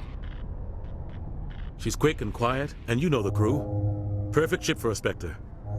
Treat her well, Commander. This isn't right. The Normandy belongs to you. You needed your own ship. A Spectre can't answer to anyone but the Council. And it's time for me to step down. Come clean with me, Captain. You owe me that much. I was in your shoes 20 years ago, Shepard. They were considering me for the Spectres. What happened? I failed. I couldn't make the cut. It's not something I'm proud of. Ask me later and I'll tell you the whole story. For now, all you need to know is, I was sent on a mission with Saren, and he made sure the Council rejected me. I had my shot. It came and went. Now you have a chance to make up for my mistakes. Saren's not going to get away this time. Saren's gone. Don't even try to find him. But we know what he's after. The conduit. He's got his Geth scouring the Traverse looking for clues. We had reports of Geth in the Pharaoh system shortly before our colony there dropped out of contact, and there have been sightings around Noveria. Find out what Saren was after on Pharos and Noveria. Maybe you can figure out where the conduit is before he does. The Reapers are the real threat. I'm with the Council on this one, Shepard. I'm not sure they even exist. But if they do exist, the conduit's the key to bringing them back. Stop Saren from getting the conduit, and we stop the Reapers from returning. I'll stop him. We have one more lead. Matriarch Benezia, the other voice in that recording. She has a daughter, a scientist who specializes in the Protheans. We don't know if she's involved, but it might be a good idea to try and find her. See what she knows. Her name's Liara, Dr. Liara Tassoni. We have reports she was exploring an archaeological dig on one of the uncharted worlds in the Artemis Tau cluster.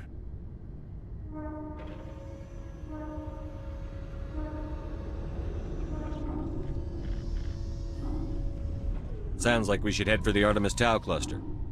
It's your decision, Commander. You're a Spectre now. You don't answer to us. But your actions still reflect on humanity as a whole. You make a mess and I get stuck cleaning it up. I'll take care of Saren. You take care of the political fallout. Not exactly the answer I was looking for, Shepard. Remember, you were a human long before you were a Spectre. I have a meeting to get to. Captain Anderson can answer any questions you might have. Yes, Commander? I want to know the truth about you and Saren. I want to know about the mission you were on together all those years ago. We had intel on a rogue scientist being funded by Batarian interests. He was trying to set up a facility to develop illegal AI technology out in the Verge. Alliance intel had done all the work, but the Council wanted a Spectre involved. We compromised. I was assigned to help Saren in his investigation. We tracked the scientist to a refining facility on Kamala. He was hidden away somewhere inside, protected by an army of Batarian mercenaries. The plan was simple. Sneak into the plant, capture the scientist, sneak back out. Quick, quiet, and a minimum of bloodshed. I'm guessing things didn't go as planned. Saren and I split up to cover more ground. Then about halfway through the mission, there was a massive explosion in the refinery core. Officially, it was ruled an accident, but I think Saren detonated it on purpose to draw off the enemy guards. Sounds like overkill to me. The explosion tore the refinery to shreds. The whole place was on fire. Black chemical clouds poured out into the atmosphere. Nobody inside survived. There was a camp for the workers and their families nearby. Between the fires and the toxic fumes, the final death count was over 500. Mostly civilians. Saren didn't care. The target was eliminated, mission accomplished, and I ended up taking the blame. That ended all talk of me joining the Spectres. Saren caused the explosion. How'd he pin it on you? In his report, Saren accused me of blowing his cover. He said it was my fault the guards were ready for us. He claimed that's why it turned into a massacre. Saren's report was all the proof the Council needed to kill my chances of becoming a Spectre. Don't blame yourself, Captain. I don't. I blame Saren. I think he wanted things to go bad. He was looking for an excuse to blow that refinery. Maybe he just likes the violence. Maybe he was just trying to make me look bad to keep humans out of the Spectres. If so, he pulled it off. The only thing I care about is stopping Saren. You're right, Commander. It's no good living in the past. Any extra intel you can give me on our colony at Pharos? The entire planet used to be one giant Prothean city. Mostly ruins now. But some of the infrastructure is still intact. The colony tried to build on what the Protheans left behind. We lost all contact with them when the Geth attacked. What do you know about the Artemis Tau cluster? Not much. I've never been there myself. A handful of systems with a few small, uncharted worlds, but no real colonies. Might not be easy finding Dr. T'Soni out there. My advice is to look for the world with the Prothean ruins. What can you tell me about Novaria? Novaria's trouble. Always has been. The whole planet's basically a center for corporations to conduct illegal research. Watch your back there, Shepard. Spectres are about the only form of Citadel authority Novaria respects. But they aren't popular. How are you holding up? Honestly, this isn't how I pictured my career coming to an end. Pushing papers really isn't my thing, but you're the one who can stop Saren. I believe in you, Shepard. If that means I have to step aside, so be it. Tell me what happened with you and Saren 20 years ago. It's close to 20 years ago now. Ambassador Goyle was our representative here on the Citadel. Like Udina, she wanted to get a human into the Spectres. She chose me. The Council sent Saren to keep an eye on me and evaluate my performance, just like they sent Nihilus to keep tabs on you. The only thing I care about is stopping Saren. You're right, Commander. It's no good living. I should go. I'll be here if you need anything.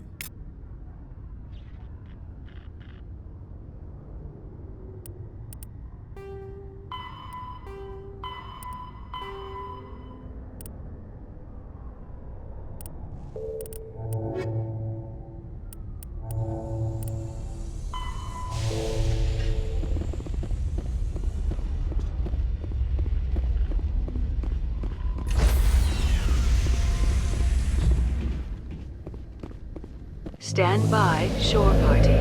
Decontamination in progress. I heard what happened to Captain Anderson. Survives 100 battles and then gets taken down by backroom politics. Just watch your back, Commander. Things go bad on this mission, you're next on their chopping block. Captain Anderson should be the one in charge. It's like I'm stealing the ship from him. Yeah, the captain got screwed. But it's not like you could have stopped it. Nobody's blaming you. Everyone on this ship's behind you, Commander. 100%. Intercom's open.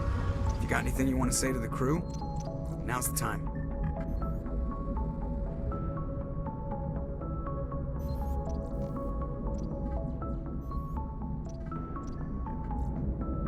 Listen up, Normandy.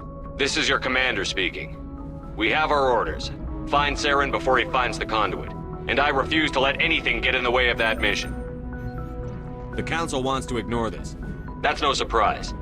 They've never helped us in the past. No reason they'd start now. But we don't need their help. We can do this on our own. Wherever Saren goes, we'll follow. Wherever he searches for the conduit, we'll be there.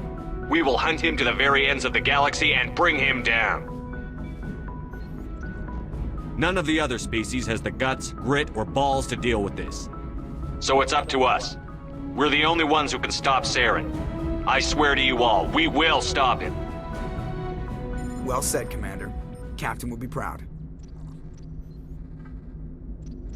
The captain gave up everything so I could have this chance. We can't fail. Yes, sir. Commander, something you need? How's the Normandy performing? Is she everything they said she'd be? She's the best ship in the fleet. If you've got a pilot who knows how to handle her. Balance isn't what you'd expect. Takes a while to get used to that oversized drive core we got stuffed in the back, and her power can sneak up on you if you're not careful. The Normandy's probably too much ship for your average Alliance pilot, Commander. Lucky for you, I'm anything but average. I like to know my crew. Mind if I ask you a few questions? I can see where this is going. You did a background check on me, didn't you? Well, I'll tell you the same thing I told the captain. You want me as your pilot. I'm not good.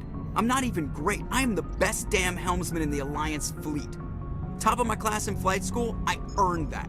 All those commendations in my file, I earned every single one. Those weren't given to me as charity for my disease. I can't have you on this ship if you're going to infect my crew. Infect the crew? Oh man, you have no idea what I'm talking about, do you? Okay, I've got Vrolik syndrome, brittle bone disease. The bones in my legs never develop properly. They're basically hollow, too much force and they'll shatter. Even with crutches and my leg braces, it's hard to get around. One wrong step and crack! It's very dramatic, but I've learned to manage my condition, Commander. Put the Normandy in my hands and I'll make her dance for you. Just don't ask me to get up and dance unless, you like the sound of snapping shin bones. I need to know more about this Vrolik syndrome if I'm putting my ship in your hands. Yeah, of course you do. It's an extremely rare condition. Nobody knows exactly what causes it. Genetic, maybe. It's treatable, but there's no cure. They classify my case as moderate to severe. I was born with over a dozen fractures, hip, thighs, ankles. My bones were already breaking in the womb. 100 years ago, I wouldn't have survived past my first year. Lucky for me, modern medical science has turned me into a productive member of society. You're not going to break a bone trying to fly the ship, are you? I don't fly with my feet, Commander, so I'm fine as long as I'm in this chair. I gotta be real careful when I get up to take a piss, though. I can do my job as well as anyone on the ship. Better, actually. So don't worry about it. I'm not trying to make you uncomfortable. Let's talk about something else. Whatever you want, Commander. Why does everyone call you Joker?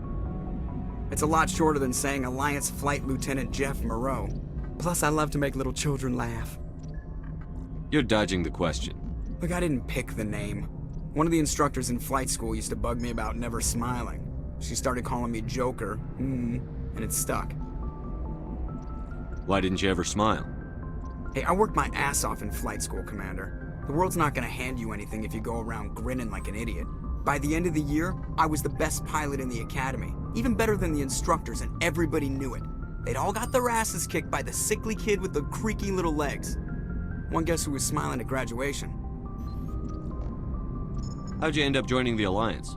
Look, if you're looking for an inspirational tale of the crippled kid overcoming impossible odds, you're gonna be disappointed. My mother was a civilian contractor working for the Alliance. I basically grew up on the Arcturus station back when they were building up the fleets. Spend all that time around Alliance ships, there's a good chance you'll end up going to the Academy. I have to go. All right, see ya.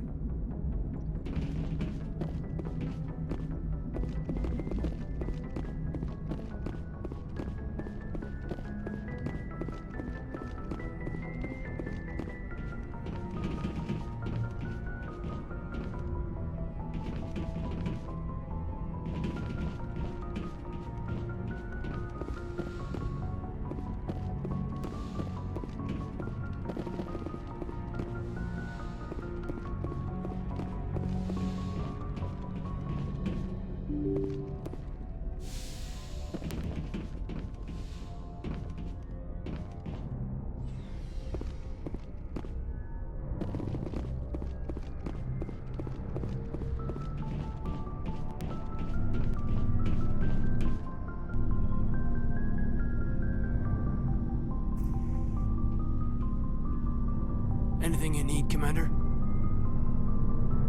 Just trying to get a sense of where the crew's at. Thoughts?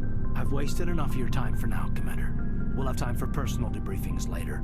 What's your opinion on the last mission? I don't see how we could have done things any better. At least not without getting to Eden Prime sooner. And we were on the scene faster than any other Alliance ship could have been. We'll talk another time, Lieutenant. Commander?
Yes, Commander? Is there something you need? How well do you know the Lieutenant? I'd never worked with him before this mission. But he has an impressive service record, over a dozen special commendations. Tends to keep to himself, though. Maybe because of the headaches. It's not easy being How an did you end up serving on an Alliance ship? I enlisted right out of med school. Ever think you made the Sometimes wrong... I think about opening a private practice back on Earth. Or maybe taking a position at one of the new med centers out in the colonies. But there's something special about working on soldiers. If I left the Alliance now, I should I'd go. feel like... Goodbye, Commander.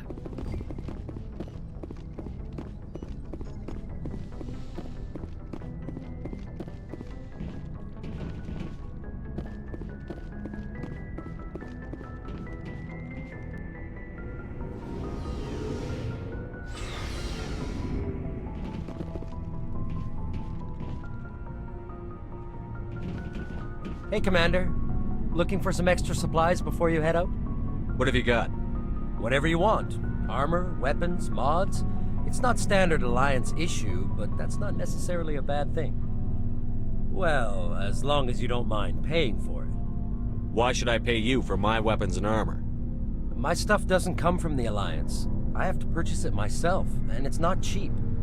Hell, the licenses alone have set me back more than I'd like. But no licenses, no goods. Without the goods, I'm out of a job.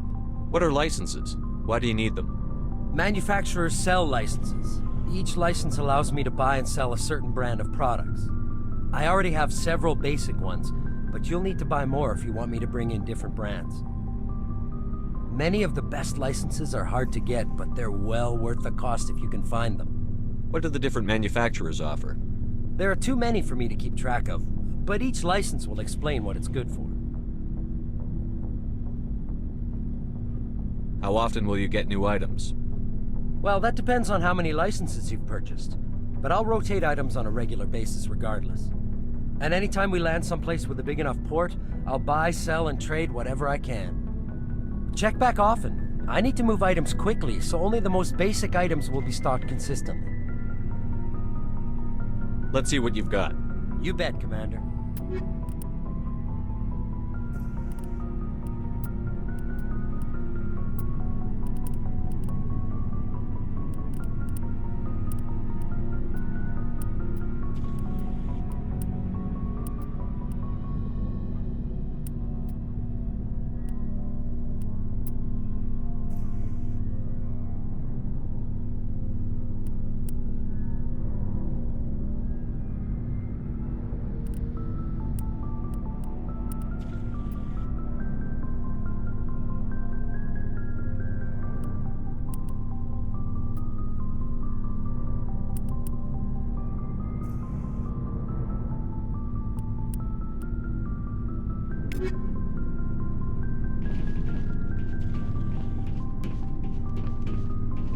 Thanks for bringing me on board, Commander.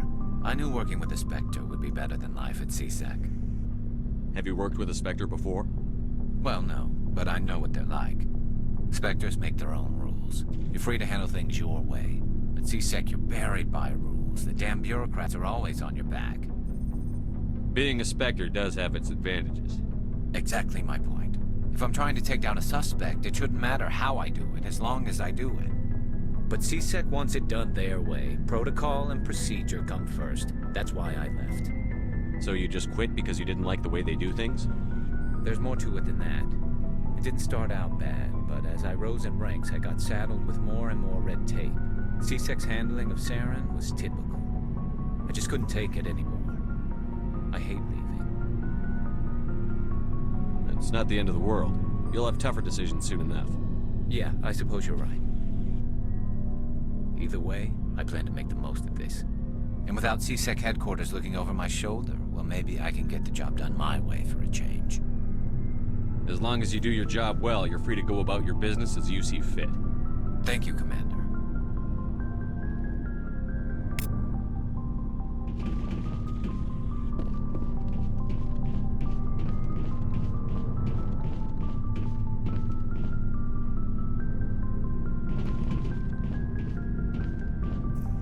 Commander? What's your opinion on the last mission? Kinda wish you'd got there sooner, Commander. No offense, I appreciate the rescue. I just wish... You wish we'd been able to save the rest of your unit?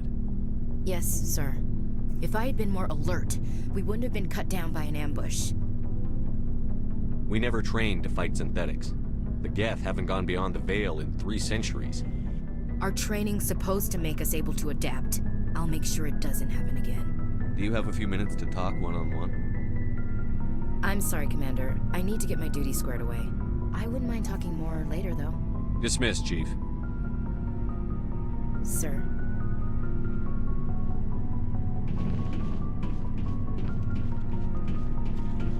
Nice ship you've got, Shepard. What can I do for you? What's your story, Rex? There's no story. Go ask the Quarian if you want stories.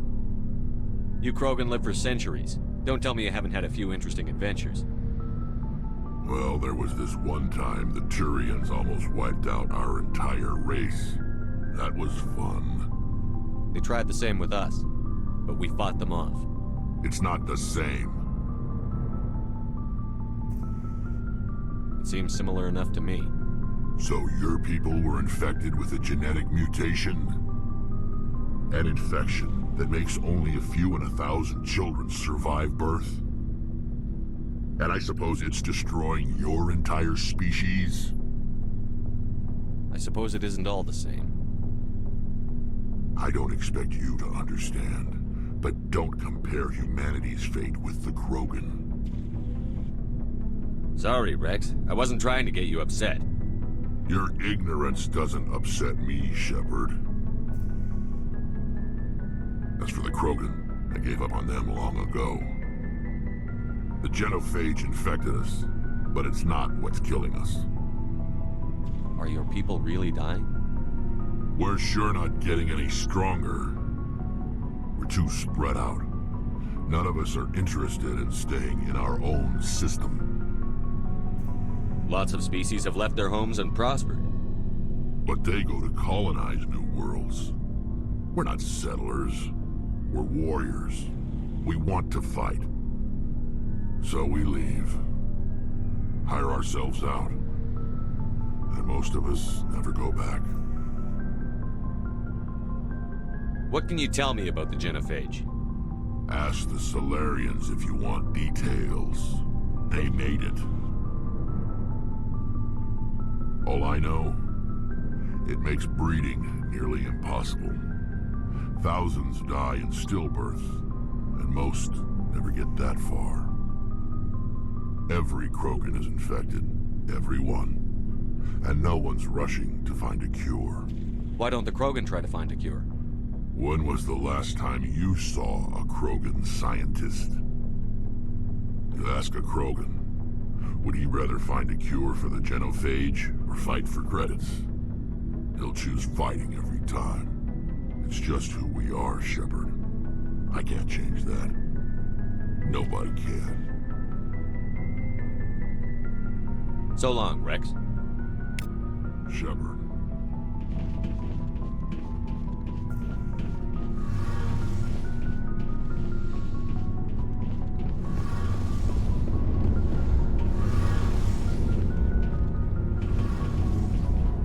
Hey, Commander, you know that Quarian, Tali? She's been spending all her time down here asking me about our engines. I'll tell her to leave you alone. What? No, she's amazing. I wish my guys were half as smart as she is. Give her a month on board and she'll know more about our engines than I do. She's got a real knack for technology, that one. I can see why you wanted her to come along. I figured she'd be a real asset to the team. You got an eye for Tali, Commander, but I'm guessing that's not why you came down here. Fill me in on the IES stealth systems. How does it work exactly? You can't hide a ship out in space. They emit too much heat and radiation. Too easy for sensors to pick them up, unless you find a way to capture those emissions. So our stealth systems trap the energy we give off in storage sinks built into the ship itself. No emissions to give away our location. Eventually the sinks have to be vented. More than a few hours silent running and they overheat. Cook us inside our own hull. There's no way for anyone to detect us? A visual scan can still pick us up. Anyone looking out a window can see us plain as day. But you have to be pretty close to get an actual visual out in space. Most vessels rely on scanners. As long as the stealth systems are engaged, they can't see us. Not unless we accelerate to FTL speeds. Why doesn't it work with faster-than-light travel? Cranking up to FTL blue shifts our emissions, pushes them into frequencies too high to capture in the sinks. As soon as we make the jump, it's like setting off a flare. Sensors can pick up our location whenever we enter or exit FTL flight, but for short-range missions, our stealth systems are amazing, and we've got the only one. Where else have you served, Adams? If you name a class of Alliance ship, I've probably served on it. Everything from dreadnoughts and carriers right down to frigates like the Normandy.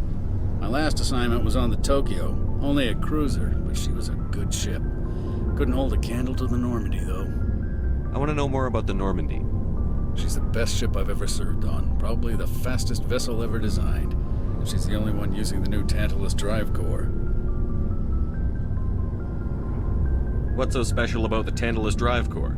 Proportionally, it's about twice the size of any other vessel. Not only are we faster, we can run at FTL speeds longer before we have to discharge the core. Carry on, Adams. Aye, aye.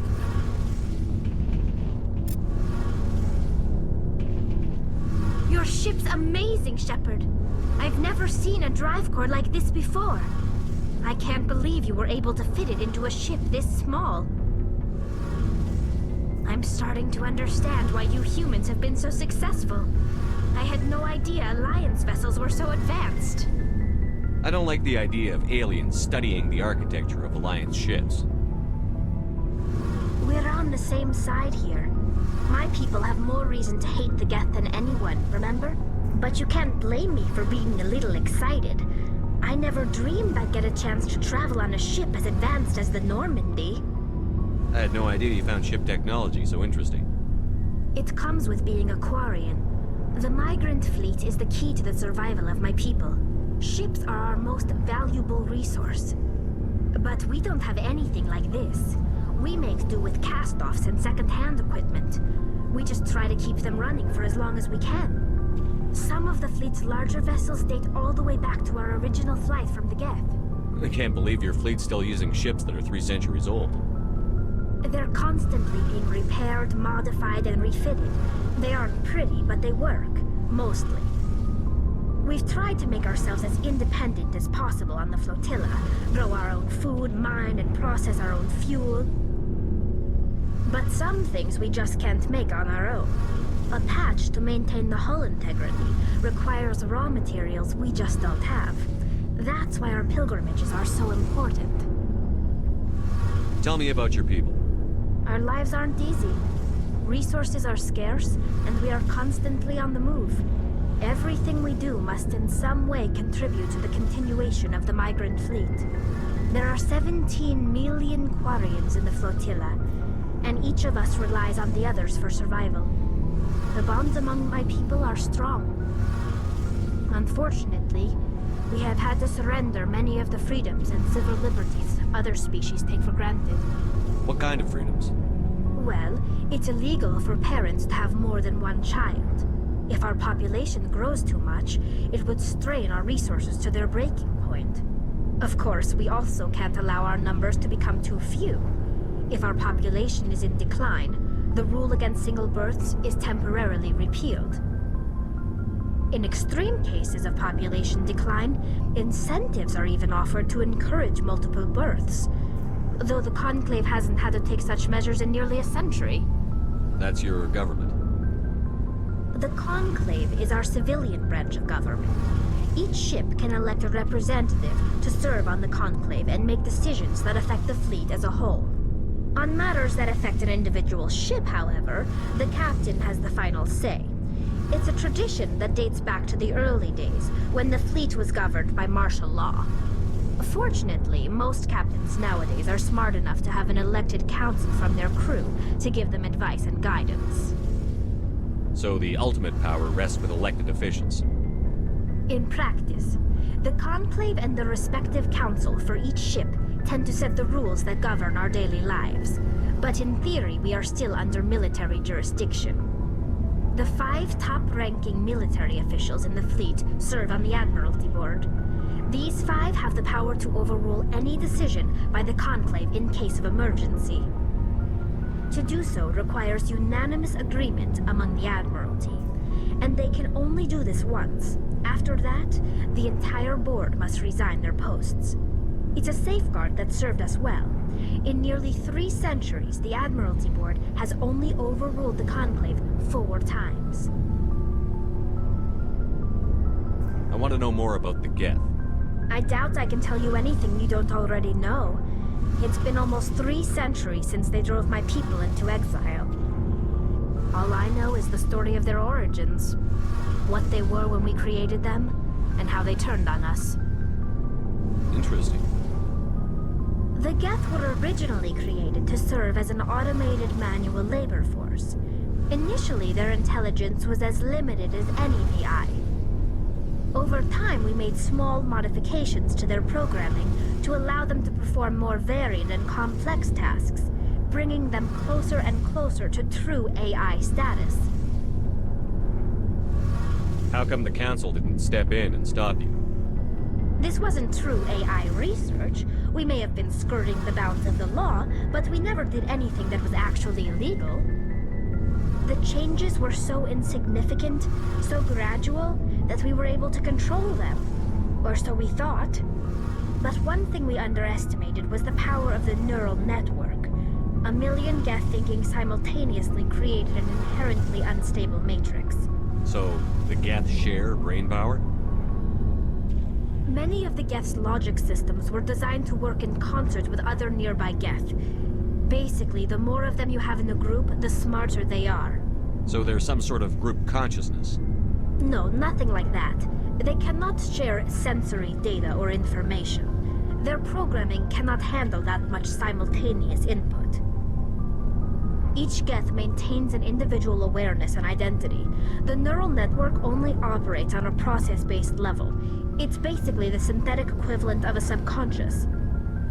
But when they're in close proximity, they can coordinate low-level functional processes, freeing up more capacity for original or independent thought. What made them rebel? As we built more and more Geth, their effective intelligence became more sophisticated, more abstract. One day, a Geth began to ask its Quarian overseer questions about the nature of its existence. Am I alive? Why am I here? What is my purpose? As you can imagine, this caused a near panic among my people. What did you do? It was inevitable the newly sentient Geth would rebel against their situation. We knew they would rise up against us, so we acted first. A general order went out across all Quarian-controlled systems to permanently deactivate all Geth. The Geth responded to this order violently. You didn't really think they'd just let you destroy them without a fight, did you? The hope was that most of the Geth would still be little more than machines, incapable of organized resistance. But they had progressed much further than anyone anticipated. The war was long and bloody.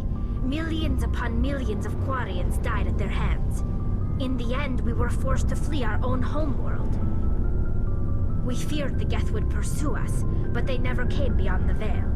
Now we drift through space, exile searching for a way to reclaim what was once ours. It's hard to feel sorry for you. Your ancestors tried to wipe out another species. We made a mistake when we created the Geth in the first place, but we did not make a mistake when we went to war against them. If we had not acted, they would have wiped us out. They're a synthetic life form. They have no use for organics. None. Why do you think they cut themselves off from the rest of the galaxy? Why do you think they've killed every organic being who's ever tried to contact them? You make a good point. I'm sorry. I didn't mean to get so worked up. Most Quarians tend to have pretty strong opinions about the Geth. I want to know more about the pilgrimage. When my people reach maturity, we leave our birth ships and seek acceptance with a new crew. It's necessary to maintain genetic diversity among the fleet. But no ship wants to accept someone who will be a burden on them. So, to prove our worth, we embark on a pilgrimage. We set out alone, leaving the flotilla and our families behind us. We only return once we have found something of value we can bring back to the fleet. This is presented as a gift to the captain of the respective ship we wish to join. If the gift is accepted, we are welcomed into the crew. Can a captain choose to reject the gift? That doesn't happen often. Most captains are eager to increase the size of their crew. It increases their own standing in our society. Even when a gift is not particularly valuable, the captain usually accepts it out of a sense of tradition. However, there is a stigma to presenting a substandard gift. It's not the best way to make a good impression on a new community. Most pilgrims don't return until they find something worthwhile. I can't believe they just send you off alone. It's not like they just cast us out. Before we leave, we are given lessons in how to survive outside the flotilla, and given gifts to help us on our journey. We also receive implants to fight off sickness and disease. Generations of living in an isolated and highly controlled environment have left our immune systems weaker than most. By the time we leave the fleet, we are well equipped for the pilgrimage. This is a rite of passage for all Quarians. If it were dangerous, our numbers would suffer. Virtually every pilgrimage ends with a triumphant return and the ritual presentation of the gift to one of the fleet's captains. I want to talk about something else. Like what? I should go. See you later.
Bag him and tag him.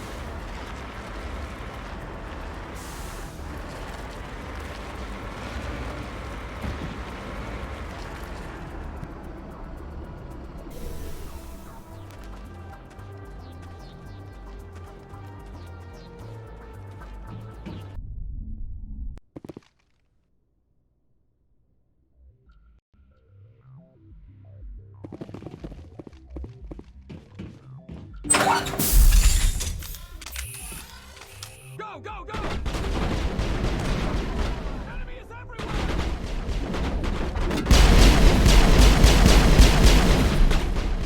Hold the line!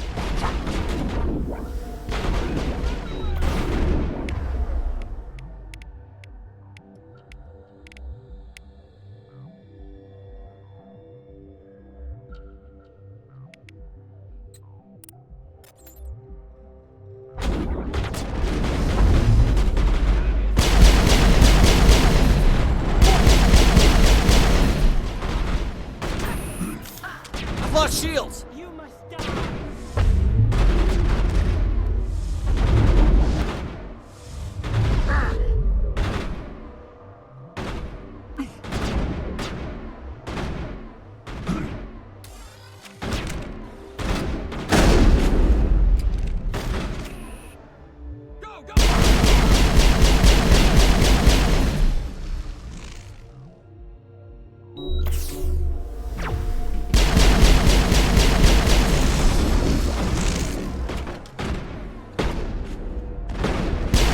I've lost shields!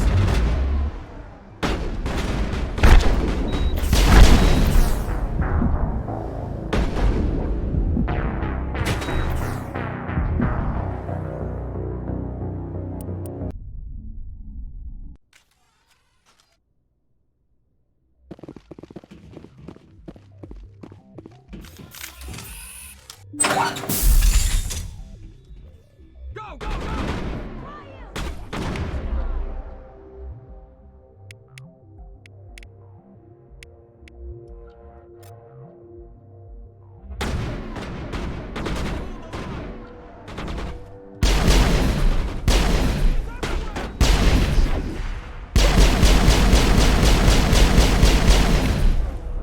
I will destroy you! Watch out! I've lost shields!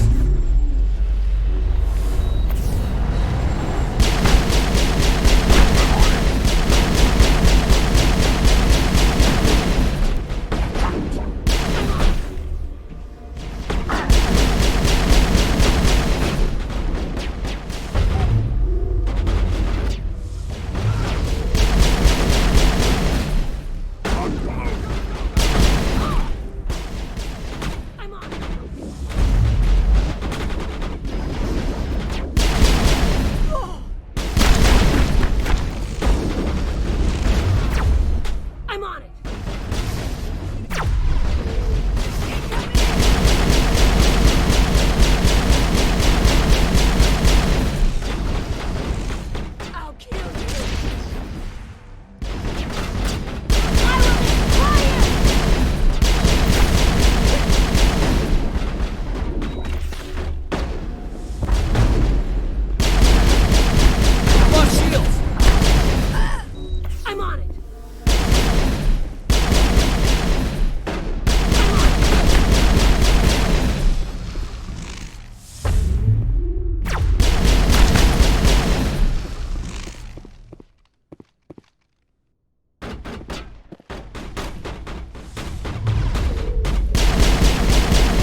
Area secured. Time.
Heading to position.